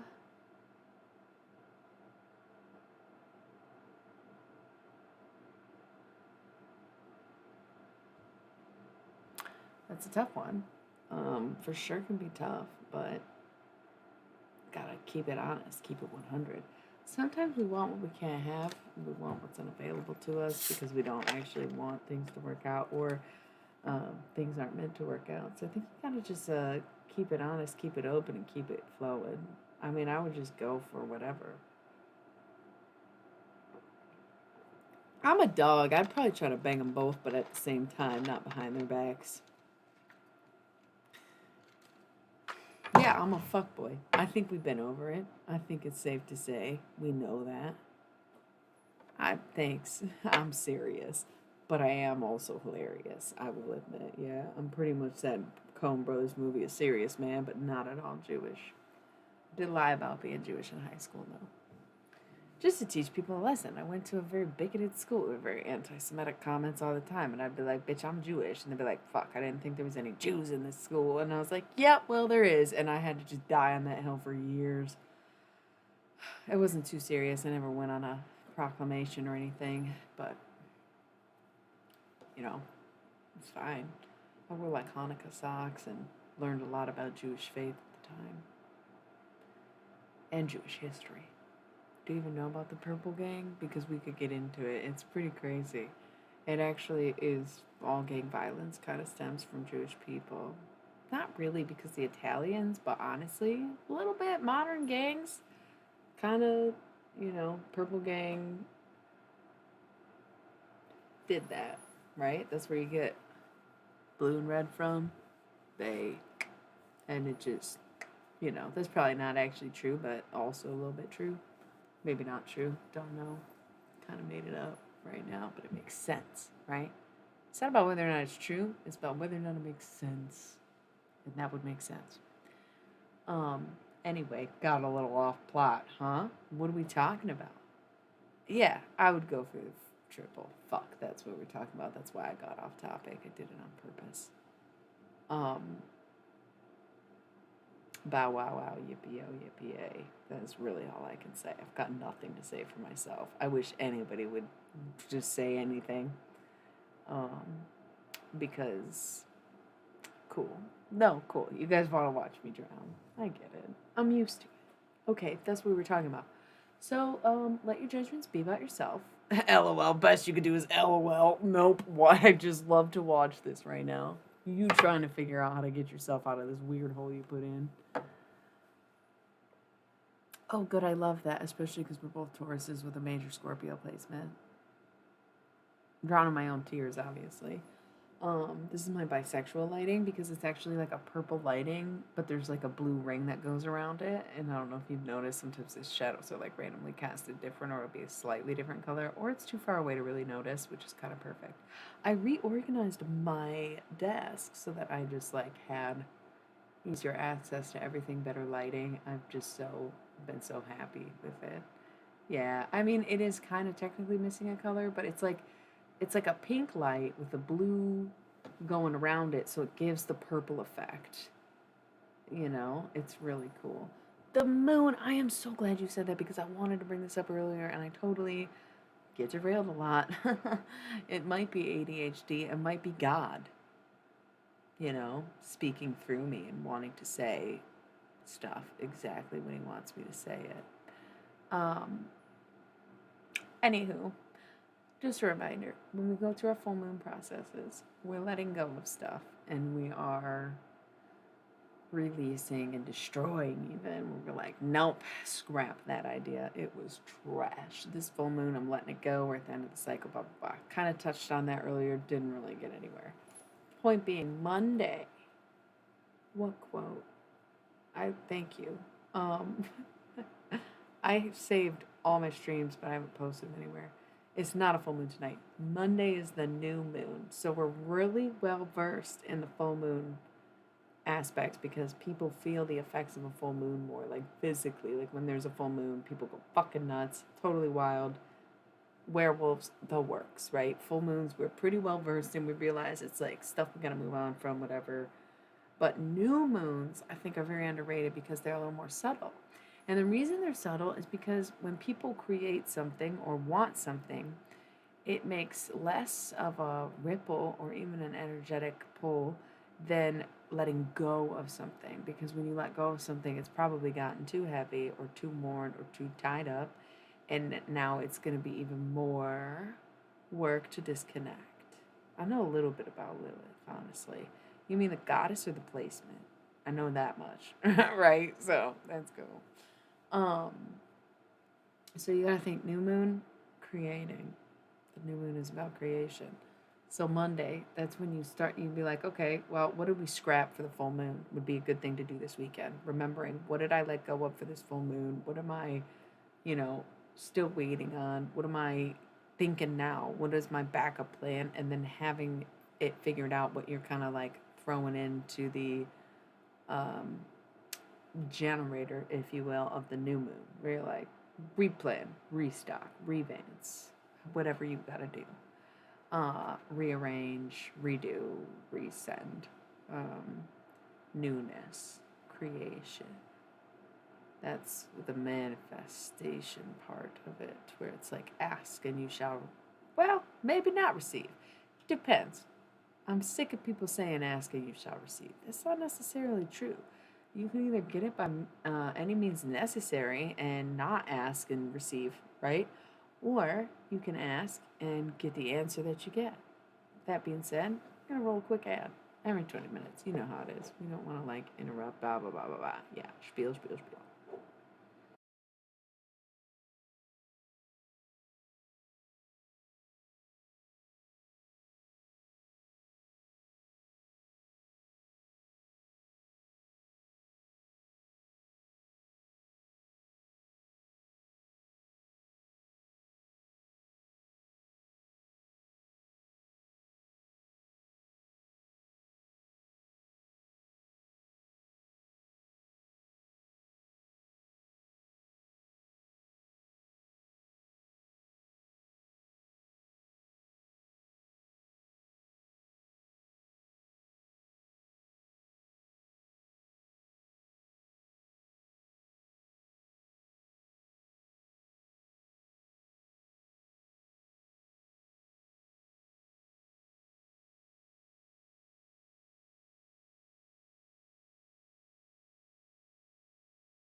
ASMR.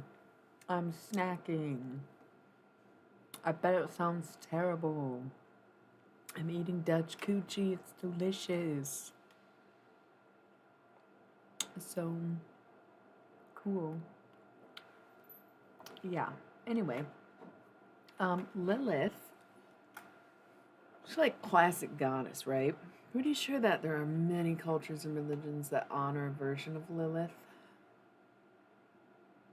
And it's not that she's like the equivalent of Ishtar or Gaia, but she's amongst them, if that makes sense. But I'm guessing she would be like Greek or Roman? I'm leaning more towards Roman because Lilith is such kind of a basic. It doesn't sound like either one, right? I don't know. Either way, goddess of creation. Pretty sure she like birthed the earth or something. Your Lilith placement on your chart is how they describe as your dark moon. And so the way I see it or perceive it or teach it would be your moon placement is your inner thoughts. the inner workings of your mind. Your Lilith placement is like your mind within your mind, where you store the things that you'll never say, the things that stay between you and only you, right? That's your Lilith. And so people whose Moon and Lilith are in the same sign, like mine are both Aquarius, I just think of that as like the core of your being is pretty much through and through. Oh, that's interesting. I didn't know you were into that kind of stuff or felt that way. Um, like that's cool. Any message? I didn't realize that's why you were asking. I thought we were more talking about the chart.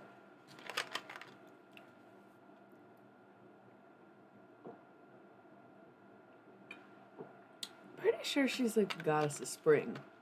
I think the nature of being a creation goddess, you always get associated with spring, but that's why I said Ishtar and Gaia, because she's like a spring goddess, which is funny because you're in spring, right? So that's cool. I'm gonna look up Lilith.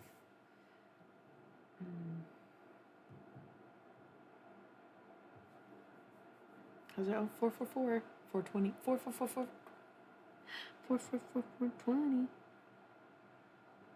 Dude, I kind of want to show y'all this bruise on my arm. It's so funny.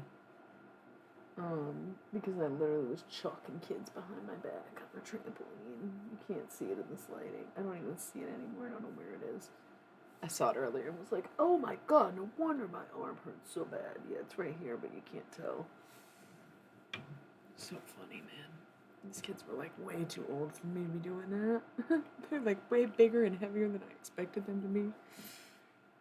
Mesopotamian and Judaic mythology, the first wife of Adam, and supposedly the primordial she-demon.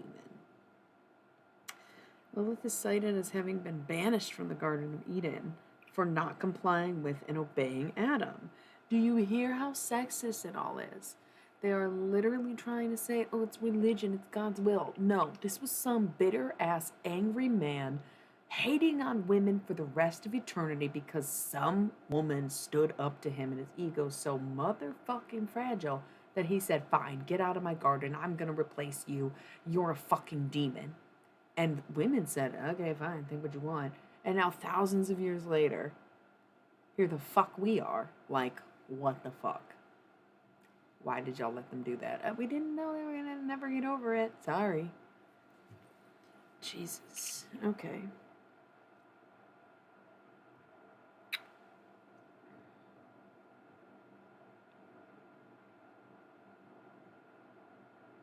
Wow. She was a female demon common to many Middle Eastern cultures. But she's like a Jewish figure, which is weird that I was just talking about Judaism. Is that why Lilith came up? Wow. Crazy when you think about it, right? What are Groms, by the way?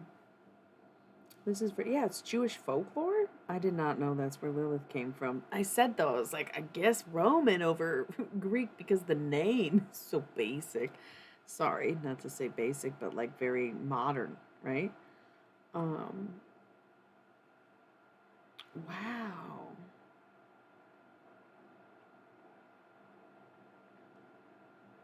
Yeah, fuck. Listen, I fuck with Jesus heavily, okay? As the Antichrist, that is my brother, and I have mad love for my bros, alright? Alright? I love Jesus. Don't get me wrong. I'm a confirmed Catholic. They taught me the basics of witchcraft. I went to Catholic school for 11 years. I went to church every month, even as a toddler, and every fucking week, 1st through 8th grade, and on holidays, and on funerals, and weddings, and baptisms, and just sometimes on the weekends to altar serve. Alright, I did the whole 9. Everything I know about witchcraft came from the Catholic Church. However, fuck that stupid fucking Bible, and fuck Christianity as a whole. How far removed do you have to be? Jesus never treated women like that, you know? Even though I am talking about a Jewish thing. It's confusing, right? It's a shared Bible. It's a shared scripture, shared story. So it's not just Christianity. I'm sorry. Christianity is the New Testament. Christianity has a whole bunch of its own problems. The Old Testament, though, because that reflects in Judaism and Christianity, right? And I think maybe others too. I don't know. For just literally to read back what they've been telling us for thousands of years, years of our lives, decades even, let this shit take over and become like one of the most popular fucking cults in the world, right? Just to be like, yo, God made a man, thought the dude shouldn't be alone, made a woman, made her perfect. She wasn't perfect enough. So honestly, they said, fuck you, bitch, you can die, and replaced her. Like, and then you can't understand how we got to school shootings. How do you not see it? You know? Like, how do you not see it? Generations, thousands of years of these ideals, of this garbage being shoved down people's throats. You have to understand, oppression doesn't happen overnight. It happens over centuries at a time. It happens over the course of hundreds of years and decades of oblivion, of pounding someone into oblivion and obliterating their minds, their egos, their sense of self, their sense of worth. Come on. Come on. I know you know what I'm saying. I think it's like we don't take this stuff seriously enough because everything's so fucking funny to us and everything turns into a goddamn meme that we don't even understand the complexities of what's happening as it unfolds before our eyes in every way, shape, and form. Right? Crazy. So this is all part of the shadow work, though. I think that's why it's coming up the way it is, because we're in the midst of the shadow work reading, and sometimes the dark night of the soul is to realize that you harbor more than just darkness, but actual evil, because darkness isn't inherently the same as evil. But sometimes when you're alone in the dark and you can't seem to light it up, you have to admit that it might be you, dog. Like, that's like the whole thing. So I don't know, man. It's definitely a lot to unpack, to say the least. But who even packed it in the first place, right? And so it's like also the retracing of every step you've ever made, trying to figure out how you got to this point in the first place, and it's totally all relative. It's totally all relative. Relative to who we are, relative to where we've been. No formula is gonna suit every human. We talk about the evolution of math and applying math in different ways. So if we have a concept or regard to how life should be lived or how people should be treated or something, we have to be generally pretty flexible and realize like not everyone's going to be the same, right? We have to account for our own margin of error. And in the healing process, I don't know why that's come up. Like, I guess for me, I had physical injuries starting like 3 years ago. Oh, I get what you're saying. Yeah. Evil is relative. Because do evil people even realize they're doing it? Like, do they think they're evil? Like, everybody's good guy is somebody's bad guy. Right? Let's get high. My brother used to make music way better than me. Oh my god, like from production to talent to instrumentation to voice to writing, like so much better than me at music. He had a song, and he was like a pretty young teen when he came out with his album or whatever. My parents were super about it. And one of the songs was just "Let's Get High," and it was definitely a point of conversation and an opening of worlds at the time. God bless.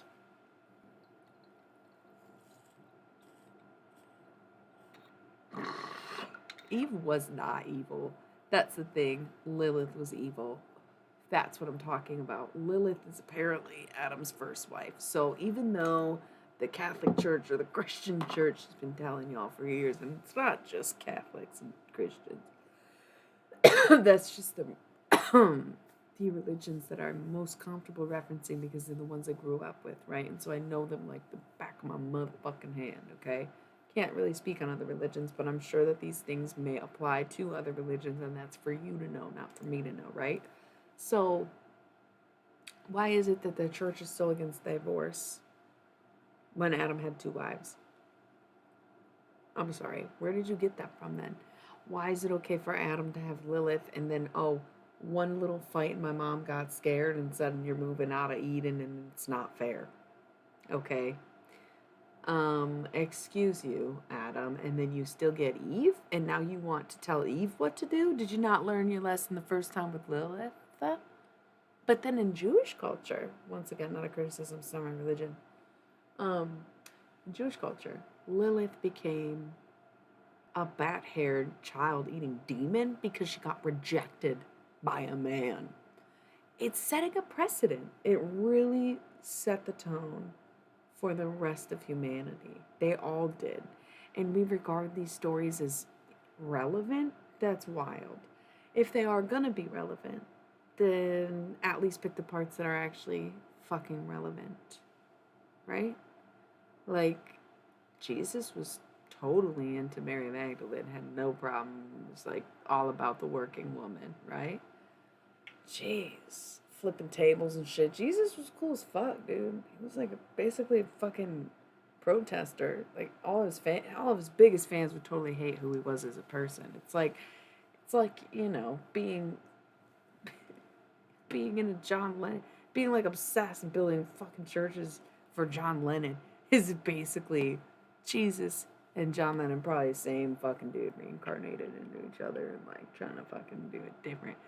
John Lennon is the reincarnation of Jesus. And he's like, how can we do this without like the weird religious cult? And then started a cult anyways. It was like, fuck it, I guess we fucking can't. And it just dawned on me saying this out loud right now. That's why John Lennon came down because I prayed to Jesus my whole life. And that actually makes sense why we'd be sitting in the garden for eternity. He just got updated. He became the white man they wanted him to be, basically. That is so funny. That's so funny. Exactly, bro. You think he was not? Listen, I know we've talked about this before, and I know I bring it up a lot. And of course, like, I'm a conspiracy theorist. I put Illuminati in my name for a reason, okay? But how could you really think he wasn't a drug dealer? Like, forget the fact that he was clearly gay. Forget the fact that it was obviously an alien implantation birth. How can you not see that he was selling fucking drugs? Okay? Oh, multiply my fish. He was probably pressing pills and shit, okay? Alright, maybe not pressing pills. This was way back in the day. But, like, there was whole ass fishermen, careermen with families. And Jesus was like, listen, just follow me, dude. Okay, I get we're on Twitch and I'm doing the same thing. Hey, you should follow me, dude. You should just listen to what I'm saying. But I'm not asking you to give up your whole life and your whole self and your whole MO for it either, because I'm offering you fucking nothing. Jesus was like, I'll give you a lifetime of happiness. What the fuck does that mean, Jesus? What you got in the bag? I mean, like mushrooms and something? I'm sure they could have been smoking reefer. There's plenty of conspiracy suggesting that Jesus was into marijuana. He talks about magic special plants in the fucking Bible. They have no way to explain it.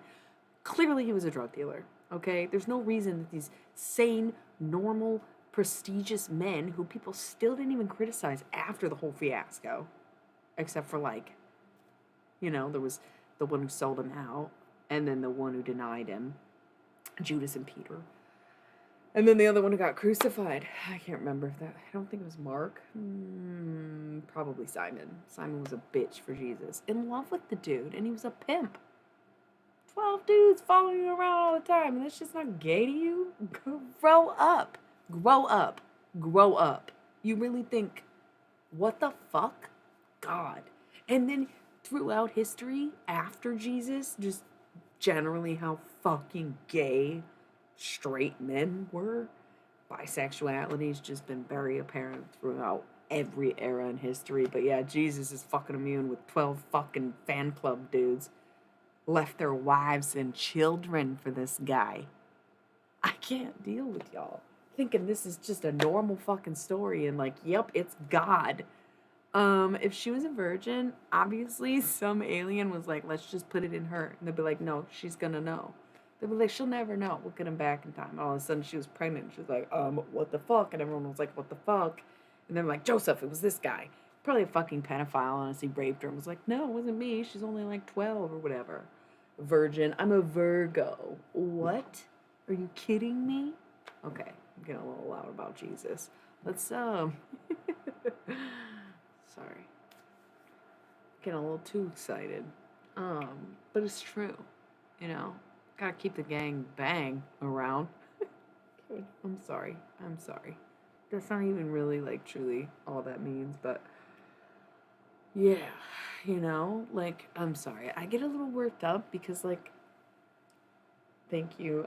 There's like this episode that I made that like kind of goes into more detail, but I just get passionate every time it comes up because it makes more and more sense. As a necromancer who went to Catholic school and they're like talk to this dead dude all day long, here's blood, and candles, fire. Like what? I lit the incense as the altar boy when I was in church. I'd light incense, fucking walk. The priest would do it, and I wouldn't be able. But if I got to hand it to the priest, like it's ceremonious, it's ritualistic. So they like taught me witchcraft, told me to talk to a dead person, and now what I do is hearsay blasphemy. Y'all fucking right.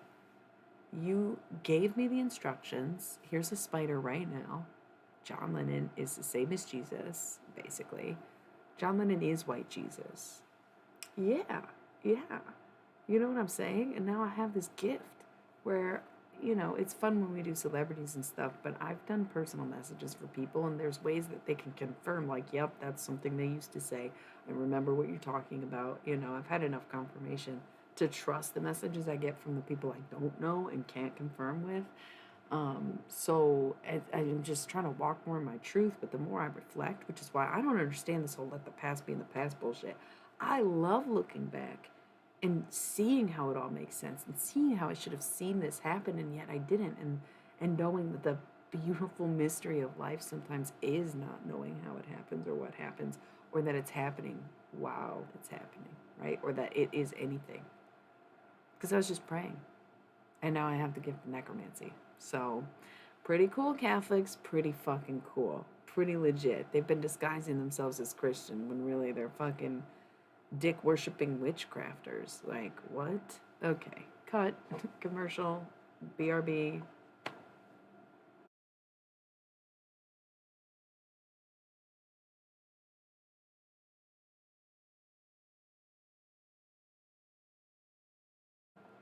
Cut. Camera off. Real shit blasted. If I had to give you more, it's only been a year. Now I got my foot through the door, and I ain't going nowhere. It took a while to get me here, and I'm gonna take my time. Don't fight that good shit in your ear. Now let me blow your mind. Home, home, home, home. I'll answer that question when everybody's back from my ad-break. Cause you, I think, were at least a some, if not still one. No, you're not. Then how are you listening to this right now? Maybe you aren't. Maybe it's a lag. Maybe it's a understood. And anyway, we're about to be right back. Back. Yeah, I think there's a lot of similarities between Jesus and Siddhartha, for sure. It's like essentially the same story. So, sure, I think that Siddhartha became Jesus, became John Lennon. I could see that being the pipeline. Had the second coming of Christ, didn't even realize it, got shot in the head, reborn every day, right? A different kind of worship. He's like, can we do without the cult? Can we do without the religion? No. You just actually made music a religion. This certain type of entity or energy is going to come out and do what it does, regardless of how you do it or what your intentions are. Even if you're conscious of it, if you're totally unconscious of it, right? Like, whatever.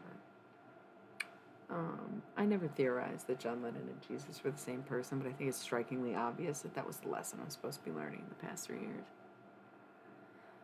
Yeah, Christianity is super late. Christianity is your calendar date, right? Like 2022 is apparently when Jesus was born. Or I'm sorry, 2002, 22 years ago is essentially when Jesus was born. They say common era now, but it's like Christians took over the Western world again. Um,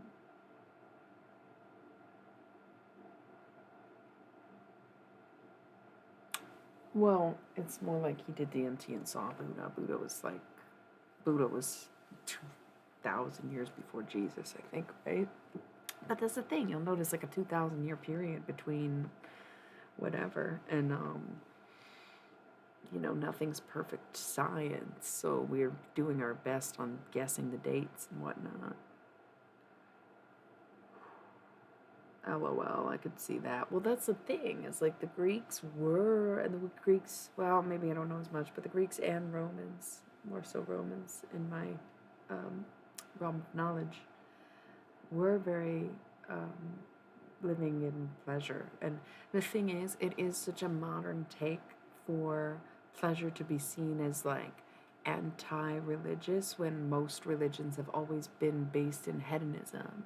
Like the old gods were reckless. They were like not only like cheaters and scammers and like terrible, outwardly terrible people, but they were also like murderers and pedophiles and shit. Like they were in charge, but they were never once considered benevolent and were never supposed to be benevolent. It's this weird Christian filter that puts like this weird sheltered whiteness on everything, where it's like, no, no, you're safe. It's like psychologically damaging, and it's totally psychological warfare. But it wasn't until like these Christian values showed up and deemed that men were perfect somehow, right? Like men were allowed to do whatever they want, from Adam to Jesus to every fucking priest in the Catholic Church, right? Men are allowed to do what they want, women aren't. Where did that concept come from? Venus had 2 husbands. She was allowed to do whatever she wanted. What? Who the fuck is Eve? You know what I'm saying? Like, Mary Magdalene just doesn't get included in the Bible as Jesus' wife? Why? Holier than thou attitude when y'all have been the hoes the whole time. Y'all been the hoes the whole time. And you want to pin it on women. For what? For what? God. I'm not mad at any of you, by the way. Yeah. It's just interesting. I'm kind of chilly. It's getting cold. I don't think I really want my full blown comfy by any means. But I need a little something. Yeah. Not to yawn. I mean, I've been doing this for 5 hours straight, but honestly, it just didn't even start getting good until the last couple hours, so I'm not in a rush to leave. Who's Lucy? Are you talking about St. Lucy? Thank you. I spent a lot of motherfucking time with the dude. Like I said, if I can establish my rapport with dead people all over the place, if anybody would want to talk to someone, you could say it right now.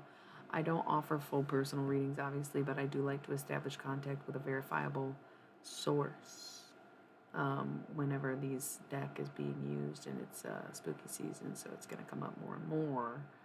If anybody wants to talk to anyone, it doesn't seem like anyone's had any recent people pass, so there's no one in particular that comes up necessarily. But if somebody used to smoke cigarettes, I would guess that I was packing them. And they're like basically saying, you forgot about me, didn't you? And I don't know who that's for, right? Somebody used to pack their cigarettes a lot, real slow. Lucy. Oh my gosh, you're new on this channel. I forget. We do alien channeled messages just as much as we do dead people messages. It's just spooky season, so I'm trying to lean into the dead people. The aliens have told us all about people like Lucy. It was quite obvious that the aliens were here very much long ago, okay? Much like Jesus and the whole implantation birth style of Mary would also imply a little bit there was some kind of extraterrestrial incubation process, right? Like, there's no way that this pregnancy would just pop up on this girl unless they were like, fuck it, we're just gonna kidnap one and get her pregnant. And they're like, what? Like, yeah, we'll just put her back. Society's gonna turn away from her. So what? We'll get our kid back. Turns out kid's famous, right? And they're like, fuck, dude. So they just let the experiment go on anyways. And they're like telling them what to say and shit. Hence the miracles and the religion and stuff. They're just speaking through him. He's just fucking, half alien, half human hybrid. That's why he had the best drugs and shit. Best dick, blah, blah, blah, blah, blah. Same, alien pheromones. I swear to God, I make people go, when I'm ovulating, especially men, I think it is mostly men. I don't know. If a woman went crazy over me, I'd be fucking very flattered and very satisfied. They don't tend to, but when I'm ovulating, men just cuckoo bananas, stupid, and I'm like, fucking A, I'm not any better. Also, fuckboy, also cuckoo bananas because I'm ovulating. The alien pheromones, though, it's like this get off me, terrible. I just had no other way to explain it, is that it's just off planet shit. So, think of Jesus that way. Go back another 2,000 years, right? Maybe Siddhartha, same thing. But there was a reading kind of recently. I never plan what I'm going to do ahead of time, so none of the titles of the videos are very telling on this channel. So it's very hard to say, like, where a reading was. How would y'all feel if I did post all my past readings somewhere, though? I low-key was thinking Patreon, because it's the hustle, right? Gotta respect it. But, would people be interested in watching the old ones? Because it's not usually about dated stuff. There's certain readings that are like, oh, it's the transit. Look, as soon as I bring up any money, people are like, I'm out. I'm kidding, but I'm just saying, there's been a lot of readings, not concerning, but surrounding the concept of aliens kind of being some of the first humans, right? And crossbreeding the prototypes, And so, yeah, this recently, in the past couple weeks, there was talk about, LOL, you're saying fuck Libra season because you got shit to hide, you fuck boy ass bitch. You want to blame everything and everyone but yourself, and now you're mad you're gonna get caught the fuck up, brethren. Me too, probably. But honestly, I've been keeping it honest. I know I'm a fuckboy, and I can acknowledge it going into it, where it's like, I don't know if I'm really doing the right thing, but I'm doing what I feel like I need to do and what I want. And then I'll be honest about why I did it and what it is that I was trying to gain from it. So, that's what I'm saying. Probably are. I was literally thinking about mushrooms earlier today and how they probably were put here to help us communicate with one another because they are underground, where how sometimes you think about someone and then you receive a text from them, or you like run into them, or you're just thinking about each other simultaneously, or you might even connect and see somebody. I wonder if it's just because the mycelium underneath us, and it is actually a vehicle where the mushroom's connected to the earth and we're connected to the ground, and therefore they travel, tunnel, vision through their network for us and speak on their behalf. And I love how many different kinds of mushrooms there are. I think it's funny how many different life forms seem so alien on this planet, compared to humans. But then you also gotta question, is it the humans? But the drastic and very stark contrast between insects and animals is so suspicious to me, where animals seem very of this earth.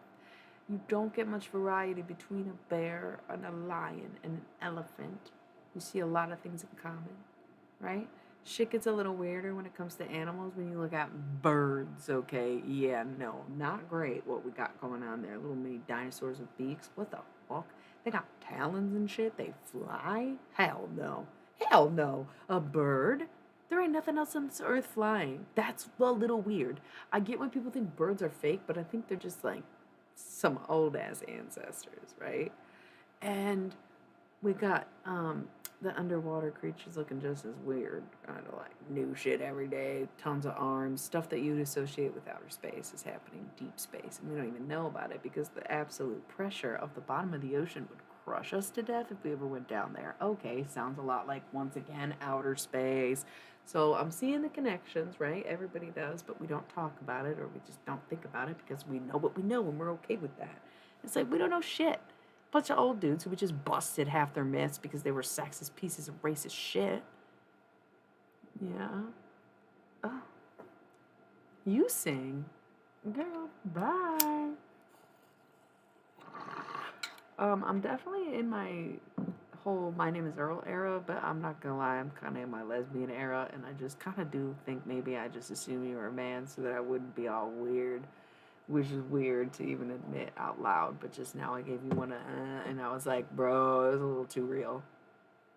A Taurus woman was singing to me, so I knew. I was like, um, kind of stop though, okay? Hard stop, big stop, fast stop, chill the fuck out. Okay, so yeah, what were we even really? Was it Jesus? Was it the cross comparison of Jesus and Buddha still? Oh, I mean, who isn't?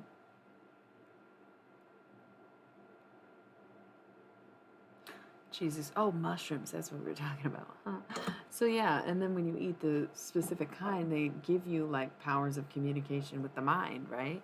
Definitely been on funkin' mushrooms and seen some shit that we all see in the room, but it's like nothing happened kind of thing.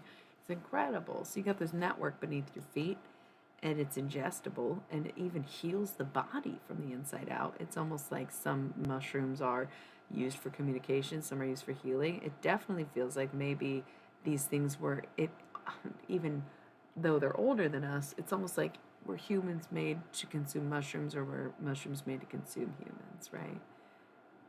The divinity of God, or is it the orchestration of aliens, right? You threw up because you were drunk. We love gin, but I've definitely had some nights. Okay.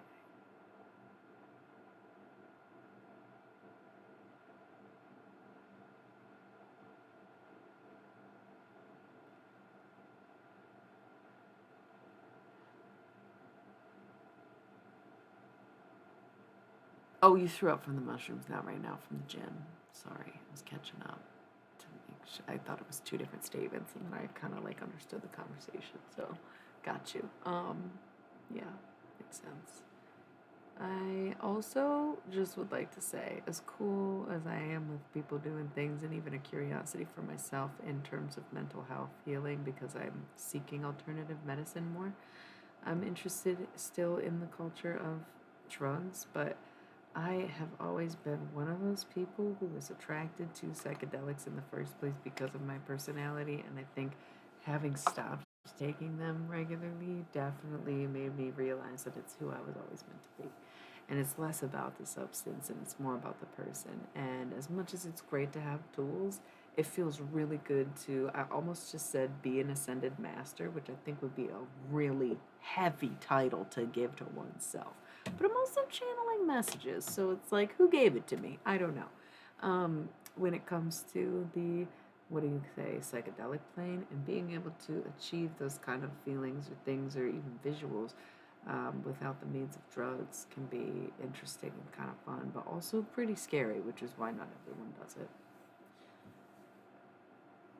Sometimes it's easier to have a pre-planned 6-hour trip than it is to be caught off guard 6 times a day. Or whatever. You know what I mean? No, you probably don't. No. No, no, no, no. You'll meet her in the Balkans, get shit sorted out, avoid sexual contact, and tell her you're going to Amsterdam to do shrooms by yourself.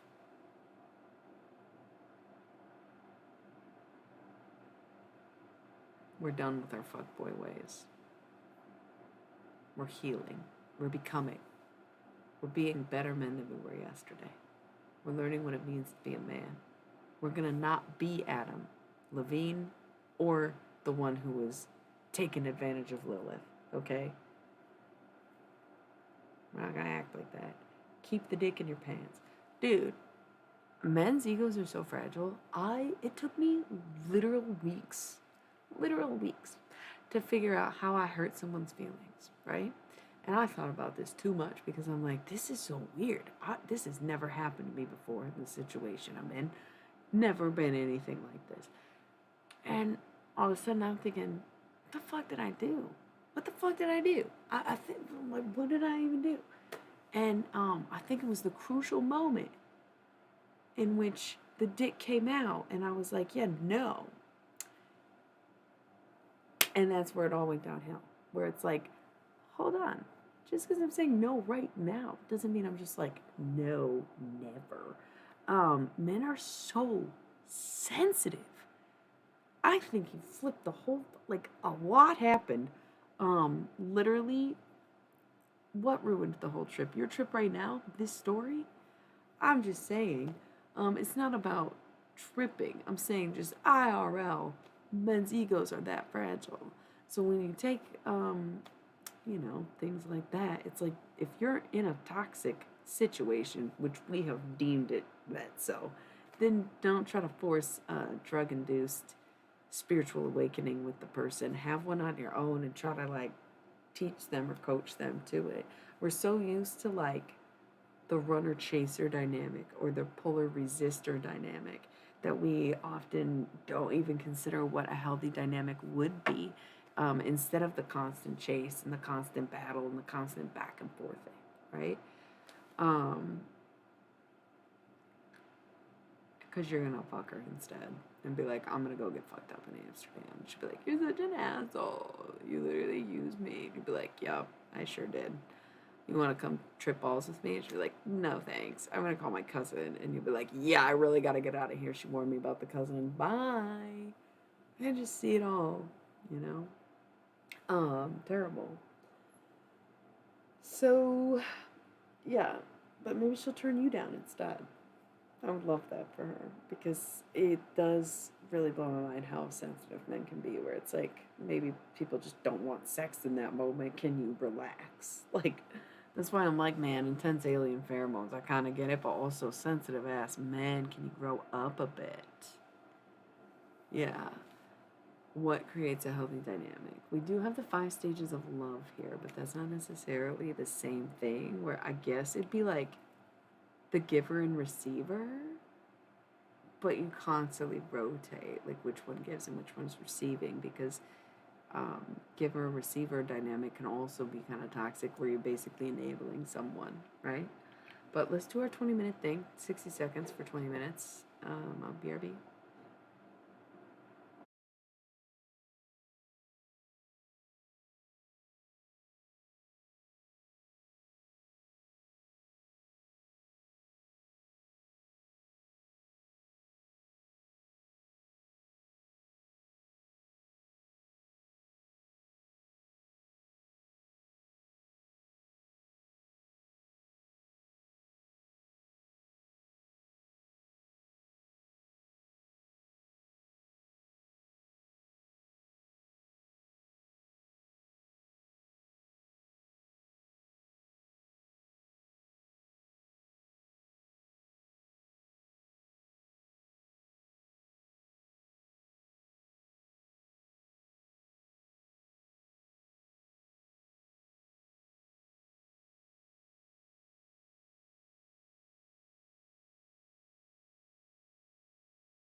Okay, I needed to add a layer.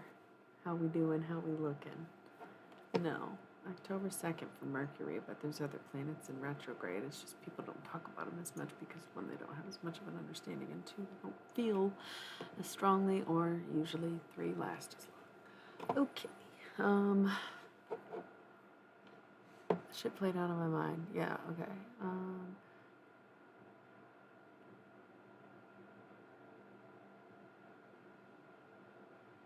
Yeah. You'd be surprised how many minuscule moments can create a rift in any timeline. You ever just feel like you're stuck in the smiley face timeline, though? That's the fucking worst, man. It's so inside. I just be feeling like Anna Faris ate a dozen weed cupcakes sometimes. Can't even lie, y'all. I can't even lie. All right, what's on the agenda, by the way? How's everybody doing and feeling? Is it socially unacceptable to keep drinking at this point? We're in it now. Like, I don't know, I ain't got plans today. It's always like this on Fridays where it's like the late ass crowd. This is where the 7 hour streams come from because I'll start at the same time I normally do. During the week, it's usually like an earlier thing. The weekends, it's like, nah, we're in it. We're up. Waking hours, witching hours. You know? What's good, y'all? You want more shadow stuff? It's heavy. It's hard to deal with sometimes. Still sneezing in twos, I see. Congratulations and bless you. Are you eating ice cream or drinking alcohol? What is this Australian nonsense? What is a cone? Like a pine cone because pine needles and gin? Or what is it? I'm not even angry. I'm just curious. And I know I probably sound really angry, but I promise I'm not. Maybe it's okay if we pass out. Like how long have you been up? You know? Thank you. You really speak Scottish for being Australian, New Zealander, New Zealand. Tame Impala, Australia. Siren, New Zealand. I remember.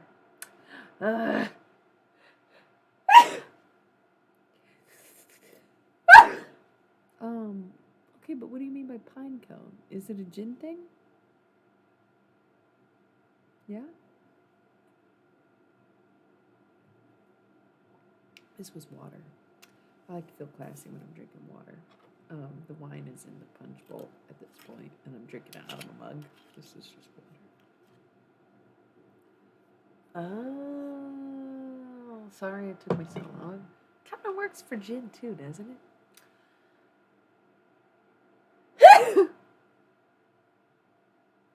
don't know why I just ran it. Oh, you know what? It's because the damn cat was sleeping on this. Oh my god, I bet that's why. I'm not even like allergic or anything.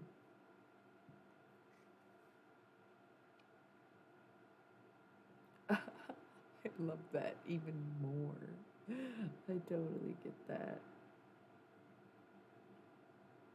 Am I allergic to cats? What the fuck? As soon as I put this on, I totally didn't think about the fact that he was sleeping on it. I might have to take this off and put something else on. It looks so cute though. But I come on, I just started sneezing when I wore it, and the fucking, long-haired Merle, he was sleeping on this shit, so I feel like clearly there's a problem, and there's a fucking, they are, but now I'm tripping, I gotta blow my nose, it's like a whole thing when I'm streaming. It'd be one thing if I was just chilling by myself, but the fact that I gotta yeah, well that too is the seasonal change, where it's like the outdoor allergies come into just as much play. Okay. I'm gonna have to take care of this shit. And thank you. It's like the right yellow color vibe and sunrise sunset schemes. Like, yeah. Thanks, I know. Fucking so adorable. I can't stand it. Neither can anyone else. I need to get a different warm thing and blow my nose. Thanks, BRB.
Okay, I'm back.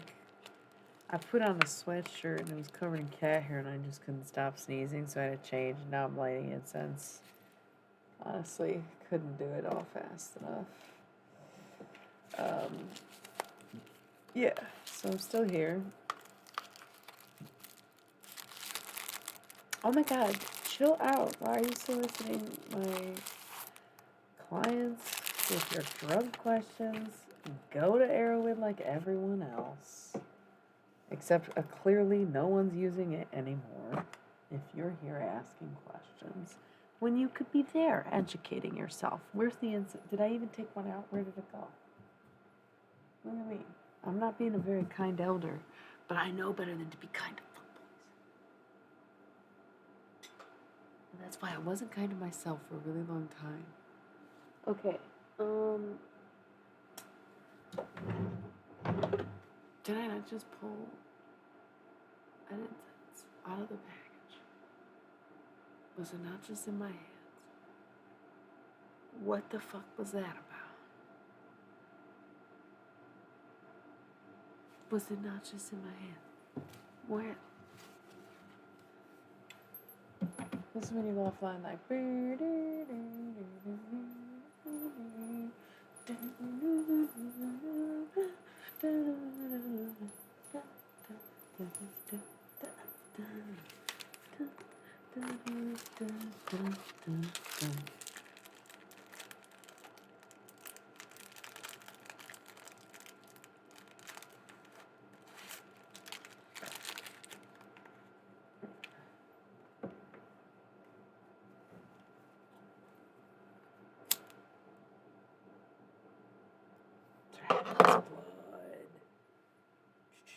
Okay. Stop acting like any nonsense. Sit the fuck down. Goddamn.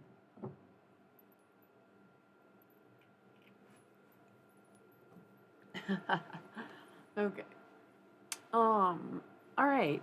Like I said, go to Arrowhead. Go to Reddit. Don't do this to people. Don't put them on the spot. One thing you need to know is everyone's different. We don't know anything about you. We don't know your height, your weight, your experience. Don't ask people on the internet what you should do. You need to know what you're supposed to do with your damn self. How potent is this shit? Do you have a test kit? Do you know your sources? Come on, man. And also, why are you... Some people are here to listen to me and you want them to entertain you. Hello, Mr. Pico Show. I guess I do like Leos. Because even your irritating ass, it doesn't even bother me that much. It's kind of funny and it's entertaining and we vibe. You know what I'm saying? Like, I guess I do kind of low-key like Leos. They're okay. Should I rank the signs right now? Would you guys enjoy that? Probably not when you find out the results. Let's just see how it's going. Geminis have been a very strong lead for a long time. Sometimes I question why, but also there's just such a lovable nature about them. There's no other way to describe it.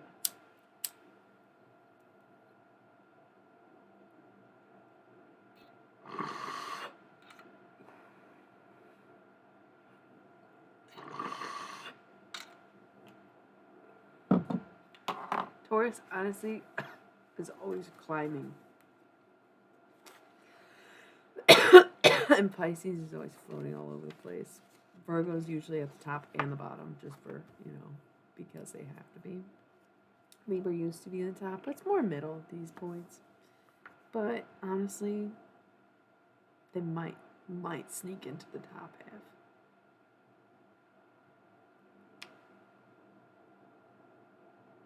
Thank you, but this is actually red. It's actually the pink lining that makes it look like pumpkin orange. So I got lucky. You love Geminis too? There is really something to the Taurus-Gemini dynamic. It's way more efficient than you would think it is, and it's a lot funnier than you think it would be. Perfect examples of the Gemini-Taurus dynamic, Lizzo and Chris Evans. Okay, he may have not gone for it, but he definitely played it up, and it was excellent. We love that. I wonder how much of it was tag team effort. Very understated, underrated, iconic comedic duo. Another case in point, Matt Berry and Noel Fielding. Can I really think of anything they're in side by side? No. Are they great together in real life? Yes. Richmond and the boss in the IT crowd is like the only thing I can think of. I'm sure they're in other things, but just great chemistry. Besties, really. 20 years in the making. Um, that's such a rude thing to say. Do not talk about my sweet, innocent Geminis like that. But also, yeah, I mean, they learn it somewhere, don't they? Yeah. Gemini moons really are, oh man, it's like so hard to understand. Or like, no, I think Gemini moon. Oh, sorry. I was saying that before I got your message. Yeah, Gemini moons are complicated, and I have also fell in love with a woman with a Gemini moon. So Gemini, still kind of towards the top, I would say. Ranking the signs is like arbitrary and stupid, but we're just at that point of the night. I think that I need to take a break from the tarot cards because this is a 5.5 hour long stream. And before anybody got here, I did a pretty intensive and in depth Thoth reading. It was a bit sassy, it felt a bit personal. It wasn't necessarily about a relationship, but if you are going through family problems, if you're going through relationship problems and you have a family involved in your relationship, then I would definitely recommend like going back and watching the Thoth reading when this is posted. But understand that like when I'm coming out of my period and it was slow and it just was like, oh my god, it's like a reading for me. This is exactly what I didn't want, and I was being a little salty. And you can definitely tell in the reading. I don't think it affects the message. It affects my usual delivery. And as we continue in the week, the more you're gonna hear. And you know what else? Because sometimes Tyler Durden just needs to be, Karen, I guess, for a moment instead of a terrorist, right? Yeah, I already did it though. That's what I'm saying. I'm gonna just put this down. Let's make Zodiac jokes instead. Any requests? Winter, the sacredness of pausing. We're gonna take a little pause from the tarot. Isn't that funny? Okay. Also, I threw off my 20-minute thing by doing the extra commercial during my changing sequence. Is it okay if I go back to my 20-minute increments even though it will have only been 10 minutes? They might actually prevent me from playing ads as much, but if I don't stay on the 20-minute thing, then I'm going to forget and it's going to do the auto roll. And I think the auto roll, I know it's not okay. It really sucks, and I hate that I have to, like, make money at all.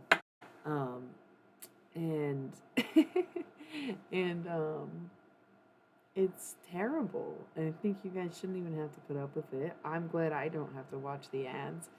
And it's messed up. If my bills were paid, we wouldn't even have to worry about ads. But, my Hulu subscription is bottom shelf, not top tier.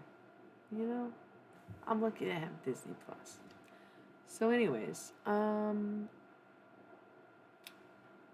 I an asshole? I know, but we had one 10 minutes ago is what I'm saying. And then like the 10 minutes before that. So now it feels like I'm overstacking them, but it's just so I can get back on rhythm and because I naturally needed a break in between. I really don't. Whoa, hi. I feel like it's been like a minute since you've been here, and how long have you been lurking? A minute as in like when you first got here. You were here. Oh my god. The album really gives me this nice summer. Oh my god, you're literally so sweet. I love you all so much. This is so much fun. Thanks for being here, y'all. Yeah, let's do it. Thank you.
Okay. Low key, because we had the ad break. Shit's popping right now for no reason. Oh fuck! I prioritize so terribly, y'all. Um, Listen, LOL. I definitely got myself more alcohol. Forgot to get myself more water. Ironically enough, drinking the water out of the alcohol bottle, drinking the alcohol out of a mug. Okay, can anyone keep up with me? The answer is literally no. Especially me, and definitely not anyone else. It's a recurring thing. That's my, yes, that's real. Cheers, right?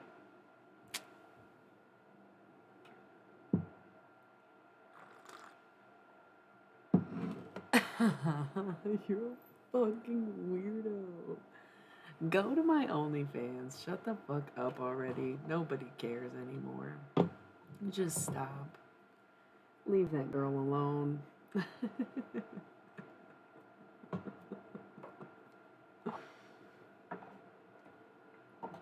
I'm kind of kidding, except not.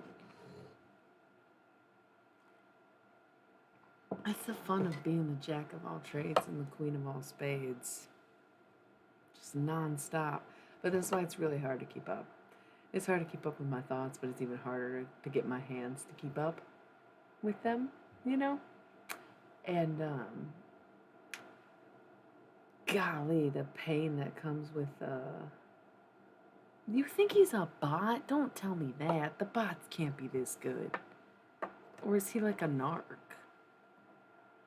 I hadn't really considered that. Why would you bring this up now? I thought it was just like everybody seems to know him. What the fuck? Why would you put conspiracies in my head when I'm having intrusive thoughts week?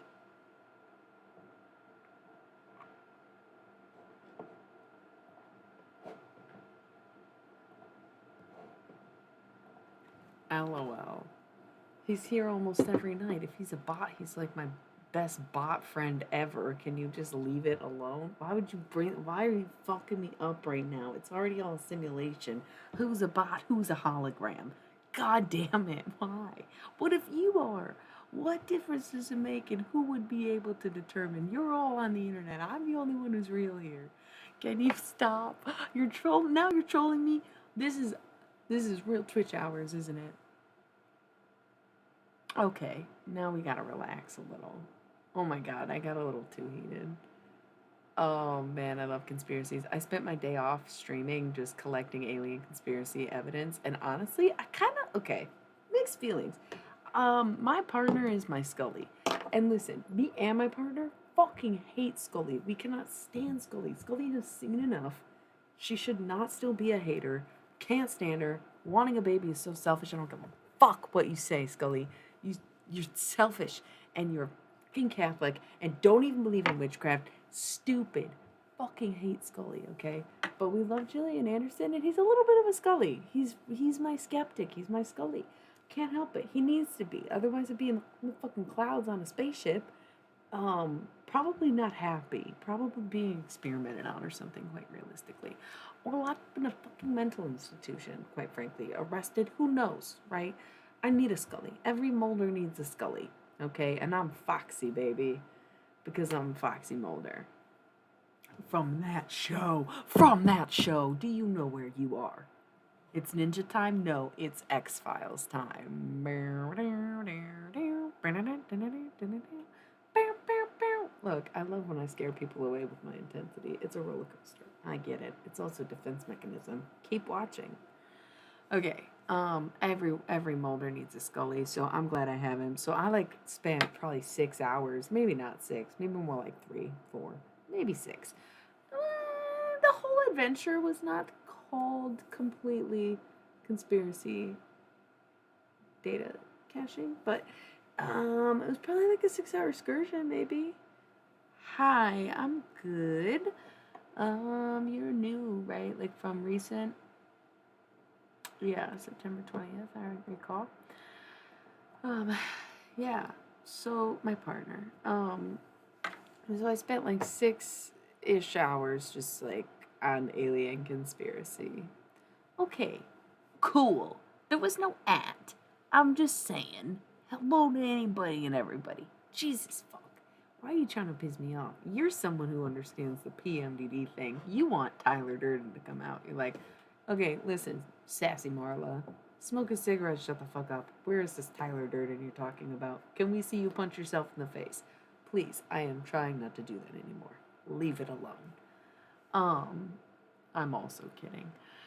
Cool. So I wasn't. I'm really hilarious because I'm very serious. We love to just be in fear and panic, or y'all do. I don't even watch scary movies. I can't relate. I think I'm so fear and panic inducing that it's just like a preferred not for me. Never. Thank you. Okay, so back to the nitty gritty. What's your sign, Rogue Vandal? Live?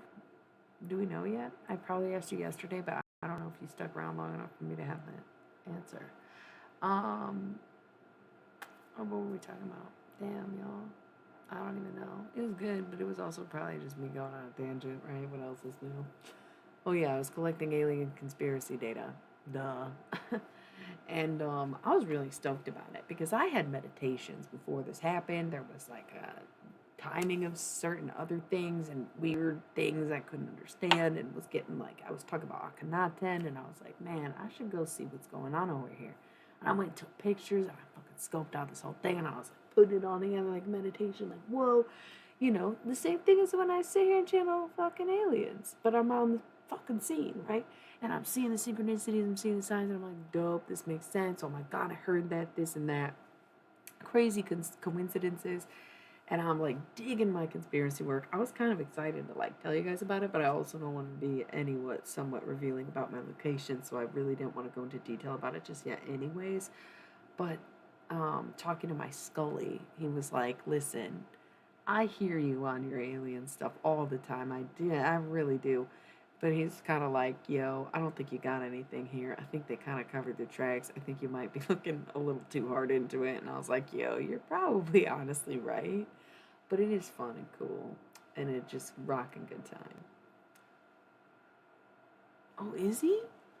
Or she? I don't know why I keep assuming everyone's a man other than I'm feeling very lesbian and I just need to not be around women.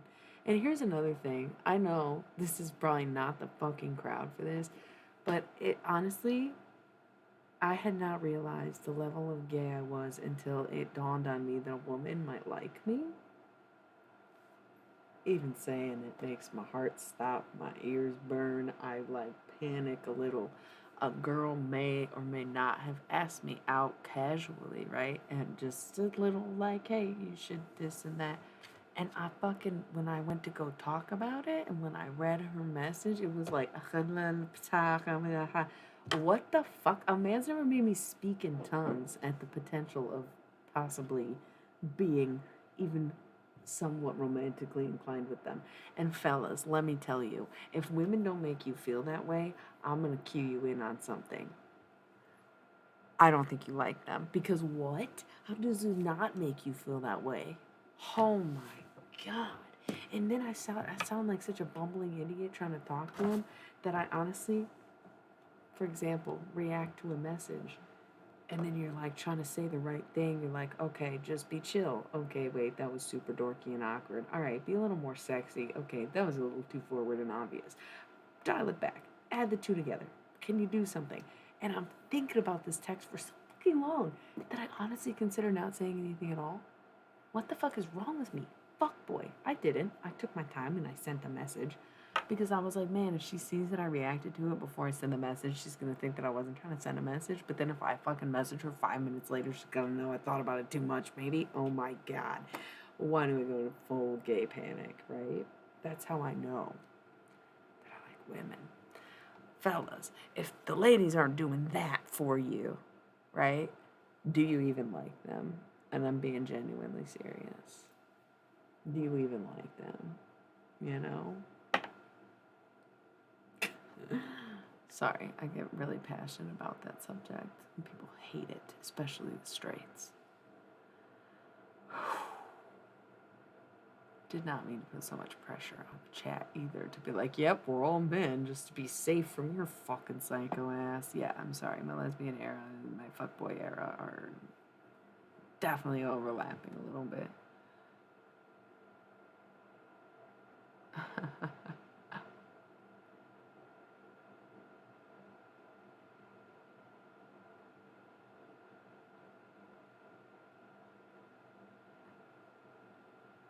I just like say good morning and good night at any time I want. Good eve is really good. Do people say that there, or are you just making it up on the fly? Good eve is probably my favorite thing. That's one of my favorite words in whatever. Is this English? Is Australian like it's English, Australian English, like American English, like Australian English, like colonizers? Or good eve? Probably my favorite thing. Isn't that so cute? Good eye, mate. Don't start. Let's not start. We could, but we're not gonna. Do people really say that, or did you just kind of come up with it? I'm curious. That's so fresh. Am I allowed to use it, or is that appropriation? Kind of don't care. Are you white? Is that like a, it's like if you speak English and you're white, I use it. Um, Good Eve. I just love it.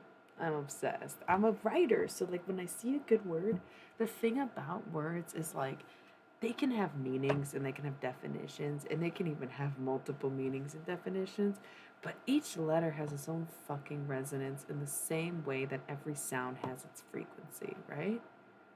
Okay, I just like love it, right? And you can see like the obvious energy that radiates from this combination is very much goddess divinity if you just shortened that. G for goddess, and then the dev for divinity. Eve, even. We were just talking about Adam and Eve and how Adam's such a fucking douchebag. Nobody talks about the fact that Eve is his second wife, and then the fucking Christians are like, divorce is against our religion. No, the fuck it is not. And if it is, then murder's not against your religion. So pick one. Maybe just go with the divorce, you psycho. Oh my god. LOL, I know, right? I'm like, hey, white people, can we take from each other or what? Only if we didn't take it from someone else first. Got it. Fucking morons we are. Literally.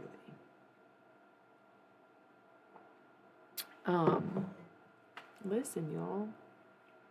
Taking a break from tarot right now. Not like permanently, just for this half hour it's been. Do we enjoy when I ramble about things? Do you have any questions? Sometimes it's like, oh, I've always wanted to know this or that. Not necessarily about me, but in general. I posted the link to my Not Gonna Lie to see if people wanted to ask anonymous questions. But I doubt anybody did. It got really boring on Instagram really quickly, so kind of funny. Ever since you called Pico a bot, he kind of disappeared. What's with that? Is he a bot, and now that we're on to him, he's sad? You made the bot sad. I thought the whole point was to befriend the AI. Ooh, there is some. When was the last time you cried? Oh my god, it was from the Not Gonna Lie team. That's so annoying. This is such a child's app. I don't know why my adult friends were using it. I tried to join in. It seems like it's just for kids. This is so weird. Last time I cried was probably like literally today. I teared up because of a fucking TV show. Yeah, it's fucking Sarah Paulson underneath all the Tyler Durden. Also, not gonna lie, who's your worst enemy? Myself. Next. Boring. Anyways, how's it going? So if you have any non-anonymous or anonymous questions, 555 on the time, feel free to ask them anytime we're not doing tarot. You know?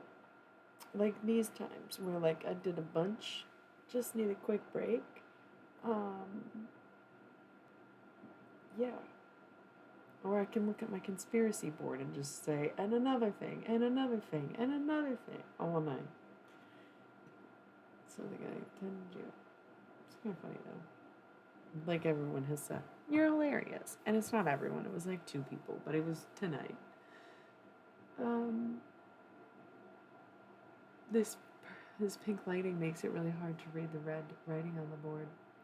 So all I can see are like 3 notes. One is circled, so I know what's in the circle, but I don't want to reveal it because it's more of a joke. What does on the hoops mean? Okay, are you a bot or not? Are you a fucking narc? Are you an undercover cop? Don't you legally have to tell me? That's why whenever I ask you where you are at, you never reveal. Who are you? You got me sketched out. Siren just shows up a Taurus and it's like, do we even know who this guy is? And I'm like, oh my god, I fucking don't. I just talk to him pretty much every day of my life. Feeling hurt. I'm feeling hurt. But also totally get paranoid the week before my period and believe the craziest delusions. You can imagine when I didn't realize the premenstrual part of my period was making me dysphoric. I just believed in all the paranoid thoughts in the same way I believe in all my intuitive messages. And that got real confusing real quick. I'm not even trying to be mean. I literally started tripping about it.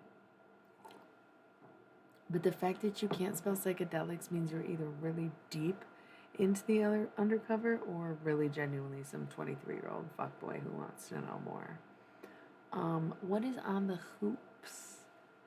I have definitely used a hula hoop and played basketball while on psychedelics. Yes. It was a long time ago. I am retired. Okay. Any other questions? She paints with colors everywhere. She combs her hair. She's like a rainbow. She paints with colors everywhere. She combs her hair. She's like a rainbow. I don't think we really like the Stones because I think Mick Jagger's like a vampire and a pedophile or whatever. Again, all those rock stars were openly dating 14, 15-year-old girls back in the day, and everybody knows that there's plenty of tabloids and retelling of the stories. It's not conspiracy. It's not some greater, he's he gets blood transfusions in Europe, that's why they tour there. These are known facts. These are not just like random conspiracies. Pretty much a pedophilic vampiric pedophile, however you want to spin it. Proceed.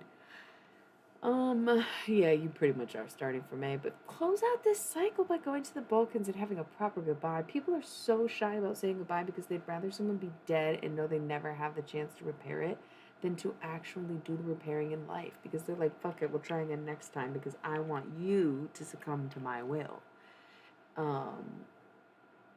Amen. Amen. Okay, one of the best trips I can remember, especially in pertaining to mushrooms, was with these kids I was friends with back in the day. It was kind of like before we were in the rave scene, you know what I mean? And it was way before the freak stuff. So this was like, I was pretty into the Grateful Dead, and I was pretty much the, psychedelic, queen, princess maybe, whatever. I was like the deadhead, right? A little out of my time, and everybody knew that, but it was like a very obvious shtick. That's like what it meant, right? And I carried the title. So one night with my friends who were also kind of on that tip, they were like Beatles fans, you know what I mean? And we took a trip, joined them a little late or whatever, but we kind of got all in sync, and it was fall. That's why I think I've been thinking about it lately is we spent a lot of time in a room. There was, I think, 6 of us, and it was cute as fuck, and we had so much fun, and it was just like a lot of giggling, a lot of music, some Animal Collective, the one mutual thing that you can always play, and snacking in such weird ways, and reliving some of our moments, I think, at that point, and having no idea what would come next and how different life would get, and just really living in the moment and experiencing things that we've never even shared with each other, and here I am speaking on it so fondly, and these people probably hate my guts. I don't even give a fuck. About to roll a commercial break after I get sentimental. And a highlight of the evening was when we walked through like a dark neighborhood in the middle of the night. It's okay. It sounds like you're really into drugs and that's what's making you a fuckboy. Xanax sucks. Kratom's okay. And hydroxine sounds a little bit too much like oxys to me, so I don't dig that shit. It's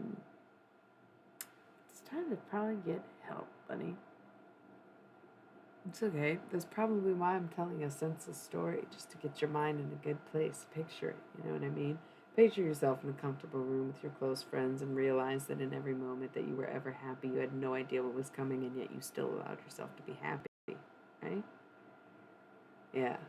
Let's roll that ad break. Listen to the ads for a minute. I can't get off my little 20-minute thing again. I did last time, but it was, oh my goodness, a mess. So I'll be right back.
Okay, I actually love what I just fucking said. We have to hate us a little bit if we ever want to improve it. If you don't have some self hatred towards yourselves, if you don't at least hate your parents a little bit, then you'll never see why you're inherently flawed, just like any other person, and how you are not absolved from doing wrong or hurting or any of it, right? It's it's cool to think like, God, oh my God, why my thoughts do this to me? What am I thinking about right now? I could never even say it out loud. Perverted. Oh my God. Oh my God. Do women make you panic? Because if they don't, bro, I don't think you're really that into them. You should kiss your homies more, bro, Seth. Okay. Yeah, with fucking Xanax, you're gonna lose yourself with that shit. This chick had nothing to do with any of it. That's the whole point, man. Should we do some poetry? I don't think I've read any yet. Yeah, and the whole thing about the twin flame thing is you're a little young to be getting together. So once again, if you've already been carnal, then it's a caramel. Karmic. You get it? I wanted it to rhyme. If it's been karmic, no. If you have been carnal, there's a good chance that you're a karmic. Okay. Um, we didn't pick a poem? Am I sad? Am I a show off?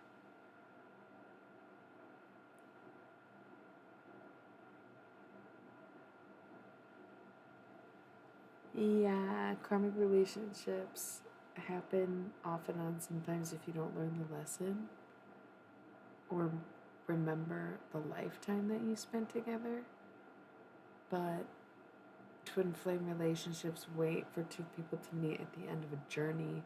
So you might come, I know, right? He's all over the place lately. It's literally been watching, it's like the shit show. Just kidding, not shit show. It's like the downfall. It's like we're watching his tower moment. When he came on here, totally different energy story. The past week, the retrograde's hitting him real hard. I'll tell you that. He is gonna be okay. It's just retrograde. He's young too, so he's like one in a party phase, rightfully so, and two, just kind of like learning about this stuff. Um, but yeah, your twin flames, you get real close, but you never cross paths like that. You don't fucking hook up with your twin flame and walk away. You like never get the opportunity to do it, right? And it takes years to process and be like what makes me want to vomit to even think about, in a sense. Like you're clearly in a karmic situation. It's really hard to accept. But the thing is, I feel like there's also like the aspect of soulmates, but soulmate relationships are usually a lot easier, right? Karmic relationships are more difficult. But the thing is, with soulmates, is it's like one person is always helping the other one on their journey, and so you don't usually go through hard times at the same time. Okay, the karmics are like the only ones who give me the past life visions, it seems like. Soulmates? No, you're a mess. You need to get sober, cleaned up before you go to the fucking Balkans and then go balls to the walls as your little treat in Amsterdam. It's already not enough to be a month. Make this your resolve to stay sober for the next whatever till you get to the Balkans. And then when you go to Amsterdam, you can spend less money because your tolerance will be like nothing and it'll be the craziest fucking time of your life. And then you'll probably never do drugs again. It'll be awesome. Just kidding. Yeah, maybe don't lower your tolerance before Amsterdam, but really clean it up a little bit before you go to the Balkans. All you want to be is a karmic lesson, and you want us to justify it for you. And homie, we ain't justifying shit. We're not. Yes.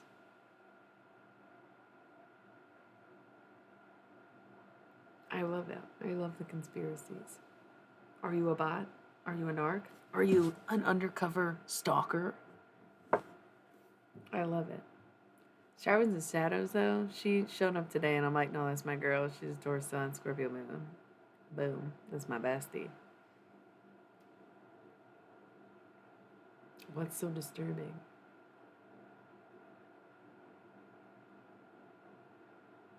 Kind of wish I could show y'all my pictures from the alien hotspot I found.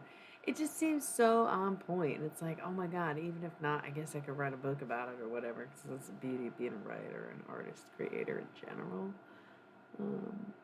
Super cool. I'm taking a tarot break. If you're people, I see that the numbers are fluctuating a lot. People sticking around, see if I'm gonna pull out a deck. I'm not anytime soon, anyways.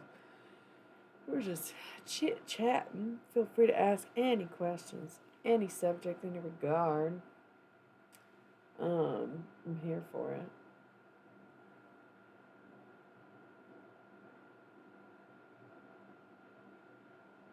I feel like there's a song in my head, but I don't know it, so it's really hard. Stop calling her your twin flame. Right, that's why you're karmic. I know, but I don't want to reveal my location, so it's gonna have to wait. It's not explicit. I wish it was more explicit. Um, Pure like a child is also so gross. The thing is, being a whore and being pure can exist simultaneously, actually.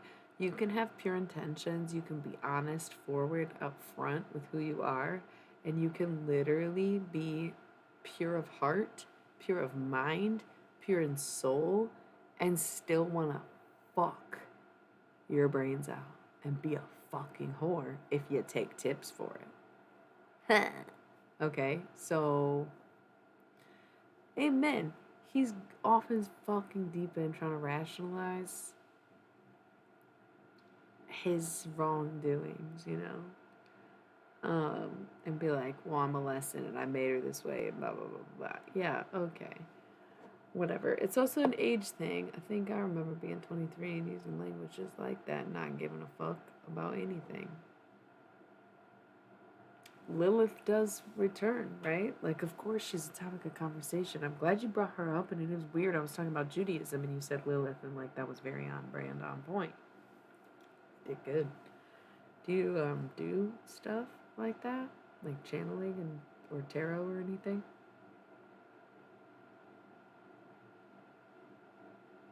It's so awkward with the delay because then I just have to keep talking. But by the time anybody like says anything, it's like, oh, and then we go back. It's it's whatever. Um, just more funny than anything, I would say.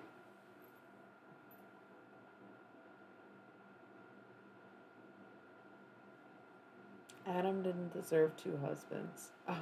I mean, wives. Holy shit.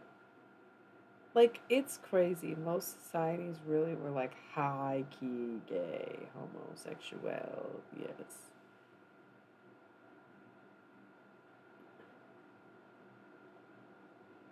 I don't even know what the fuck you mean by that.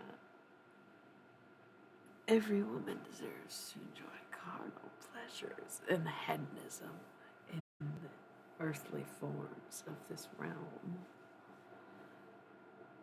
Nice, yeah.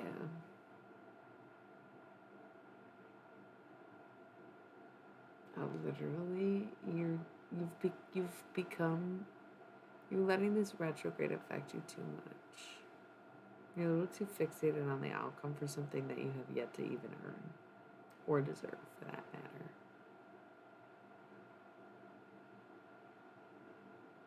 Oh yeah, that's irritating. That's not a great. Yeah, I mean, when people can't admit that they're bad people, or honestly, people who just constantly say that I'm a good person, or like remind people that they're such a good person, probably aren't really. Yeah. Well, it's not your responsibility though. You do, I mean, look, you're having the stereotypical Leo moment where you're making everything about yourself. You're making the whole read about yourself. You're making the whole relationship dynamic about yourself. You're making her whole life's journey about yourself. You're giving highly unevolved Leo, and definitely an unevolved ego, which is what I was about to say. Freudian slip much. And I think unanimously, Pisces is decidedly the dumbest sign because of the baby. But water signs in general, I don't know. Scorpios are really smart, but Cancers aren't super bright either, from what people say, I think. Yeah, I get that.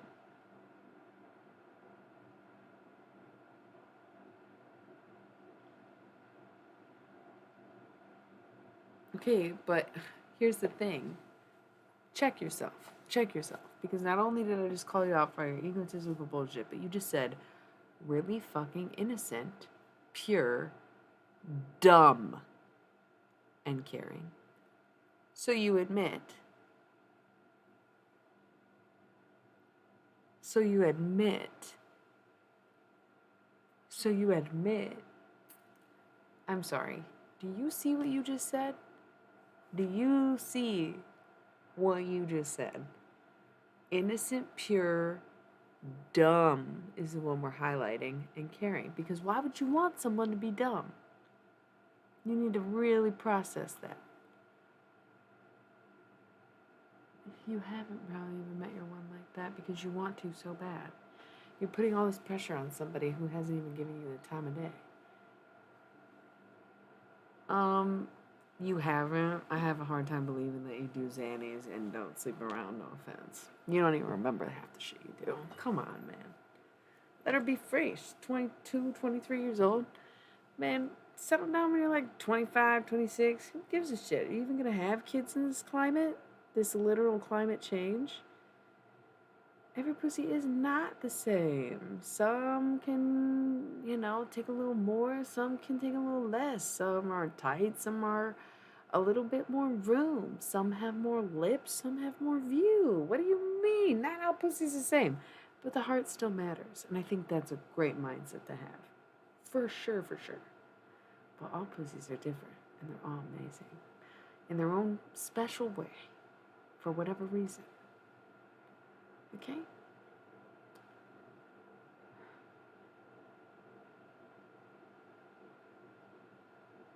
You really need a bigger spiritual awakening than you've already had. Right? Don't see a doctor unless something's bothering you. They always do. Yeah. Oh, dude. I mean, this is who I am. For sure. And it seems like who he is, whoever he is. You still think he's a bot or what? You think he's passing the test or what? I think he's a fire sign, personally. Hey, how's it going? I still haven't really been doing tarot. Like I said, I was doing 5 hours straight. Oh, good. How is it? What kind of soup is it? About soup. What's facts though? You're so funny to me, dude. I really hope you work through whatever the fuck you're going through, man. And I hope that being on this channel helps you. And I hope me helping him helps other people. I know you need this conversation every day. That's why we're always both here at the same time, in the same place, in the same space. Cool. That sounds amazing. I have no idea what that is, but it sounds good.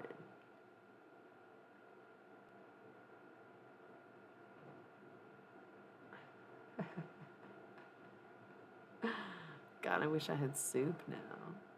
Chili. I'll just look it up. Fuck it. Okay. Laksa?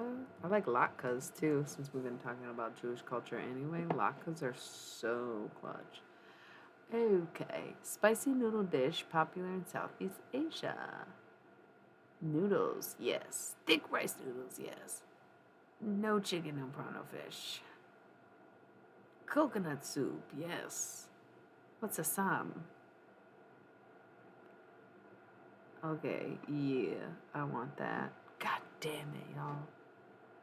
I got this thing. Do a body scan. What are you talking about? What do you even mean? Okay. Um, yeah, Peak does need to ground his ass. Are we going with Doppy? Maybe the problems we've been going with Pico and he needs to be Doppy.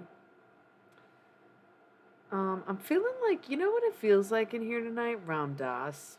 Does anybody else feel that? I'm feeling Ram Dass. I feel like I've been close. I've been on the verge. I'm like John Lennon, Alan Watts, Mac Miller. Who is it? Searching back. Who have I talked to? Everybody keeps coming up this week. Everybody's making themselves known.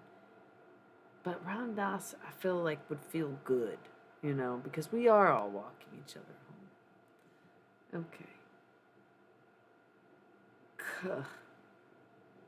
I want rice noodles and soup.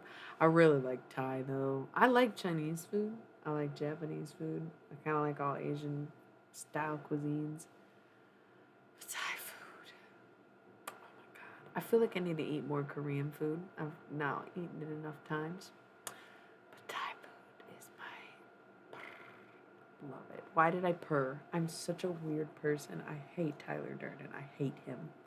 Take your soap factory and go somewhere because nobody wants you here. This is not Fight Club.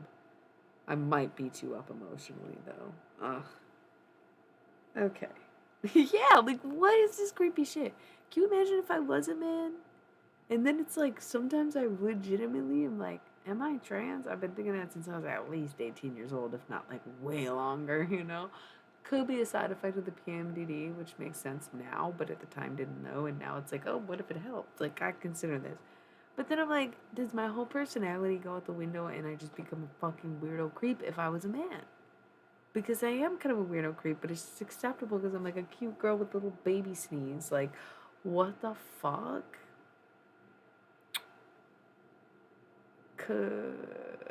Yeah, it's cute because I did it. Imagine if a fucking 30-year-old man did that shit. You'd be like, what?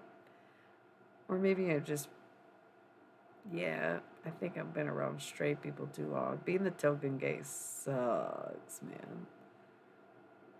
I used to like feel like not queer enough because of the gays I would hang out with, and then all of a sudden I became the token gay, and I was like, I was queer all along. It's not even internalized homophobia, is it? Because it's like I've always been pretty, almost damn near openly bisexual, obsessed with girls as much as I was with guys in elementary and middle school. First person I ever made out with was a chick, you know what I mean? So never really shy about it, but I think the depth, we're letting go of the peen at all because really it's an ovulation cycle that craves dick, not my sexual preference, right?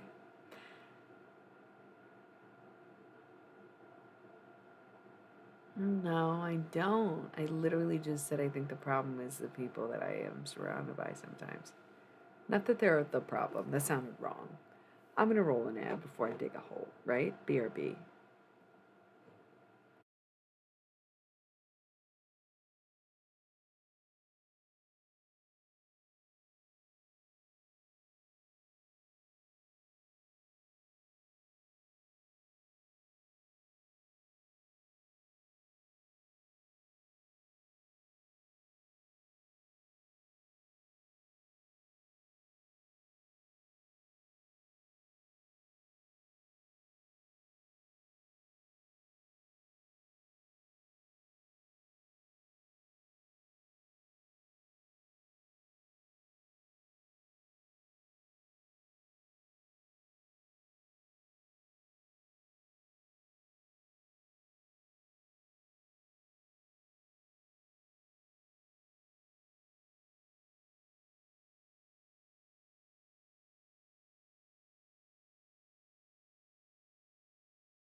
Y'all, I've made a decision and I'm getting up on my horse and I'm really high. So, you know what that means? I'm going to talk about recycling because I grew up on Captain Planet and I've always cared about the environment. And people did think I was homeless in high school, and that might be why I have such a vendetta for trying to fix the homeless problem that we have, at least here in America. Okay, so I was filling up this wine bottle with water and I was having a lot of thoughts about it. And we kind of touched on some of this stuff earlier tonight, which is why I'm bringing it back up. Okay, you should know that shit's not always so sweet in the US if you're not in the US. I know it seems sweet and I know like we make it look so easy and cool, but that's like the average person's actually struggling so much to the point where it's almost impossible to live, especially as a single unit. And it's hard to like even make decisions independently because we've become independent on people, right? Interdependent. Yeah, it's definitely the fucking oxys or Xanax, whatever the fuck you're doing.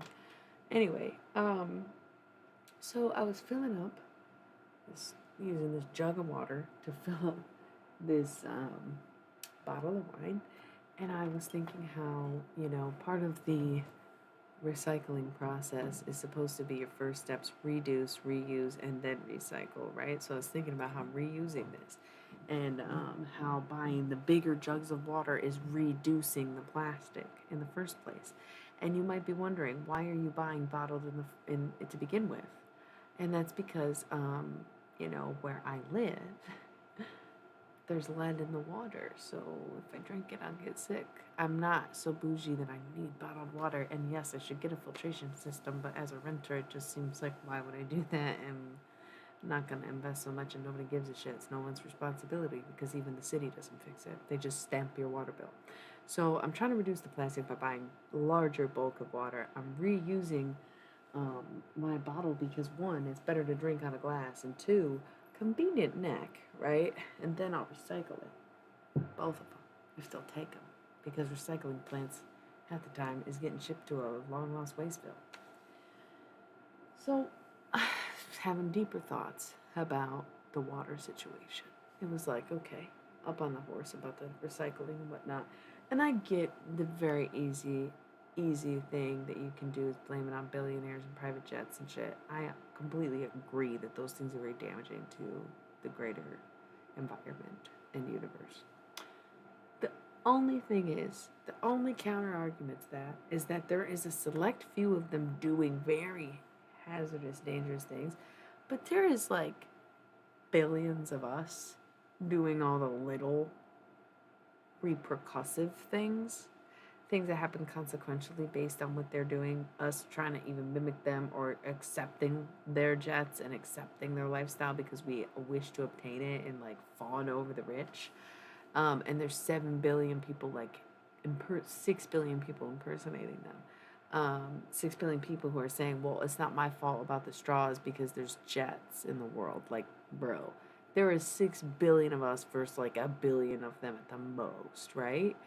So it's just like you gotta kind of shift your perspective, and you should take on a little bit of personal responsibility for these things because otherwise we're not gonna get anywhere on truly fixing the problem or coming, even more importantly, to a solution. It's not really about finding an answer. The answer can be billionaire jets, sure, but when there is 6 billion people buying into fast fashion, buying overly packaged food, choosing to just fucking not even think twice about whatever, you know what I mean? It's strength in numbers, but that also works against us, and that's why it's like not all up to us. Corporations are dirty and responsible. Billionaires are reckless and irritating. However, there's just more of us, and we need to be able to mobilize ourselves and recognize our numbers. Is this the plot of the movie Ants? Because I know it is, and I don't need to go on this tangent. It is simply a reminder. The next thought I had is like, okay, so there's lead in the water. What happens with lead in the water? The thing about it is that eventually it builds up, and you can see what happened in Flint, Michigan, that their water is brown and completely unusable. They can't even shower in it anymore. And what is the solution? Literally, There's like an activist who's probably like 12 or 13 now, but she's been an activist for the water crisis in Flint since she was like 8 or 9 years old, because these kids, what choice do they have? Literally brown water coming out of the pipes. And she accounted for this like meeting where Elon Musk, I don't like this dude, and I would never in 100 years believe the story if it weren't for Mary Copney being the one telling it, where Elon Musk showed up in the city of Flint during peak water crisis, like back, I don't know, was that 2016 where shit just hit the fan with that? Where it had been a building problem, but it just gained publicity or traction in that time of like, I think it was 2016, is when other people outside of Flint started thinking about it and everybody wanted to do fundraisers and bottle drives and get them water. And then nothing happened. Okay? Literally nothing happened. It was never fixed. They still get bottled water from Nestle, who gets their water from the state of Michigan. It's really batshit insane. I can't. It's not for people to call me a conspiracy theorist is wild, because I don't have to make shit up. I don't have to conspiracize. I don't have to theorize. This is literally what's happening.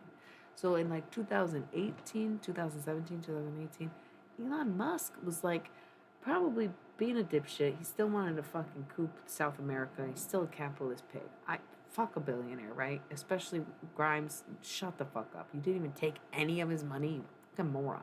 Had his baby and didn't get any of his money. Please. So, anyways,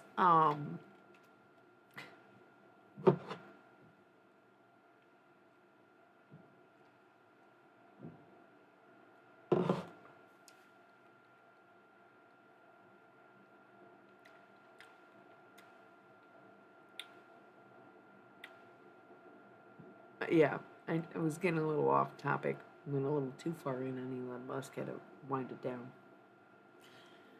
He apparently showed up to Flint and was like, listen, I have a blank check. I'm a fucking billionaire.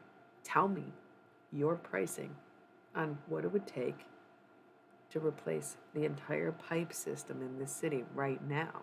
We can start with 50 grand. I'll give you 5 million. Tell me how much. How much will it cost? And they turned down a blank check.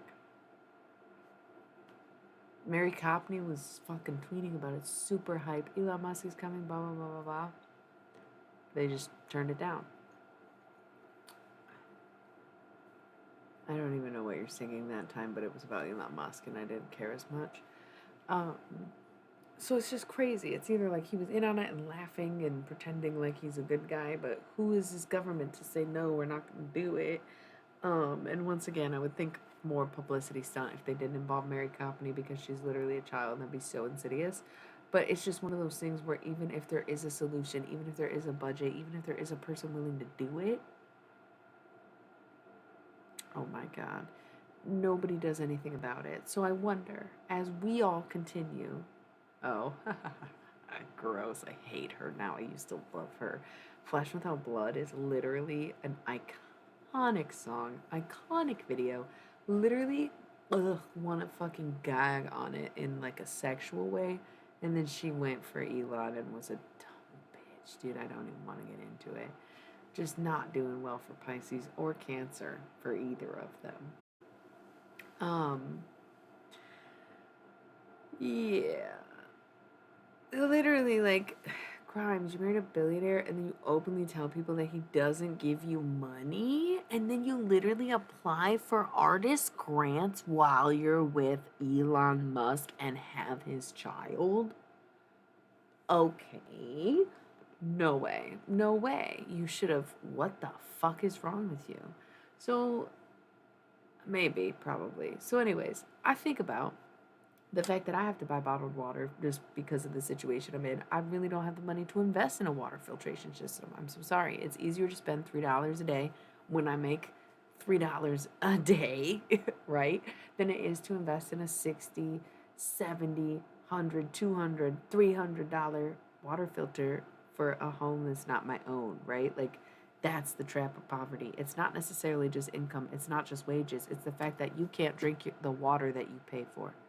You gotta go buy water somewhere else through a fucking bottle, as if this is more trustworthy than the lead pipes around the corner throughout the whole town.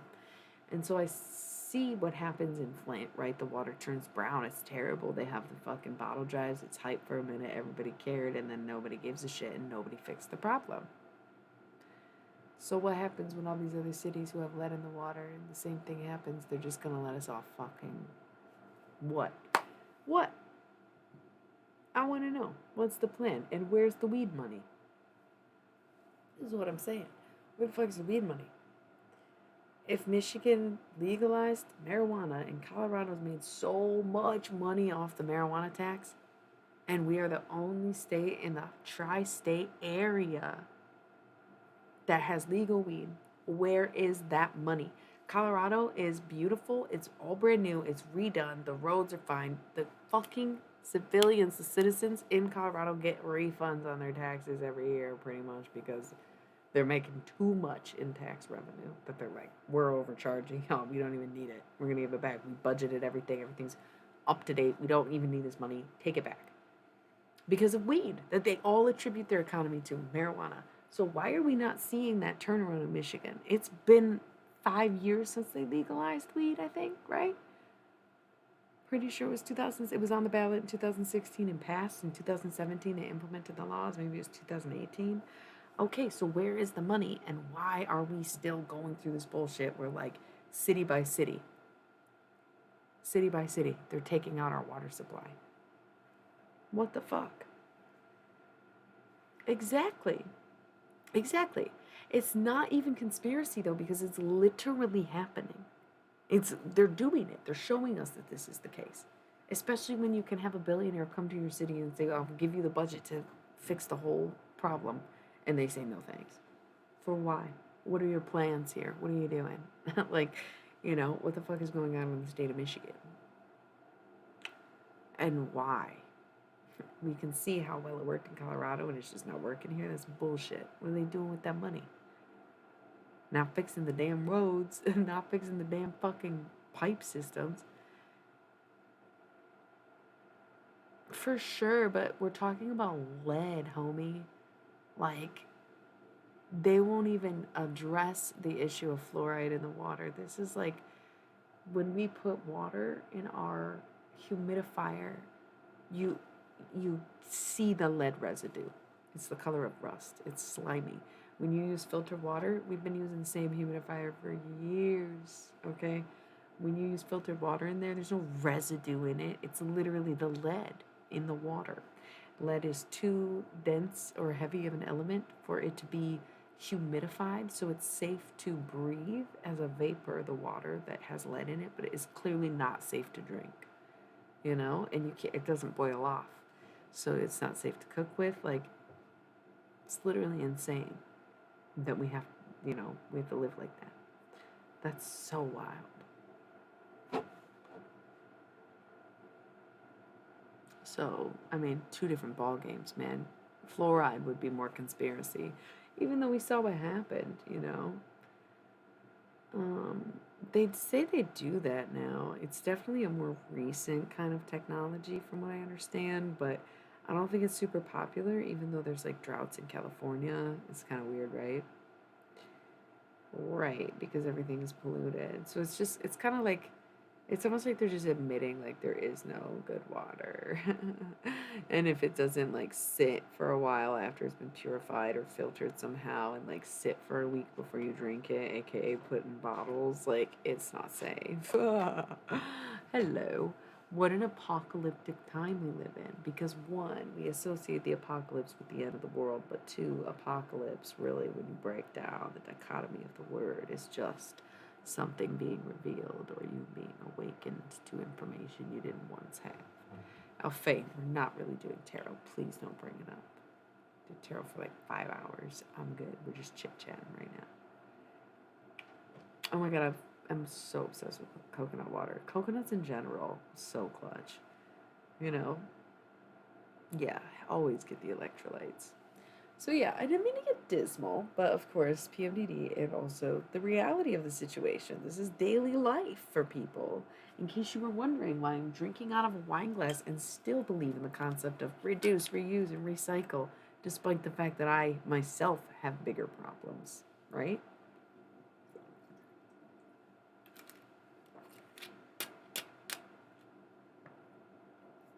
I told you that. Why are you telling me that? I said that to you, and now you're saying it back to me? That's what I'm saying. The apocalypse isn't really the end of the world. It's like an awakening thing. It makes total sense. And that's why people feel like the world is ending. It's because there is a massive awakening in every generation, in every timeline. He's like, okay. You know, Party Monster in the Space Brigade just popped in my head. It is almost as if outer space is fixing to shift. The starry skies become our stomping grounds, pretending that it's worth more. I don't know. Than the space and time that holds us up. Do, do, do, do, do, do, do. Yeah, it's just crazy. And like those are just like the casual problems we have. And there's the thing.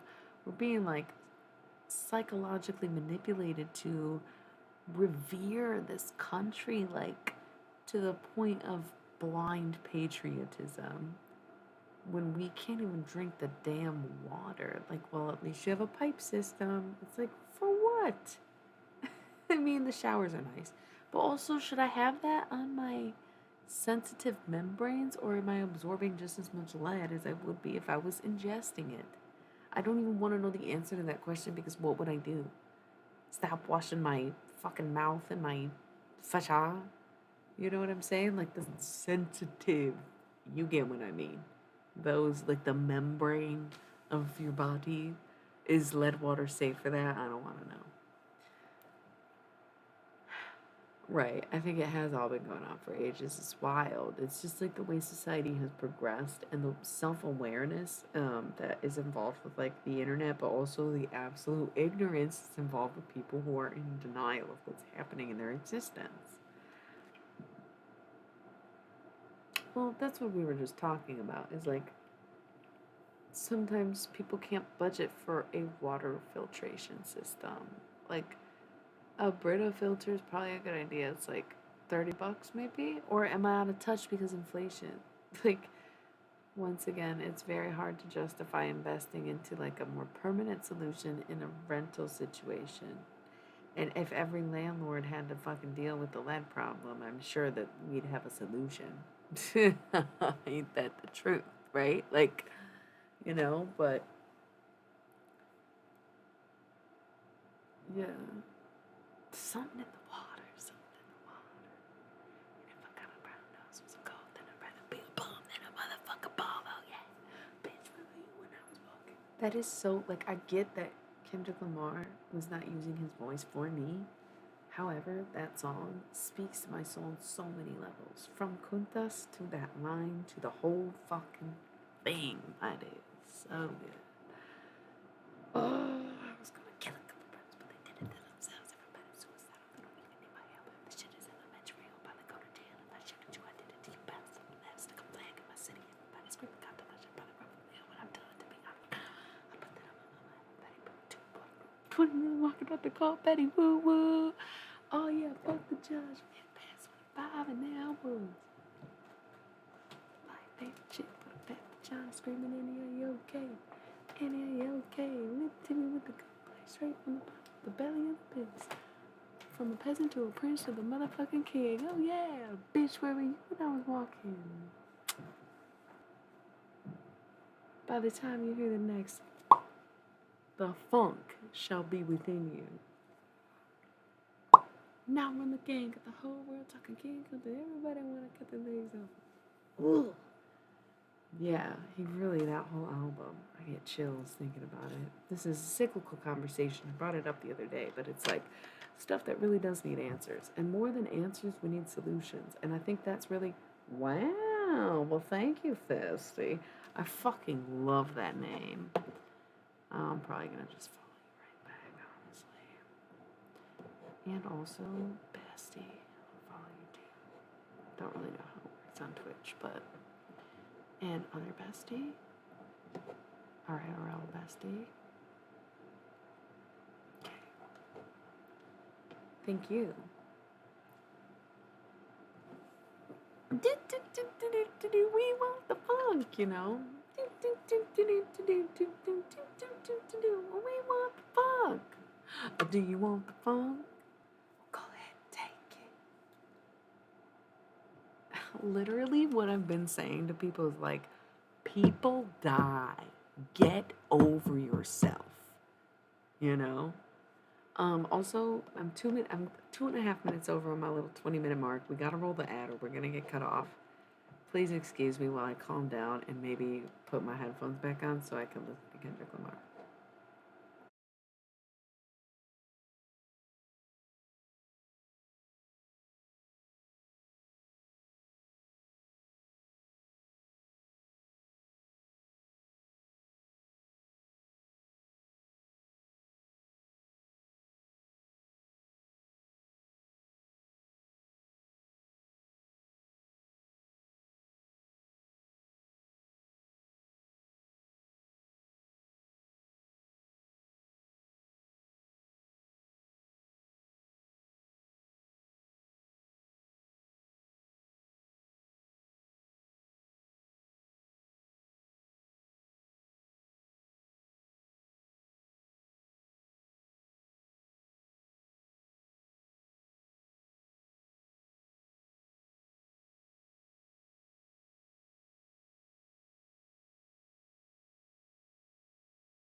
Y'all want this ASMR?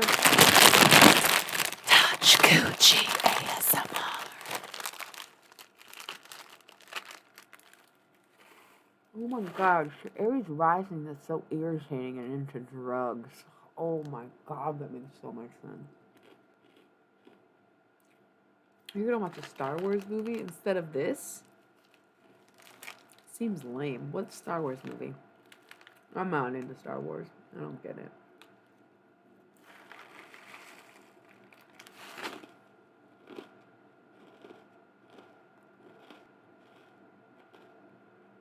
Oh my goodness. Well, thank you. I'll let you see me before I go. I mean, you're leaving. Bye. Back to my snacks. Wow. I feel how it is, bro.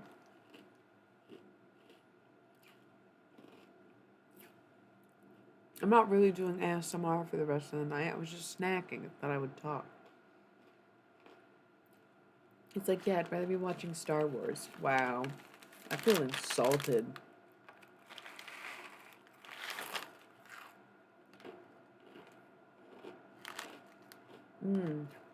But there's Dutch coochie, man. so damn good. I love Aldi's, bro. Fucking love Aldi's. Man, that shit is premium. So amazing what they do for working class people, but make affordable and sustainable-ish groceries. I'm really glad you feel that way. I'm feeling like I felt so hot earlier, and it's just getting more and more butch lesbian as the night goes on, which, like, I guess I don't totally hate it, but I don't necessarily totally love it either. I probably don't need this now that I got a sweatshirt on. Is this my problem? Okay, it's not, but it totally is. Check this out. I've been eating them for like 3 days. Does it say Dust Coochie or not? I mean, you tell me. Is it an actual snack or not? Okay then. Alright, I feel so much better. I had too many layers on. It was freaking me out. And it was making my hair not look as good. Oh, there it is, baby. Okay. It's not. I actually didn't even notice until I got home. I just bought them because they're potato sticks from the fucking Alps. Or whatever. Sounded so good. And let me tell you, they fucking are. Which is why Aldi reigns supreme for snacks and such things. Not great for produce. Amazing for snacks and dry goods. LOL, bitch. You probably will because you need to leave her in the Balkans and let her go and let her live out her karmic cycle. I thought you were going to watch Star Wars. I mean, it's like late. I totally get people wanting to wind down and do their own thing. I'm not actually offended. I'm just being a dick for no reason. Or did you think I was going to ASMR? Yeah, there you go. That's so cute. Can someone explain the exclamation points, though, real quick? I think I get the concept. Okay, peace out. No, I'm kidding. Good night. Thank you for popping by. It's always a pleasure. Thank you, David. I try terrifying the good Moira sometimes, but it only pops out when I'm naturally speaking in a way that Moira would say something that I'm saying. No, not exactly. I'm gonna touch the tarot deck in like an hour and a half. Maybe longer. Why? Because David's here or because I was doing Moira? You got a little cringed by the whole ASMR thing. No, so many. Yo, go get some Dutch coochie, bro. Do you know each other? How does this work? Okay, so the explanation point thing. Can someone explain that? It's like when people do the join. Like, what is that? And do we know this, David?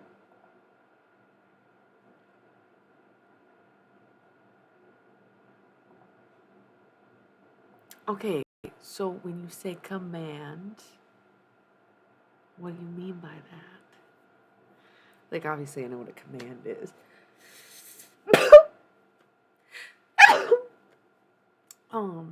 But in context of like Twitch.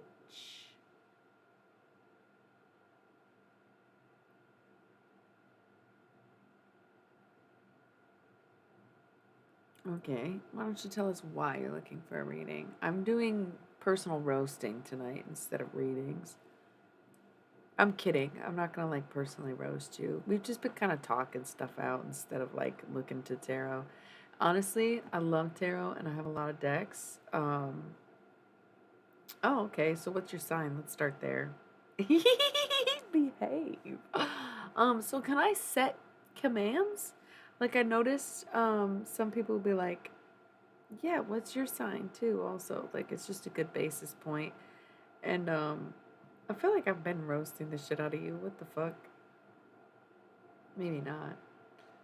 Oh, David, you're like looking for a spiritual guidance because you've been using drugs as your spiritual guide for probably who knows how long. And if you're like, no, I haven't, then you've been using some other form of some kind of addictive coping, whether you're a shopper, a gambler, it doesn't fucking matter. Although, usually, I will admit, Pisces is more the gambler, Sagittarius is more the shopper.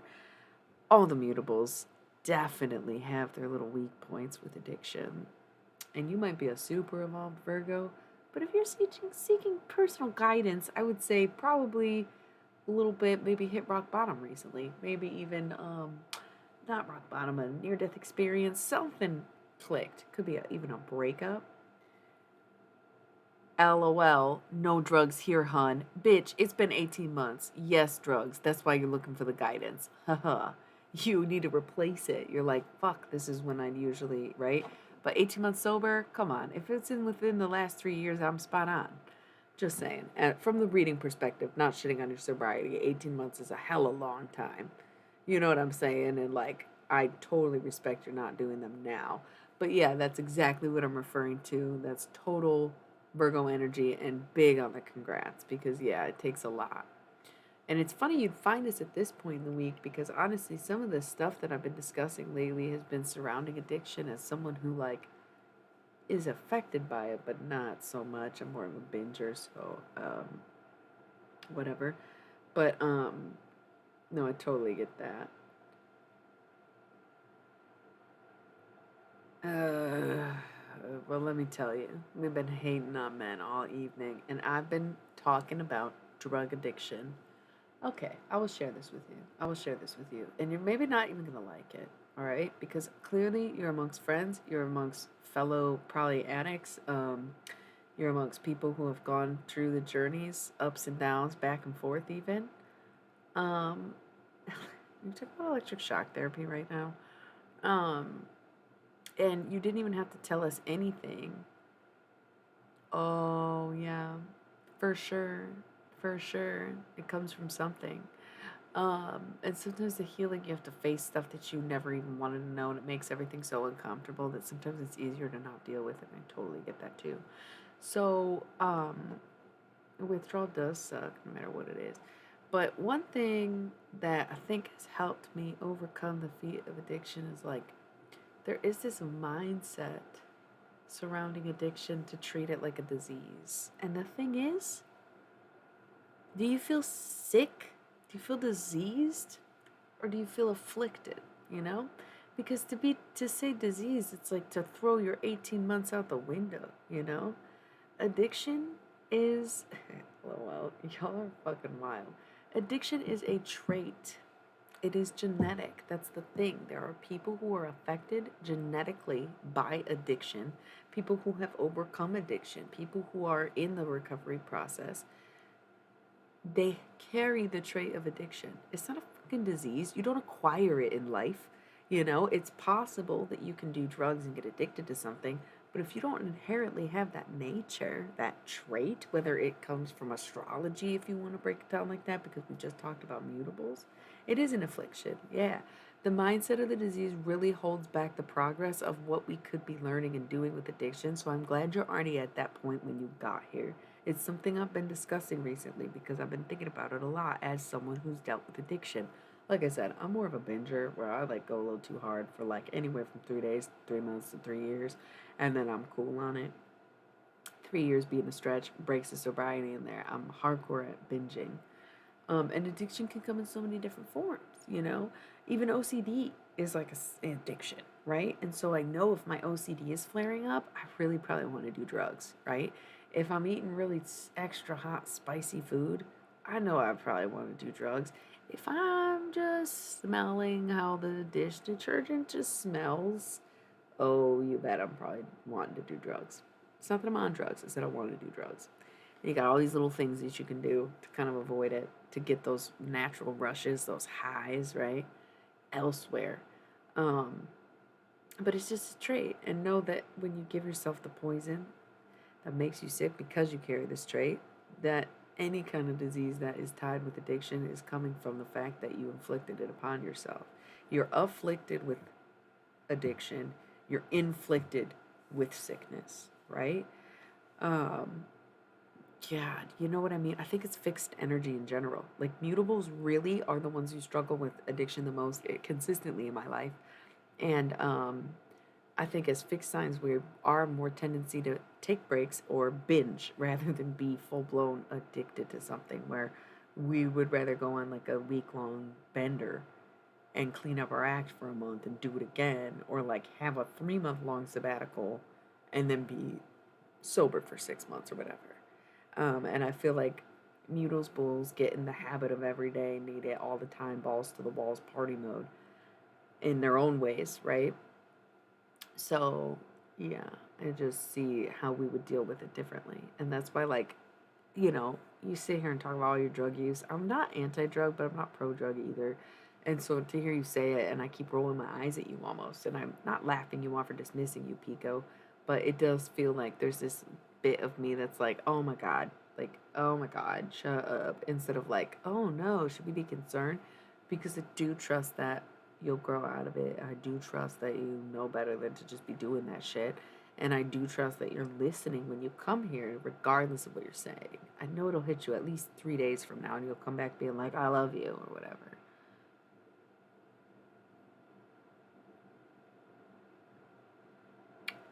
Okay, wait, what was your sign? I hate Libra men. The dick is trash. I don't care what anybody says. LOL.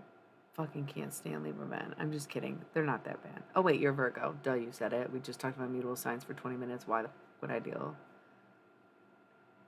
Amen. It is so much more the mindset. I know. I'm sorry. I literally have a photographic memory that I brag about 24/7 and then forget shit in the very fucking moment because it really is more long term than short term. Virgo Libra seems like a very intense and weird match. I'm not even gonna lie. It's almost like your birthdays are too close together and you both kind of want to be the center of attention, and it's not long enough in between. You need someone further away from you and less vain. Um, Virgo man. It's like Fox Mulder is the only Virgo man I truly love, and he's fictional, okay? And even then, I see how he's problematic. He's a fucking sex addict, okay? David Duchovny and Fox Mulder. God bless. No spoilers ever, but come on, if you didn't already know that. That's fine. I honestly was curious because the David Smith thing, I just assumed you were a man. But I almost did ask. But Libra men, still trash. Still can't stand them. Um, Not really trash though. Like I have some relatives that are really cool. My uncle, my cousin, whatever. That's great. I'm androgynous anyway. I mean, I don't even feel like I look that feminine right fucking now. This is my rock and roll hair, you know what I mean? When I grow my hair out, I feel like it almost makes me look more like the man I want to be, you know, and the short hair is cuter. The little pixie cut makes me feel like a goddamn fairy. This shit makes me literally feel like John Lennon. When are we getting the band back together? Okay, so, anyways, I love that for you. Do you do drag or is it just like for Twitch? Doesn't matter. Either way, it's Libra season, so no good time to do it. The only Spanish song I really love or can think of off the top of my head is Bonita. Bonita. Yeah, right? Ah, I love that. I love that. Okay. I do really extra love that. So, let me roll my ads. I do every 20 minutes so we don't get interrupted and I can't be off track. Okay. Be right back.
Okay, I shook myself out, drew my joints around, stretched a little, rolled my neck and stuff.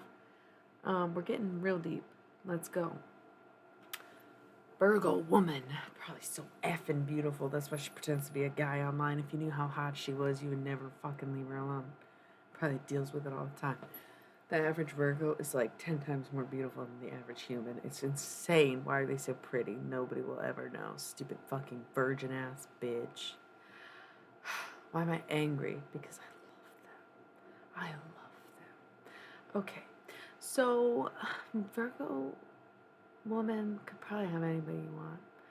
I can't even say that you know, I know a lot of Virgo and Virgo relationships, and I feel like it's just the way to be content with being who you are instead of like working on yourself or progressing in any way, shape, or form. Um, it's not strictly Virgos, but there's only very few signs that will actually bother dating each other. Virgo's one of them. But it's very complacent relationships because they can truly accept each other for who they are, but then, like, that level of acceptance, you're not excelling for anything, right? And some Virgos need more of the evolution, right? But sometimes Virgo and Virgo relationships work. The thing with Libra men is that they often, I don't know, I feel like air signs are more than a bit untrustworthy. I just feel like you'll know if you're being stabbed by a fire sign or an earth sign. And like, I'm not gonna lie, I think water signs take the cake for like most manipulative. Yeah, that's what I'm saying about. I don't think I'd recommend it, but it happens a lot. A lot of them are. A lot of them are. Okay. Um, yeah, it was theoretically supposed to be, but I would put cancers as the mothers because mommy issues, right? I'm sorry, Pico. You left yourself open with that one. But also, I do consider cancers to be the mothers of the zodiac. All the cardinal signs have very big paternal energy, except for Aries or whatever. Aries is so immature. Aries doesn't even seem like a cardinal sign at all. Um, okay, well, first of all, you said bitch, so no. It's not the closest thing to a Cancer by any means. Slow your roll. Pretty naggy? Bro, where is your head at? This is not the Pico we know and love. This is like zanned out, get your can out, come back next week, clear that head, get a little fucking sober moment before fucking, I almost said Instagram. If you think about posting fucked up, I swear to God. Anyways, Libra men and air signs in general can be a little shifty shady. That's the thing. Air signs, I feel like, not totally likely to cheat, but just like kind of likely to lie. Straight up, just lie. And then manipulate you into thinking that they have no idea what you're talking about when you address it, kind of deal. They have different reasons for it. Like Gemini kind of has like the two personality thing going on. Aquarius is just like pretty much like, no, I'm a fucking liar. I'm not even worried about it. And Libra is somewhere in the middle. Um, and Earth signs are like notoriously honest, but if they're lying, they'll probably tell you about it eventually, pretty quickly on. Same with fire signs. Fire signs are hell at lying. Hell at lying. If a fire sign lies, it's gonna be like a lie that's so obviously a lie that it's like, okay, bro, like we know you lying. We both know you know we both know that you lying. You know? Like one of those things. That's so Libra. That's what I'm saying. Like he's lying to himself if he's not lying to you.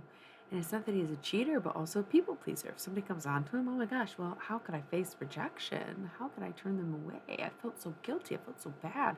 I just wanted to be there to comfort them. Like it's a slippery slope. It's a fucking slippery slope. I can see it. They're not really sneaky. They're not necessarily shady, but it's just like the wind can blow and they can change direction. Amen.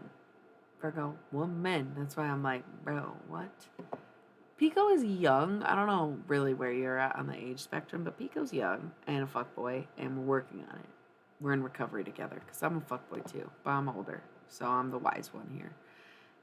You gotta ignore half the shit he says, especially because he's having a Zanny night for real, for real. So, no, don't listen to him. I swear he's better than that, and I don't really know. Why would I vouch?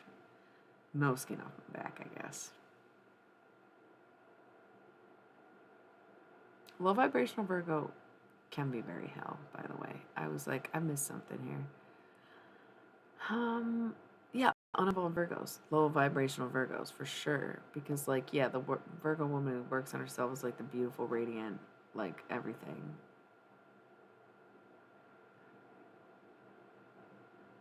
Well, that's the thing, and like the shady and lacking communication is total air sign move where they like rather just say nothing. Oh, nothing.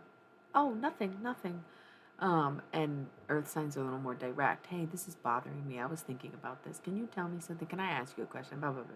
Da, da, da, da. I bet Virgo and Taurus are such a good combo, but also maybe just too emotional and too beautiful. Where it's like, who's the hottie and who's the naughty? Who's the thoughty and who's the, you know, good girl? It'd be tough because it'd be like too cute almost, right? Um, so Virgo Capricorn is like classic, but maybe too petty for each other. Hard to say.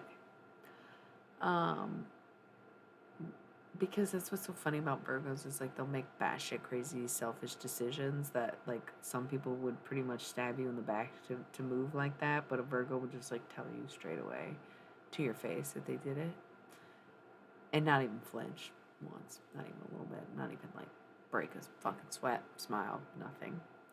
They're just like, yep, I'm doing that. You should just be okay with it because at least I'm telling you. Bye. You know, like, wow. Okay, pull a fast one. Um, unless they're really deep in their addiction phase or really unevolved or really low vibrational, like you said. So, yeah. Super attentive and super attractive. But what else is up, y'all? I feel like I might go soon. Not necessarily super soon, but it's been 7 hours. I guess I don't really have anything else to do right now. I don't even think I would sleep if I wanted to. You know what I mean? But it just seems like we're getting to a slow point. I guess I can make myself sleepy.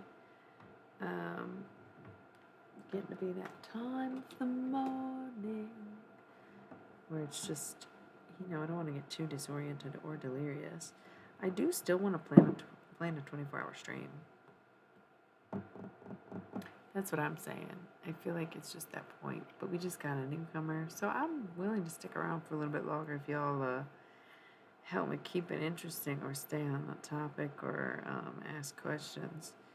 Otherwise, having a tough time wanting to just still be in it, to be quite honest. How we doing? What are we thinking? I'm probably not pulling any tarot out for the rest of the evening.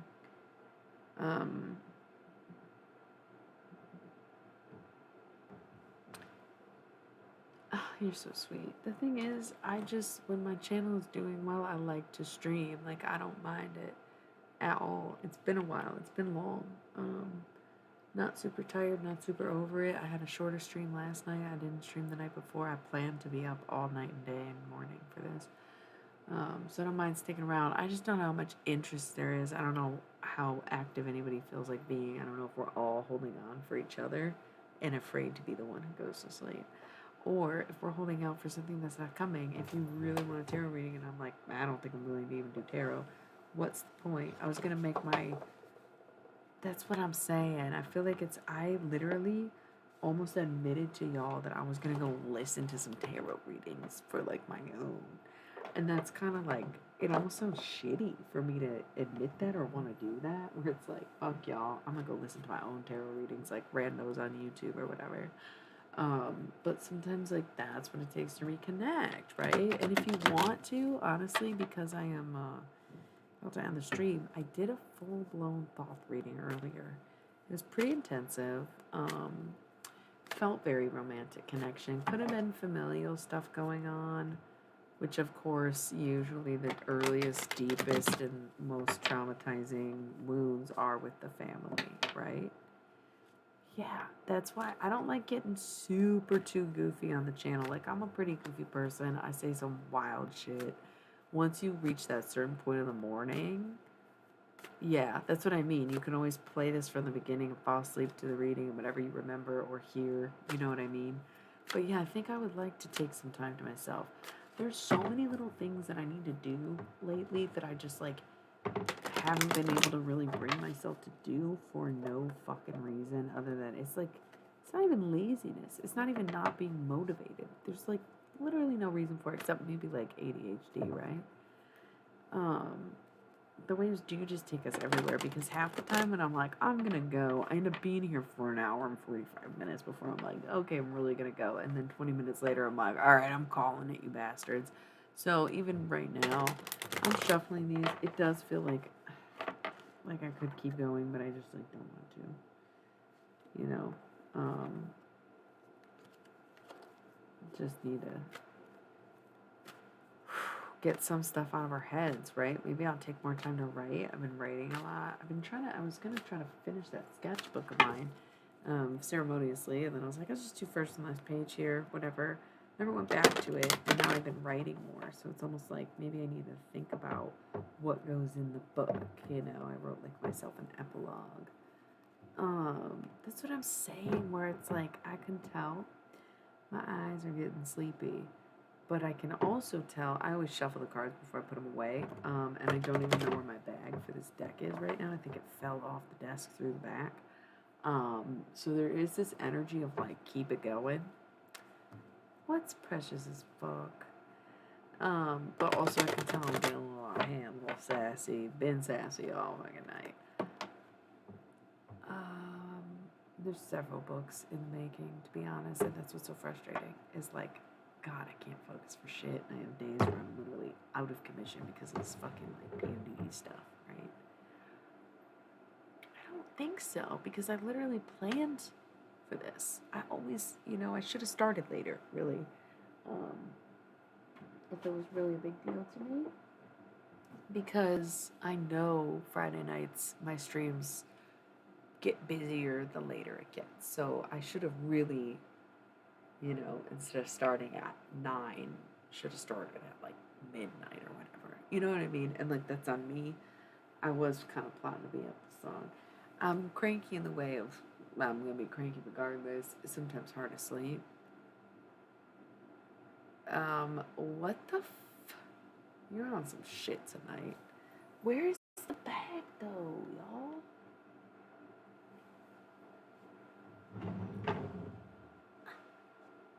But no, I'll put the Halloween horror right now.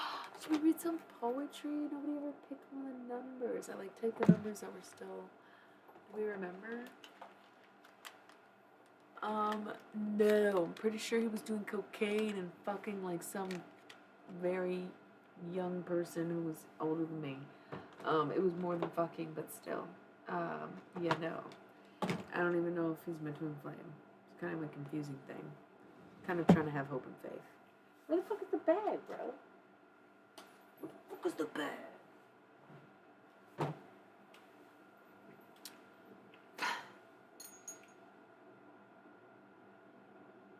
I want to put this Halloween oracle away. That's the thing. Whoa, you're still here? No.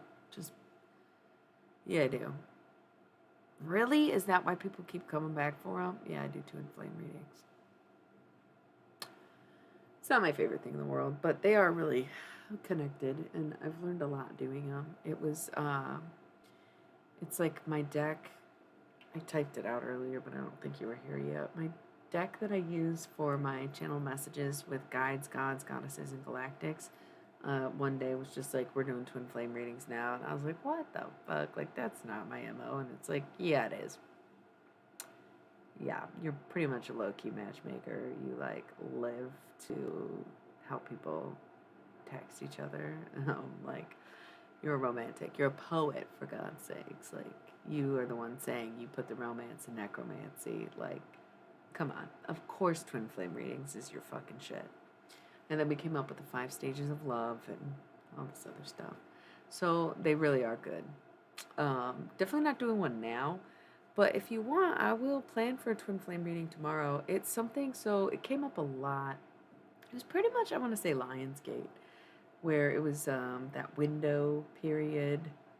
Yeah, that window period between the end of July and the first half of August, the Lionsgate went into that. I'm going to try to post, not try to, but I just need to get to posting my old streams so you can watch them if you need to reference them, but they're not titled very well. I don't always know which stream is what information. I totally get that. And I honestly, I notice when I throw sass. That's like the Thoth reading. It was clearly the twin flame stuff wanted to come up. It happened twice this week where I was using the Thoth deck and I was getting very much like different soul connections and stuff. Just now I saw 71717 with 7 viewers.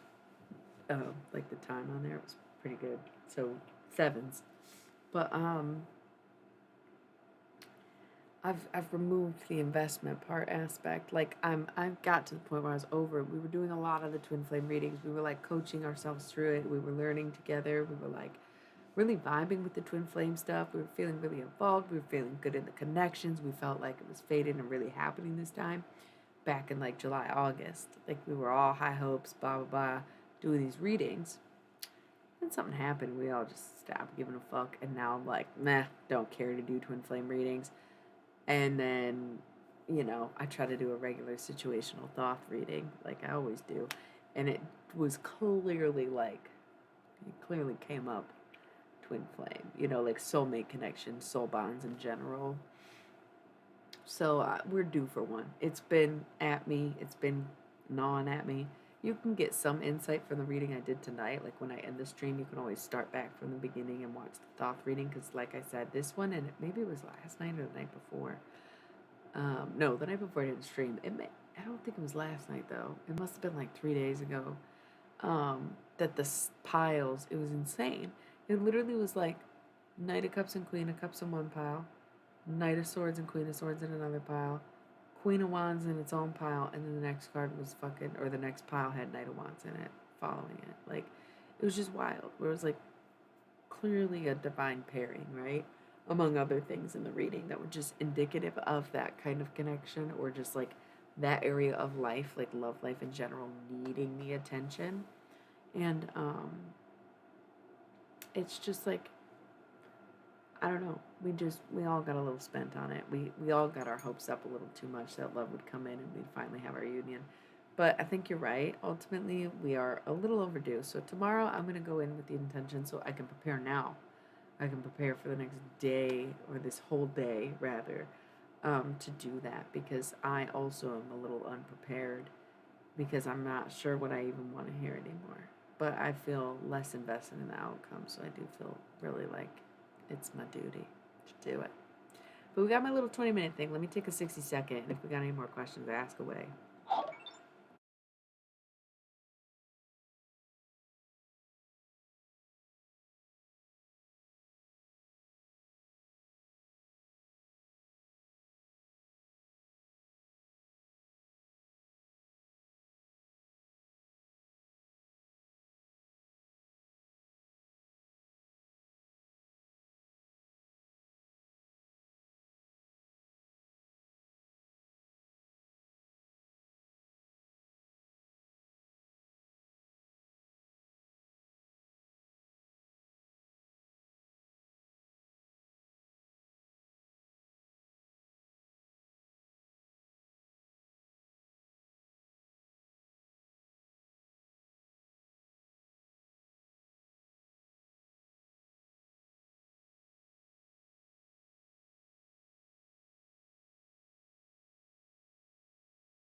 Throw you up and make you bleed, make it feel like a disease.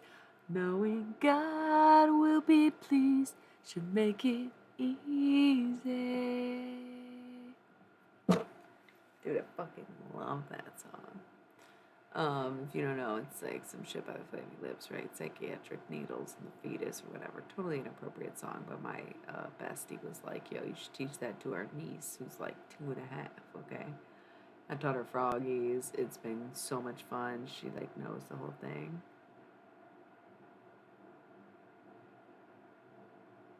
Okay, I love that.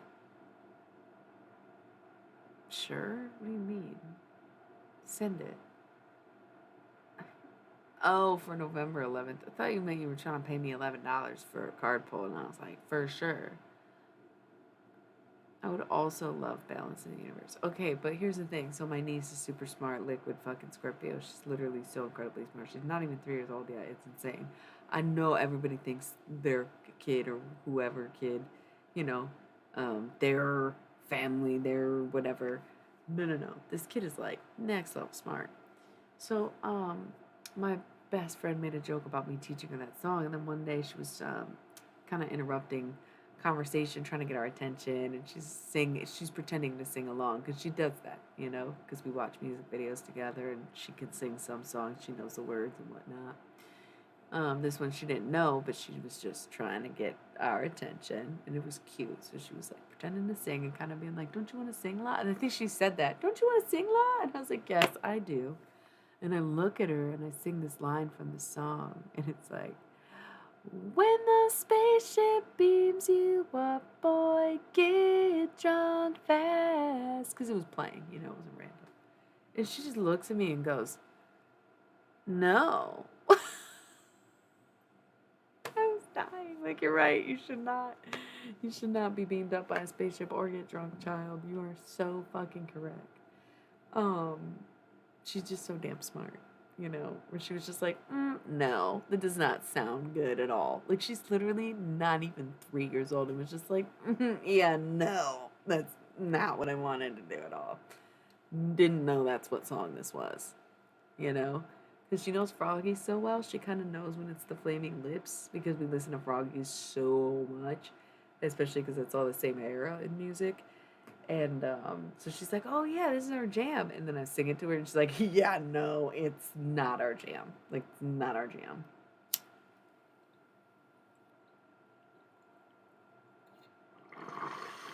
So what's up?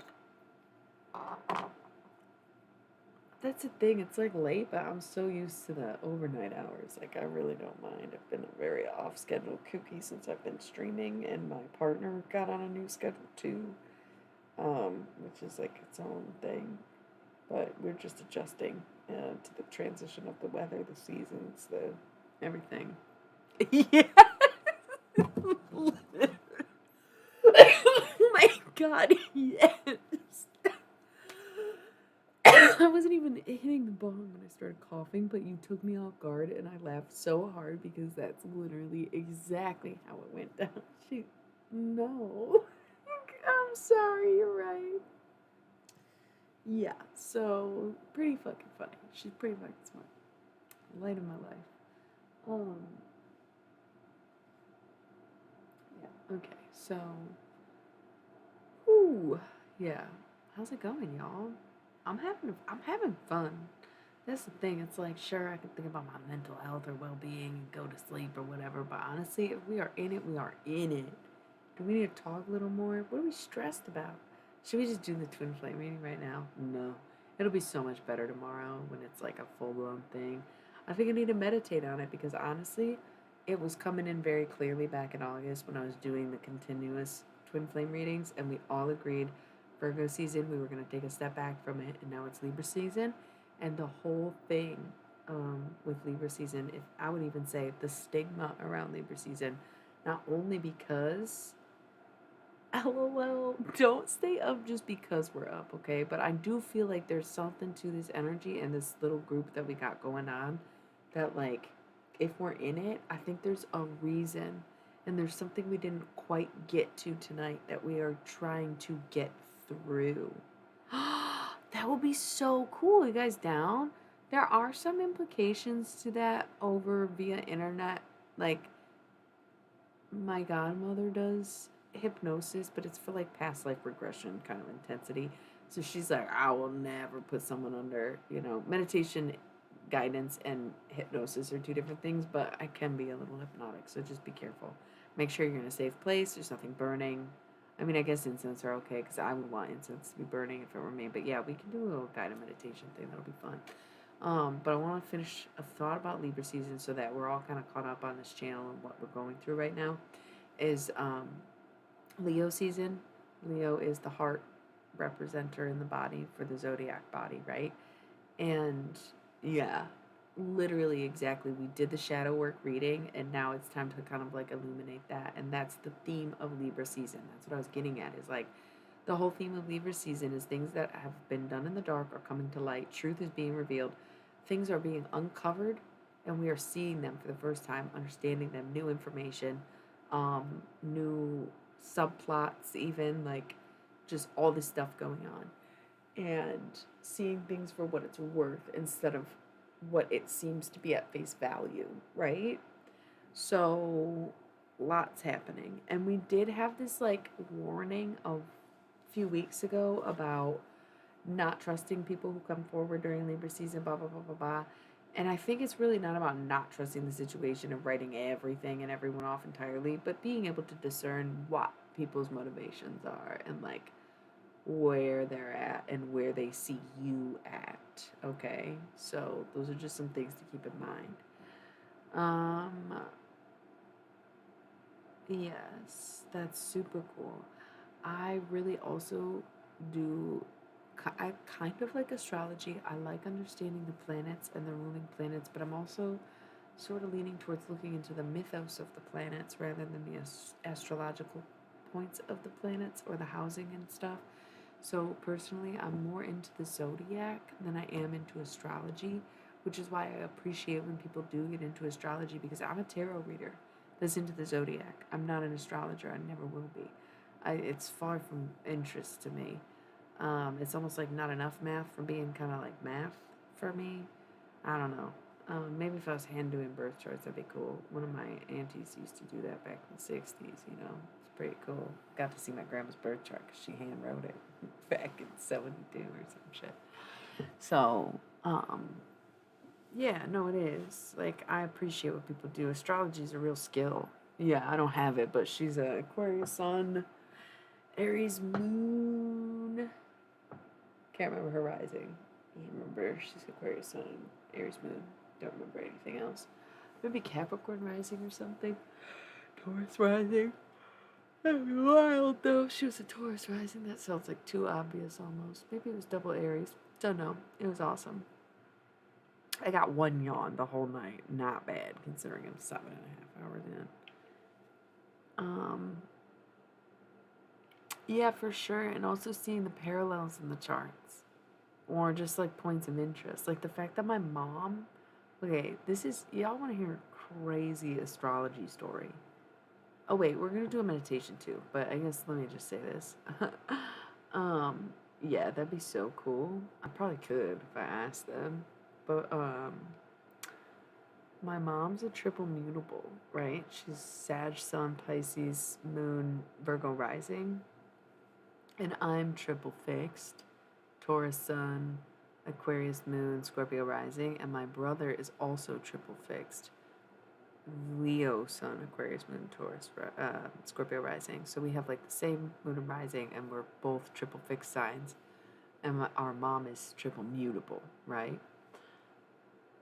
And then I'm just like innocently living my life, thinking my birth time's 8:02 p.m. this whole time, and then I notice, yeah, I am a bit.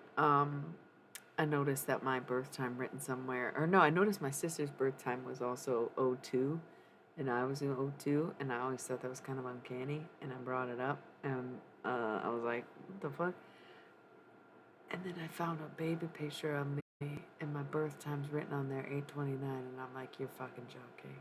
8:29? It's been 8:02 my whole life. What do you mean 8:29? I think at some point I asked my mom, and my sister asked at the same time, and she said 12:02, and then she said 8:02. She probably wasn't thinking about it. She's like, no, of course it's 8:29. Like, I've always known that. But she was like a working nursing mom. She's not going to remember every fucking minute of every day, you know, be completely conscious, right? Or lucid even. Just like I said, she said 12:02. She got 8 p.m. right, but like the 8:02, you know? Yeah. Here's the thing. Nothing in my chart changed. It's only 27 minutes.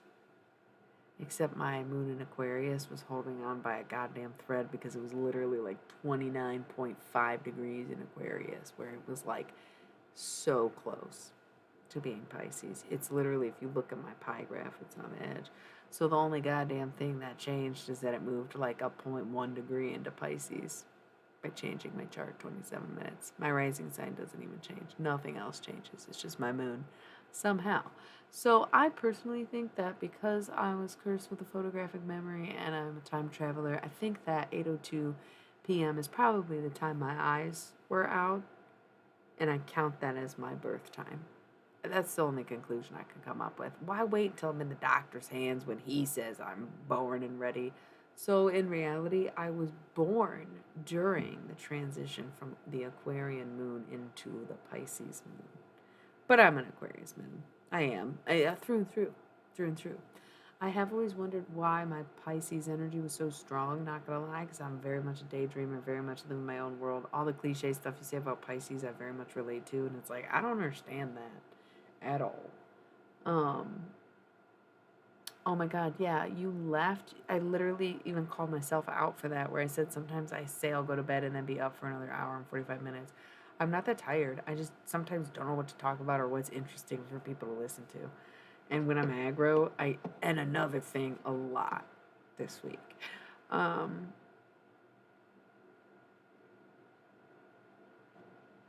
oh man.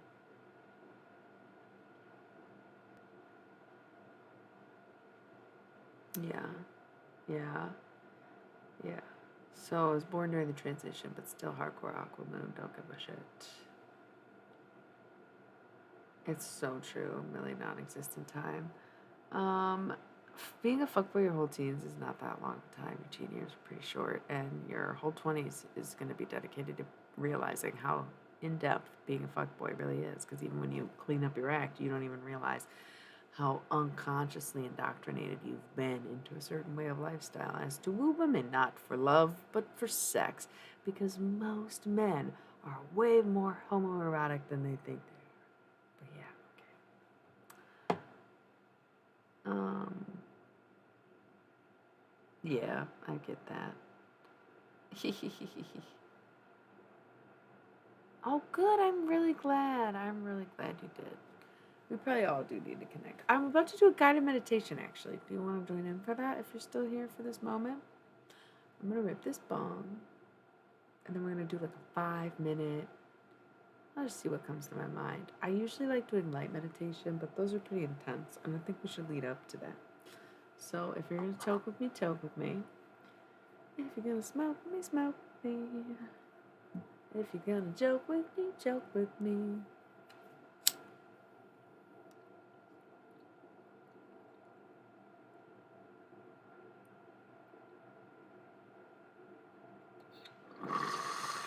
Make sure you got water. Make sure you drink some water. I'm about to hit the water.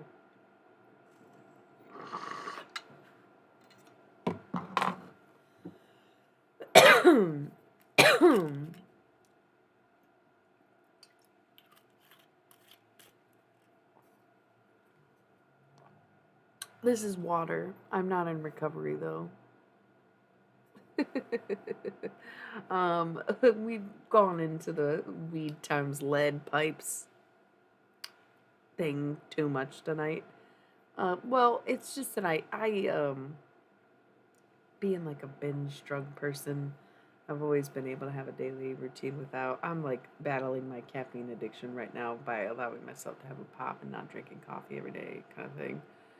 Um, and also like I've quit alcohol for the most part, and I only use it for spiritual practice. Same mostly with the weed, and lately I've been smoking too much. So, Cali sober, as you might put it, and also partake in witchcraft. So, alcohol is sometimes consumed for celebrations and crafting.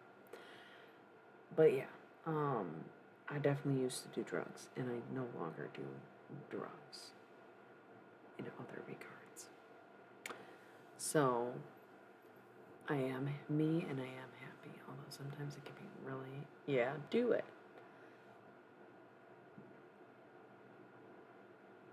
Okay, I think I get the inspiration that you're trying to send, and it's received, and I love the idea or concept, but I don't think I get what you are literally saying. Quote, writing a sentence of a book, end quote, addiction. Got it. No, I do not. Oh my God, is that Joe Rogan? Why are you this sick? I knew you would get along with that gnarly dude. You guys would be fucking besties. Um, Both undercover cops or whatever, 21 Jump Street. I'm kidding. I don't even know what a proper 23-year-old looks like anymore. Are they even Zoomers? Like, I'm so fucking confused out here. I didn't realize that I no longer hang with people in their 20s. I'm like so kind of like low key devastated. Some in their late 20s for sure, but they're like family at this point. When did this happen? I'm not banning you, and he's definitely not a savior. He's the fucking fear factor, dude. I want to see him eat some testicles. If he's gonna do a podcast episode where he eats some bull testicles, I'll watch it. Okay? I know plenty of dudes who are fucking into Joe Rogan. That's the thing. My gnarly dude that's on here, he was the first time he joined my stream, he goes, "What is this, the Joe Rogan podcast?" And I was like, "Yeah, all right, I get it. I'm a fuckboy, douchebag, bitch. Call me Rick Sanchez, blah, blah, blah. You don't gotta act like that." And he's like, "I like Joe Rogan." I was like, "Oh, well, now I'm flattered. That's funny. Put me on. Put me on." You know what I'm saying? Like, yeah, let's go toe to toe with Joe Rogan. I think it's perfect. I totally brilliant, especially because I don't fucking listen to anything he says. More authentic that way. Oh yeah, I forgot we were doing a meditation. Damn, I'm fucking. It's not even that I'm a high on. It's like I'm an extremist, right? Yeah. And you're so right though, is that you do kind of have to replace addictions with other things. And that's why hobbies are so important. Things you'll never monetize, things you have no interest in improving on. I have zero interest in improving on my drawing skills no matter how badly I want a comic, right? I'm glad you did too.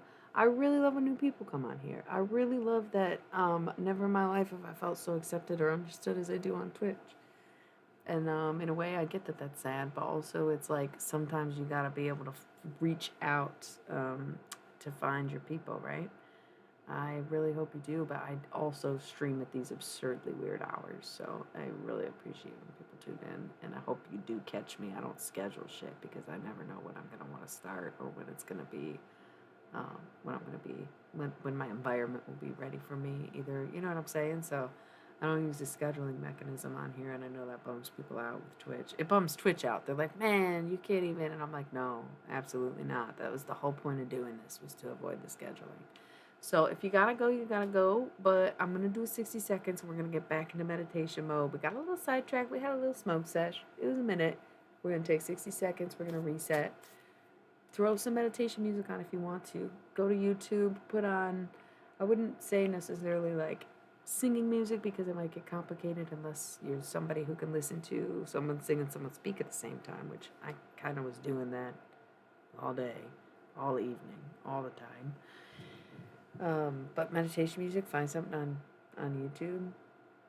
LOL. And ready for the ads. And we'll be right back. Honestly, wait, y'all. I think I'm gonna pee before we do this, and I think y'all should too. You don't want to be like too relaxed and go straight to bed and then have to get up in an hour because you didn't piss. It's a 60 seconds, but let's just take the extra minute. I'm really glad we're gonna meditate to get you even more grounded, and you're gonna come down tomorrow after you sleep and be like, "Son of a bitch, what the fuck was that shit? I am an idiot." I hope. Okay, exactly. Get your binaural. Yeah, I'm kidding, baby. I don't think you're an idiot. I think you're really trying, or I so hope that you are, and realize that drugs are never the answer, and just well, no, drugs are only an answer and never the solution. Okay, be right back.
Okay, why do I feel like I was gone for like 5 whole minutes? It felt like eternity by the time I got back to the stream. I was like, holy shit, that took forever. And it's so funny because when I do take a shit, it takes like no time at all. It's like as soon as I gotta take a shit, I know immediately I need a toilet. I gotta go right now. It's all coming out. When I finally realize I have to pee, we're at max capacity. The tank is completely full. It's like Tom Hanks in the movie A League of Their Own every single time. It literally takes me longer to take a piss than it takes me to take a shit. I don't know. It's really weird. I don't know why I shared that, but other than I was literally gone for 5 minutes because I had to pee. And it took forever. It's mind warping, time altering because most people will take like 30 seconds. And I'm sitting there like, all right, going on a minute. Okay, let's do this. Like, what the fuck? My capacity and the lack of sensory, I think, comes directly from, and the sense of urgency comes from working in the restaurant industry for 10 years before I fucking retired out of that shit and said, fuck, no more. No more. There is one card, 2 cards separate from the pile right here. Barmbrack, Sweetness and Synergy, and the Underworld, where all things pause and begin again. Focus on coming together and making peace and making amends with the people you've cared about and what you were supposed to care about, right? All right? I never found the bag for this deck, but yes, I will be streaming tomorrow night around these same weird hours, maybe starting earlier, going later, who knows. You can watch some of the replays to see kind of my different decks and the different readings that I do. I promised the people who wanted to sleep like a meditation thing, which I don't usually do on my channel, but I have done with my YouTube videos and also just in person with people, like my in-person clients or individual clients. Yeah, I think I also have ADHD. I'm not sure. I never found the bag though, and I forgot to check when I was like, okay, let's do this. Get your meditation music, make sure you peed and all that, okay? I forgot to light my incense. I almost started chanting an Om thing. I'm going with pyramids. I can't resist it. It just seems right for this. And when I was in the bathroom, I was thinking about what the visual would be for the meditation, and I kept thinking of a song, and now I can't remember what the song was. Where it wasn't really giving me anything. Yeah, I really can't think of it though, because now all I'm thinking about is ocean man. Take me by the hand, lead me to the land that you understand. I kind of want to tell you about this real life situation with meditation that I had regarding that song. And I'm not going to lie, it does involve eating a straight up teaspoonful of weed oil. Oh my God, thank you so much. You will not get anything for that. I have no emotes or any clue what I'm doing, but I am so much appreciated. This has been so good.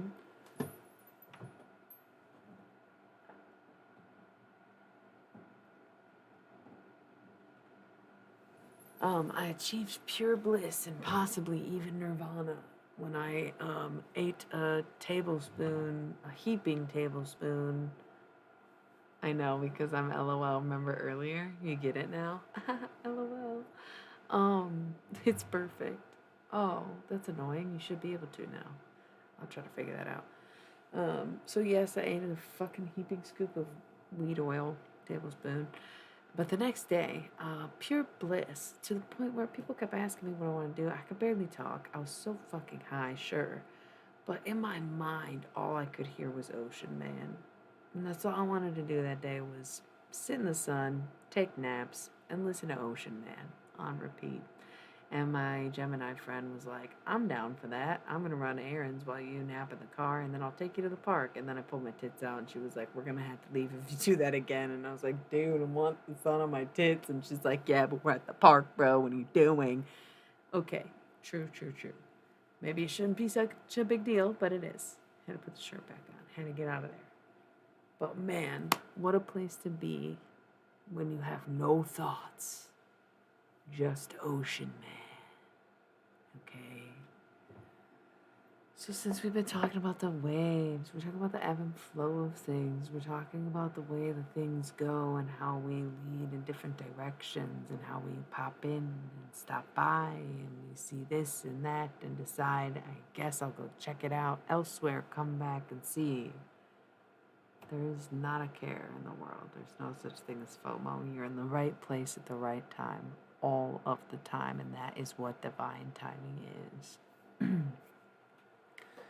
So just understand that where you are right now is exactly where you need to be.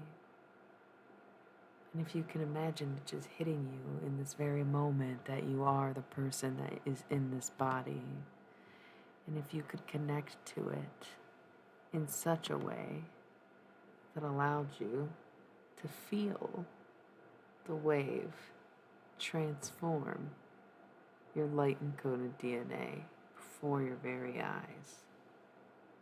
Okay? The wave.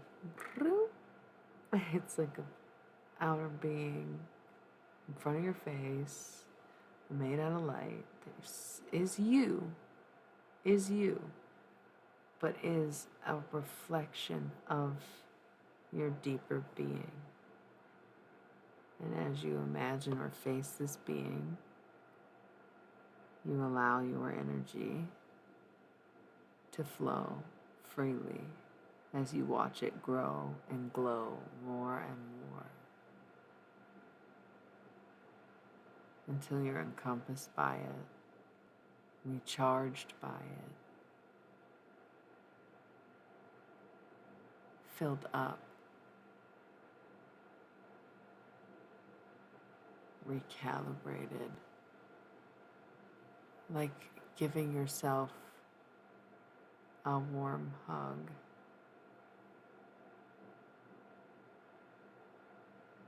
Yeah. Yum. Yum.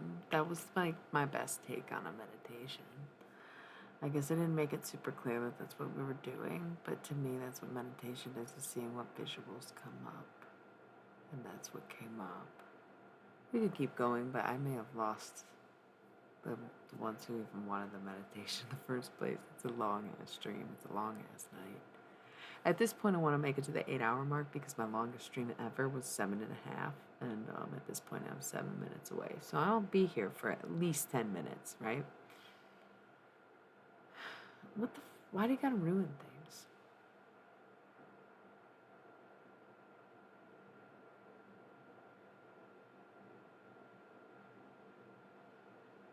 Oh, good. I'm glad you liked it. I'm really into the. Yeah, you want to? Like I said, I want to break my 8-hour so we can do more. I didn't know if anybody got that. I jumped into it without really saying much or giving much warning or any kind of indication or ease into the pool. But we can try again. I lit the pyramid incense and everything. So imagine now that this light is inside you. Instead of seeing it in front of you, it's now encompassed you until it becomes you. And you're now glowing from the inside. Rather than this body of light be before you and bending around you, see it as it swirls inside of you, going forth towards your head, going forth towards your face and back towards your head, forth towards your face, back towards your head. And you can feel it through your whole body in this rotation where it spins and it cycles. It's the cycle of time within, and you understand that this is a cycle that is rinsed, dried, and repeated. Not just from person to person, not from century to century, but a combination of things. The whole world is in your mind. And it's like one hell of a time because it's the whole world. But you notice that there are the things in the world that you wish weren't in the world here, despite the fact that it's supposed to be your sanctuary. Sometimes we see war in our minds. Sometimes we see famine in our lives. Sometimes we see images or have thoughts and intrusives that we far from resonate with. And we accept these things because pain and sorrow teaches us happiness, even contentness.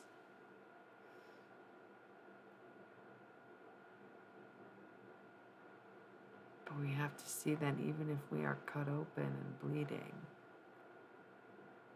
that the blood is the flow of life before us, and that the electric pulse that runs inside of you is much more important than they tell you. That's why you can defibrillate, right? So as much as you've been hurt, battered, and torn, bruised, broken down, used, whatever it is, you're feeling so low. As long as you have that electric pulse inside you, and look, now we told you how to charge it. Sometimes you just gotta wind back time. Deep breaths.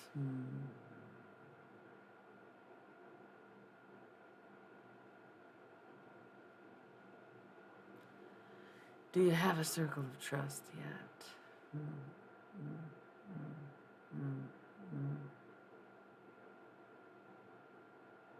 We'll see, won't we? Okay, so yeah, of course Tauruses are good guides. We're the OGs, right?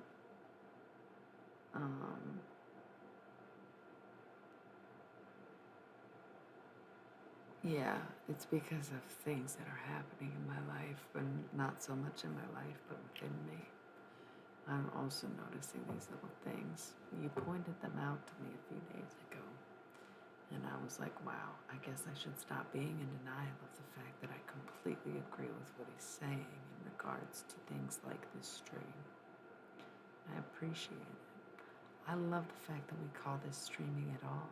I think that's a really beautiful analogy to the stream of life, stream of consciousness, the stream that is a river flowing through land, right? I wrote a very beautiful poem about a Pisces once. It was a rando. We never even kissed, but it was a really good poem.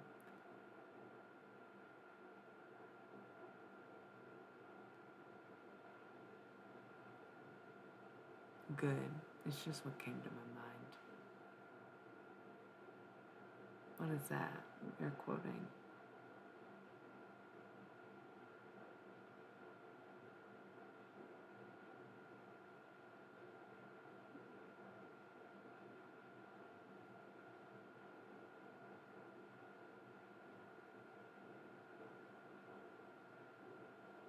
Are you serious? You use quotation marks, so I was like confused if you were making a joke and then you're like, haha.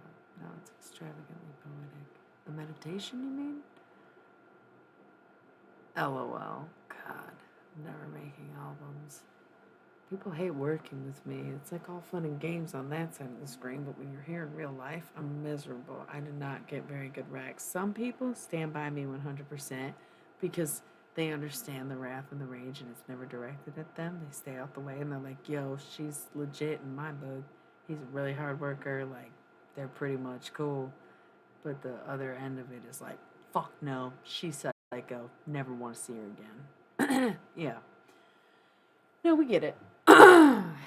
Yeah, I do keep it real fucking real. And I think that society itself, culture needs to move back to reality instead of like continuously buying into the filter life.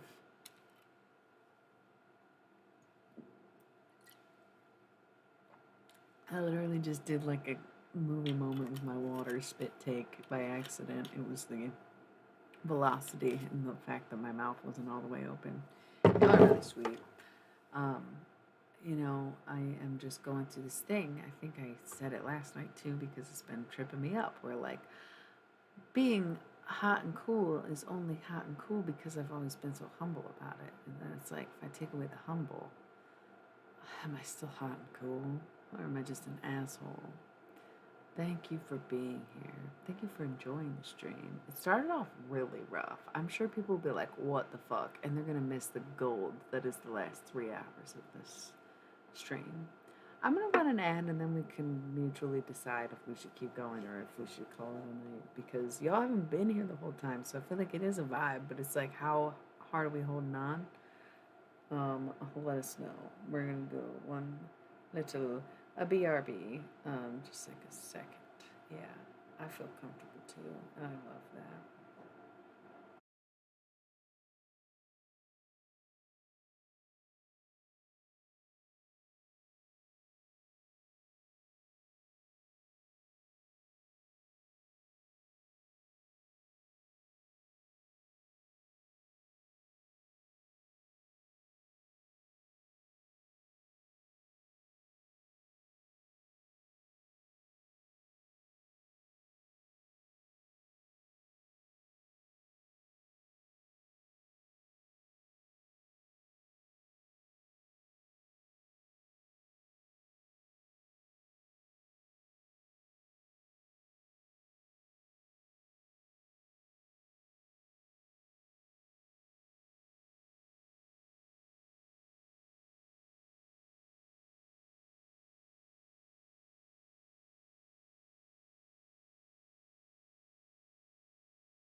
ASMR for stoners. Oh no, I didn't mean to edit this. What the fuck? I'm midstream. Why would I want to edit this right now? Thank you. All right. Um, yeah, y'all got all these cute ass emotes. I need to figure out my emote game, y'all. What the fuck? My subscribers deserve emotes, among other things. So, how are we feeling? I'm feeling like I'm real close to this camera right now, even though it's still very far from me. My head is huge. It's mostly forehead, but the whole face is pretty big. Glasses, too. So, listen, what's good? I made it past 8 hours, so I'm satisfied for the night. I'm not necessarily tired, and I am almost like motivated to just do this fucking twin flame reading, but I know it'll be way too exhausting, and I'll sleep all day and be very upset. So I know that I need to do it later. But I'm also wondering, like, I always tell myself I'm gonna do earlier readings. What is it? Do we prefer? Yeah, that's what I'm saying. I don't think I'm ready to just jump off yet. I feel like we gotta cool it down, but I still don't think that I'm gonna do any more tarot tonight. Um, Thanks. I don't even remember what that is in response to. The delay is so funny to me sometimes because it's like I literally won't remember what I'm saying or what people are responding to. Um, Ooh, you know what would be nice and totally slap right now is some initiation cards. The only thing is, it's like the channeling is what's exhausting. Reading tarot, reading oracle, nothing. It's not nothing. I shouldn't say that, but also like, I don't know. It's the easy stuff. It's like simple. It's basic. Not dogging on it or anything, but channeling messages is the part that's so exhausting. Where it's like, I got way too into Nico last Libra season because she is a Libra, and I've already been like thinking hard about that. And man, I'm slow as fuck too. Well, I'm not slow as much as I like to take my time. I'm very sturdy. And some things I'll be slow, but also it depends on where I'm at in my cycle because sometimes I'm super hyper and super fast paced and super sporadic. And then sometimes I'm sluggish, slow, and dying. But like that's a PMDD thing, not a stereotype, right? Um, Man, I am a little confused about our conversation. What are we even talking about? Oh, the lag. See, this is why it's like annoying, but it's like funny to me because it does always take a second, and I try to just go with it most of the time. And that's why I've learned to like let people kind of tell stories and stuff because at least it gives us time to catch up to each other and be a text and be on the same conversation, instead of being dismissive to everyone's personal problems. Like, it's not even that. It's just like, as a tarot reader, I can't have everybody busting all their shit to me all the time on here. That's exhausting. People draining you, of course, it's going to be exhausting. Not that y'all do, but that's why it's like, if I ask, tell me the story, but the rule of thumb, which is a terrible phrase in the history of context. That's why I just sort of try to keep that.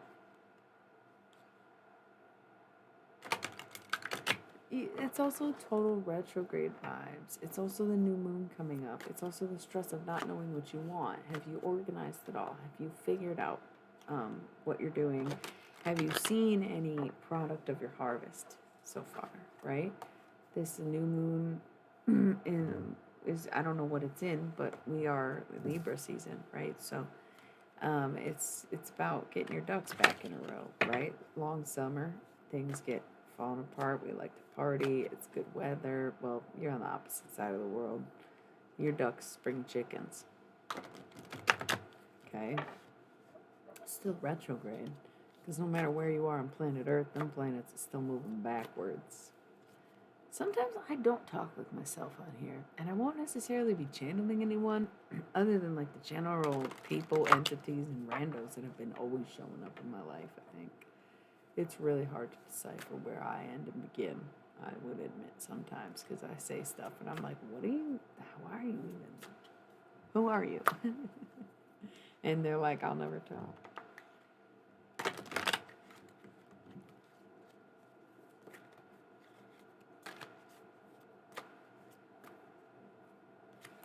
We want the font, foundation, crown, golden rule. That's what I'm seeing here. But I'm going to put those back and focus on the two that fell, because we're wrapping up from the meditation, right? What did I say? What is the golden rule going to be? Foundation came up twice. So long as you have a firm foundation, everything around you can fall. That's the golden rule of the evening. As long as you have a strong, oh yeah, this is golden rule. I broke the deck too. As long as you have a strong foundation, as long as you have a strong foundation, you'll always be able to rebuild. I think I said it more negatively the first time about letting it all burn down. But it's, I kind of get that, but also cannabis like grounds me in a different way because it physically grounds me and spiritually lifts me. And that's what I like about it most of the time. And then it would depend on the strain. So the crown was the other one, and my crown chakra started buzzing. Yeah, foundations is key.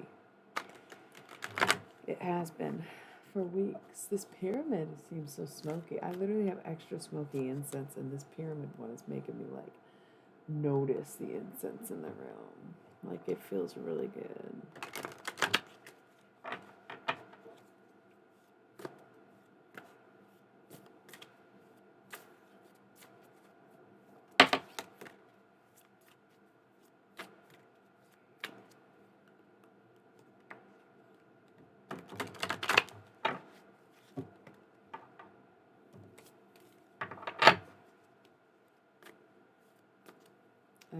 My cousin brought me sage, and I don't even remember where I put it. For some reason, it was in my tarot box, and then I used it for. That's maybe where it is. It's somewhere up there, because I used it for little like spell jars I made. And now I'm like, I guess I didn't put it back. That seems weird. So I just gotta remember where it is. Sages, I know it's like appropriation. You should do it as long as you open a window or something. That's the other thing. I'm in a basement and I can't open the window. I'm not going to go open the doors and stuff. So, yeah, you got to kind of use it as proper as you can, even though it's whatever. But universal freedom, you can do what you want. You know? Um, I've smudged houses back in the day. I didn't know I wasn't supposed to be doing stuff like that, especially with sage, but it is what it is. Law of limitation. 111, hell yeah. Mm,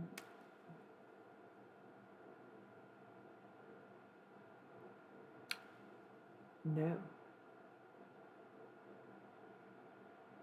While the classic definition of necromancy includes the reanimation of life, most of the spirits I talk to definitely will settle for borrowing the body for a period of time, letting me convey a message or having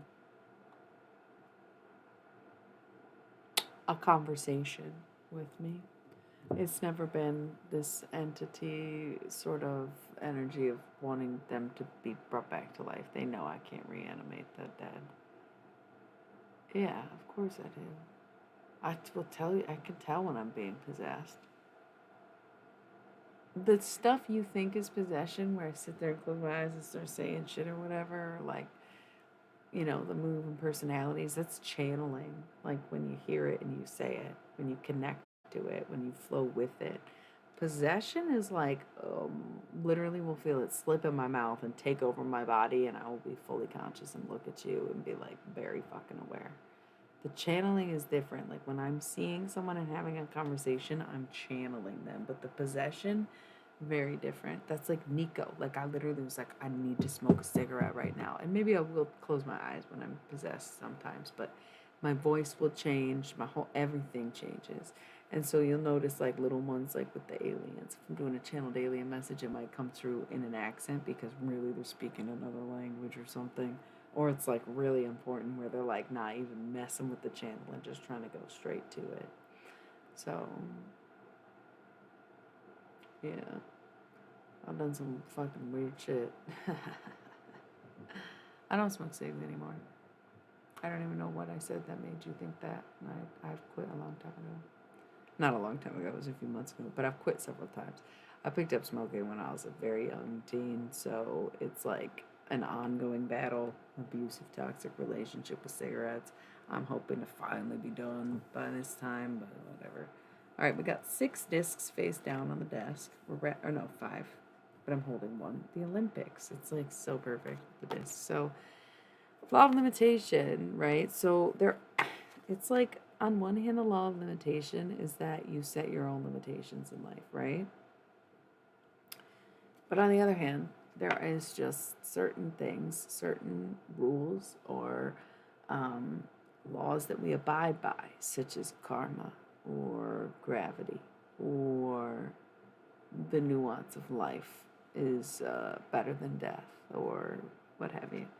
So while there is mostly just the law that the self imposed limitation is your limitation, there does seem to be functions or dynamics in the universe that put their own restrictions on things, which is why manifestations don't always come or end up changing by the time they arrive because the universe is trying to show you, like, hey, it's not a good idea. It's not a good idea. It's not a good idea. Are you going to listen? You shouldn't do this. There is limitations. And so the laws of limitations are if you don't self-impose them, the universe will.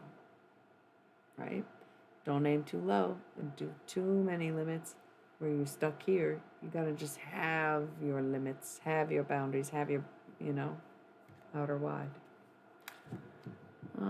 Tobacco is okay. Yeah, it is the nicotine. And that's the thing. I'm working on the caffeine. Did I lose another bag, though? Tell me I did not. What the fuck? Why are my Crown Royal bags disappearing? This has never happened. Y'all, when have I ever said I lost a tarot bag? But usually maybe it's because I put them in that drawer. What is happening? Oh, fuck yeah, I got them in every color, too. I think I found one. Nope, it's not a Crown Royal bag. What the fuck is going on? I always jump to blaming ghosts, but it is spooky season, and they're gonna start wanting my attention because they're gonna want to get on the list. It's a crowded time of year. I don't got time for everyone. I gotta still be human and alive because sometimes when I do too many channel fucking messages or too many possessions, like I've overloaded the schedule in a week before, and I get so exhausted and so on the verge of death, like too content with just like being with I can't even go down that road. So gotta be, a balance, and that's why they try to get to me early, get me to think of them, and then it's like, aha, I'm locked in. That's how they do it. Okay, so let's see these 5 face down on the table. I want to start with this one, even though it's no particular way. Universal freedom. And we did just get that one, and I didn't go into it at all. Sometimes this law of limitation, let's look at, these are the laws of limitation. 1, universal freedom. You may want to manifest a person or a situation that involves other people. However, everyone has and experiences universal freedom. They have the freedom to reject your idea, your manifestation, your invitation, your compliance, right? Law number 1, universal freedom. Second law of limitation, universal love. People are allowed to love who they want. You may want to limit who someone can date if you're a parent. You want to limit the laws of who can marry for some reason. God, is it not just weird as fuck to say that out loud? Does that not weird you the fuck out?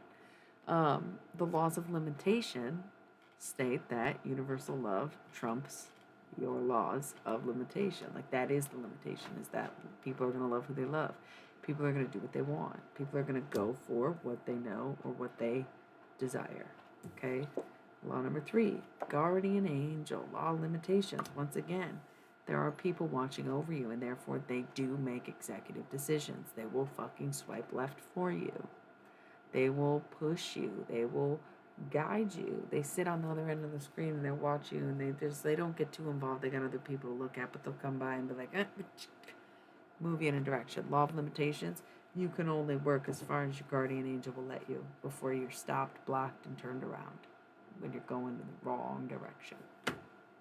Okay. Number 4, Scorpio. Scorpios are the exemption to all of the rules of limitations, and I don't know why. The laws of limitations do not apply to Scorpios. Their karma is that they're Scorpios, and so they're huge manifestors. They materialize things extremely fast. It makes no sense. Most of the time, everyone can unanimously agree that they're not great people, but they are independent from day one. You'll notice not very many Scorpios are social, or they feel like their relationships are superficial. The thing is, they're big loners because they never needed anyone, they never needed approval, and it makes them very advanced from a very young age. And for those reasons and others, Scorpios are the exemption to the rules. Rule number 4, hit the cash machine. Scorpio, not on the card, right? And the 5th one, Cancer. Wow. Almost the opposite, right? Law of limitation is almost like physical cancer. Like sickness is almost the kind of representation there, because we wouldn't have 2 zodiac signs, and I don't see cancers being like super big manifestors, but maybe that's the power of the water, you know. Gemini, also big manifestor. That's why they're associated with the Gemini magician card. Yeah, I'm glad I pulled this deck out. That's interesting. I feel like it was mostly the first 3 laws, but interesting that we got zodiac signs after that. So, yeah, that was nice. It's a vibe for sure.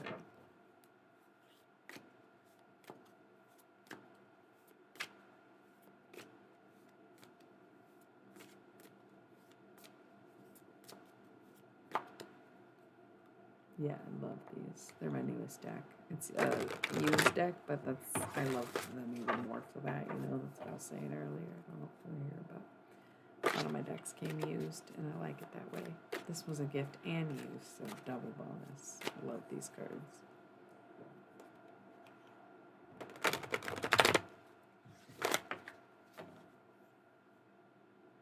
Universal wisdom. Take what resonates, leave the rest. Hell yes. Initiation. I love when this card comes up. That's why we're having a difficult time. That's why we can't sit still. That's why we are thinking, what am I doing wrong? What do I need to be doing? Why am I not focused? Blah, blah, blah, blah, blah. Let's do a 60-second ad. I'm going to grab a little quick shove it in my mouth to sustain me to do one last take on this card, and then I feel like 8.5 hours, I should just clock it. No, it didn't. Well, it did, but didn't. I don't want to get into it because it was very dramatic, but nothing really major other than like a lot of things changed, things shifted, perspectives, relationships. They were seemed to be going in the direction I wanted them to go in, and then all of a sudden hard left, and now I said, okay, fuck it. Um, but nothing really significantly major other than committing to the album, but that really happened in August. So yeah, BRB.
I love that um, connection you made. July was shifting rather than happening.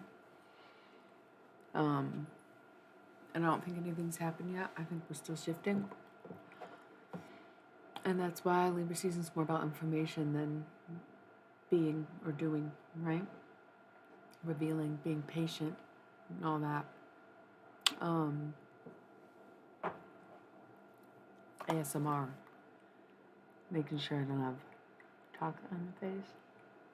Aldi's got the best snacks, dude, even for vegans and shit. I was just eating some fucking grain clusters. Amazing.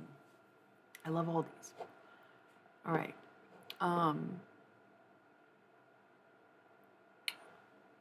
so, okay, why do we, I don't know.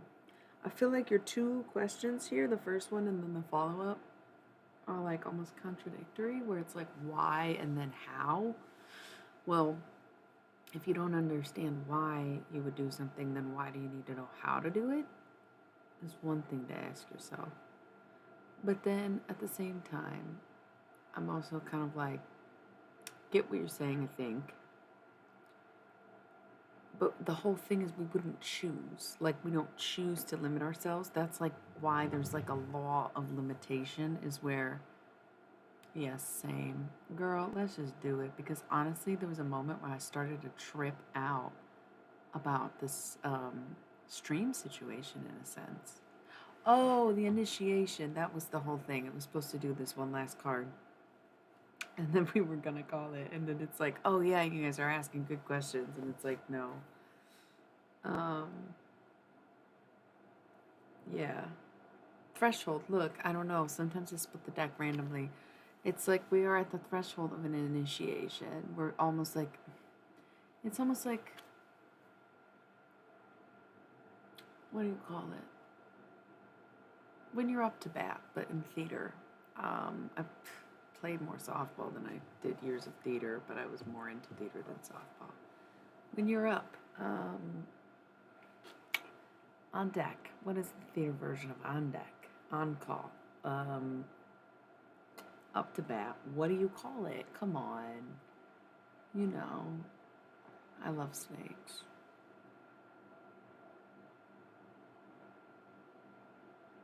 I don't really fuck with dogs, and a lot of cats are like, girl, you're not respecting my boundaries at all. And I'm like, yeah, I get that. But other animals, yeah, I've never been one to feed deer, but that's because they're aliens and they know.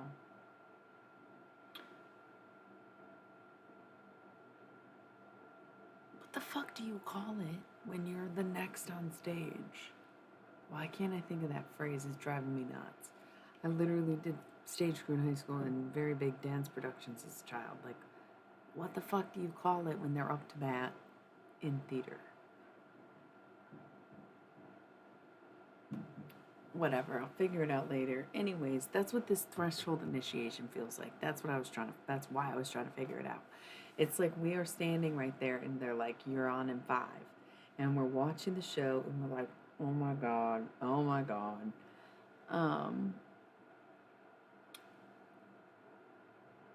See, the way you perceive twin flames has nothing to do with any of the readings we've done, and you're clearly a karmic and need to heal yourself. Get sober, fuck Xanax, don't be dumb.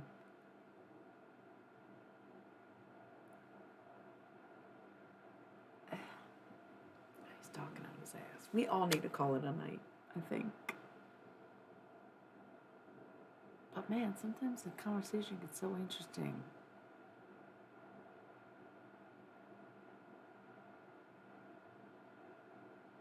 Are you referring to the Limitless movie and like the idea of limitless information?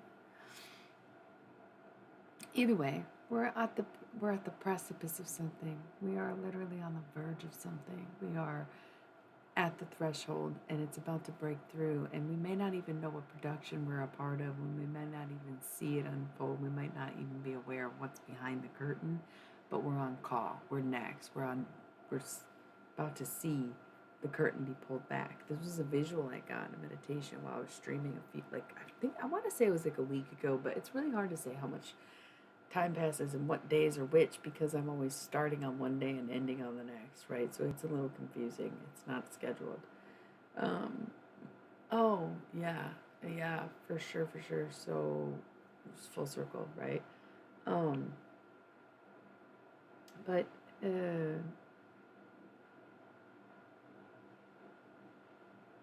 yeah, I've never seen it. That's why I was kind of lost on your whole thing because I just wasn't really sure what you were doing. Damn, I lost my train of thought. That's how you know it's getting late. 8.5 hour stream though. This is my new longest stream. It was 7.5 before, and now we made it to 8.5. Um, but I kind of expect these longer ones for the weekend because I'm ready to start earlier. It's like I'm not gonna get into anything else when I normally stream, right? But I always got the like later crowd. Um,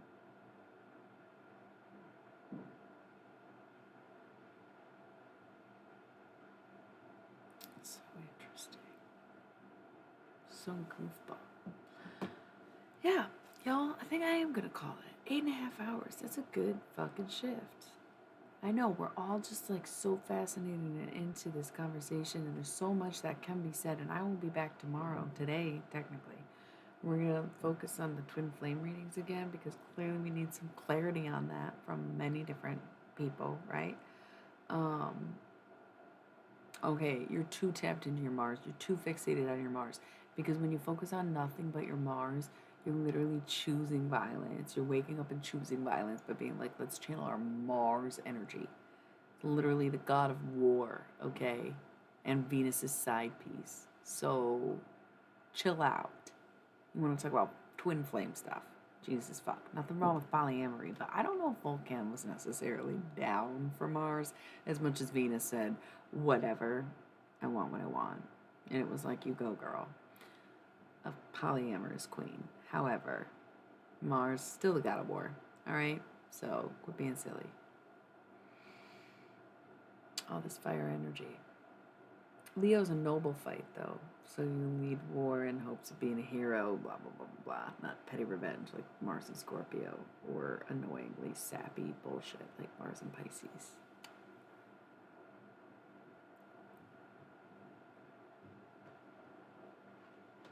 Yeah, you get into these spells of saying some really creepy shit. And it's like, It's the pills, probably. Okay. Anyway, that's not even a good place to end it, but we're gonna end it. I'm at this point now. I'm getting tired. That's literally, I think, an hour and 45 minutes after I initially said I was gonna get off here. No, probably not that long. It was more like an hour and a half. Yeah, you too. I hope the meditation was cool. We didn't really end on that note, but at least we got to digest it. I always feel very motivated after these streams, but tired. So then I have to hope, really, not that I could get rest, but that I wake up tomorrow feeling equally motivated as I do in this moment in which I'm exhausted.